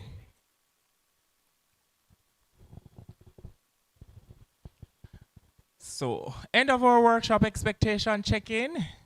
We are ending where we started. If your mood was a weather forecast, what would it be? Type in your answers. You have 30 seconds to do so. We have 4 responses, 7, 8, 11. You have 17 seconds remaining. Right, we think we're waiting on one more. Oh, no, we had some late joiners to the party. Okay, cloudy. Persons are still feeling cloudy. Sunny and bright. Sunny, awesome, awesome. Sun setting, almost there, we're almost there. Still sunny, we like that. Warm, okay, good. All right, what's one word you'd use to describe how you are feeling after the workshop? One word that you would use to describe how you're feeling after the workshop.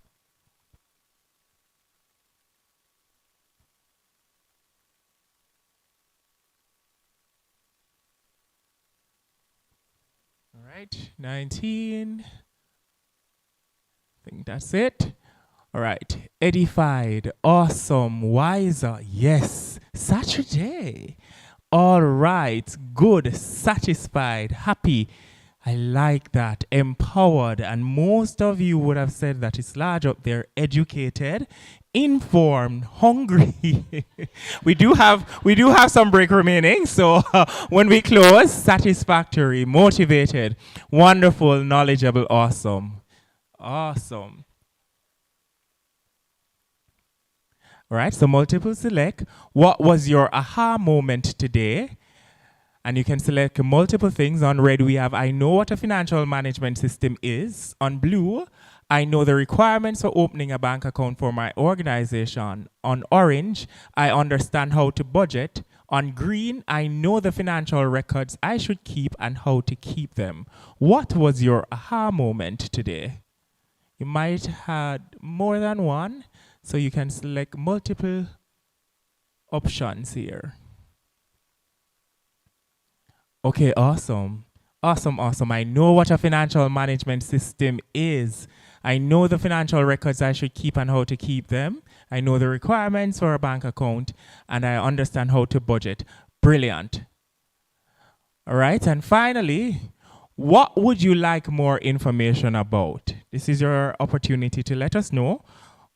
Of all the things that you've heard today, what would you like more information about? And you have 60 seconds to let us know what would you like more information about.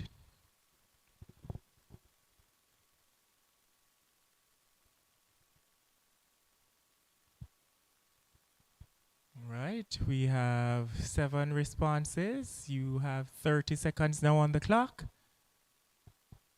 Let us know what would you like more information about. So of all the things that we discussed today, what would you like more information about? Or it might be something that we didn't discuss today and you'd like information about that.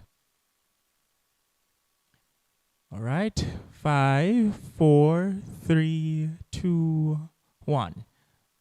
Let's see. All right, how to get info. Okay, you wrote long things. Not to worry, we can go through the BNTF. More information about the BNTF, about JN banking, funding available, group registration, proposal sampling, managing loans, how to become registered. So DCFS, we still have representatives here. TAJ, donor funding, Okay, and we'll definitely sift through that. All right, thank you so much for your participation. Thank you so much for your participation. You're waiting for the podium. All right, so we have Ta in third place, Asha, and in first place, and this is just based off your responses, how quickly you responded. Tia. Oh my days. So I have to honor my words, and I did say that we have prizes. So we'll just welcome up Asha, Tia, and Ta to the front, and we will make the final presentations to them of what they've won in being quick on the responses.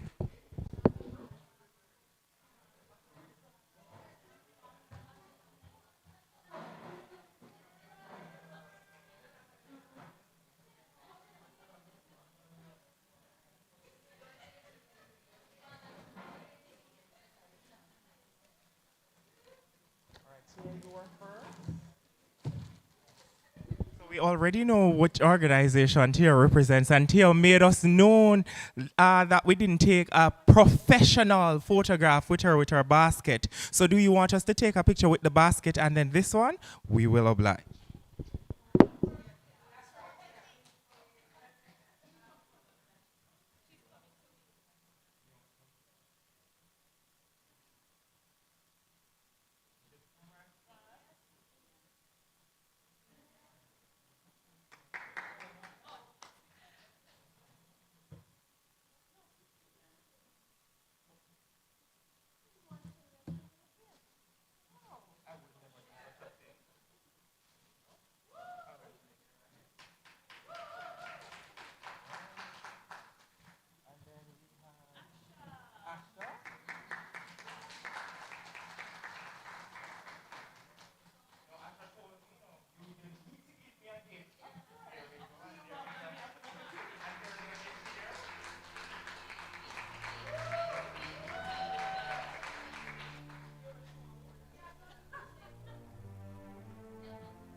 I was instructed and I'm going to follow instructions.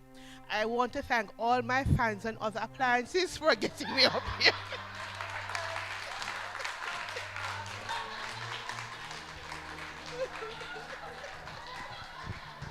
Okay, and I don't think we've heard from Ta before. So do you want to say which organization you're representing?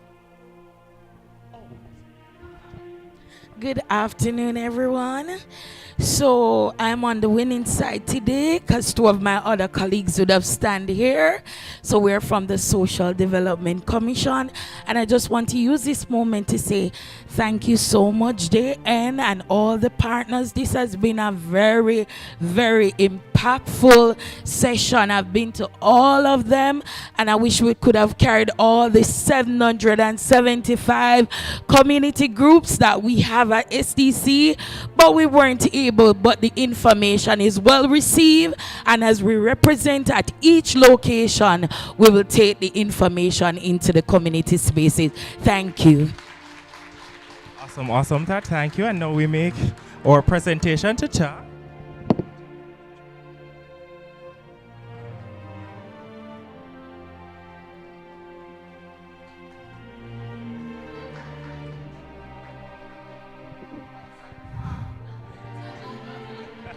That's a Ta moment. All right, we're almost there. We did say that we had prizes for everyone. So as we go now, I'll invite back to the podium for the final time for today, Ms. Danae Mills, and she will come and give you some instructions on how we'll be presenting your certificates of participation.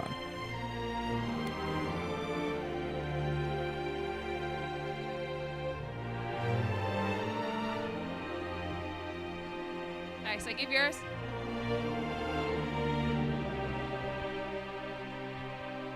Okay, great. This mic only works for Omar. All right, can we give Omar a round of applause? Tell him thank you. He's such a gift giver. Do you guys have any gift for him? No? Okay, all right. Okay. So kind, so kind. So as we bring today's workshop to a close, I want to sincerely thank each and every one of you for your participation, your enthusiasm, and your willingness to learn. Thank you so much to also those joining online. To our online audience, you are counted in today's success. Thank you for joining our live stream and for being present. Special thanks to our presenters, our facilitators, and our organizing partners, the CDB, to LEAF, the Social Development Commission, the Departments of Cooperatives and Friendly Services, and thank you also to the JN Financial Academy. Can we give everyone a round of applause, please? Thank you. Lovely. We all hope that the knowledge and strategies shared today will strengthen your organizations and empower you to make an even greater impact in your communities. Safe travels to everyone and continue to be the change your communities need. I am Danae Mills, your host facilitator for today. Thank you so much. That closes it. And for those with us today, just stay back for 2 minutes, all right? So thank you so much. Can we get some music pumping? Jazz? Okay. Oh, we can say bye to the online audience. So give me a camera to focus on. Which camera? Production. This camera here. Behind. We're gonna say bye. Lovely, lovely. Thank you.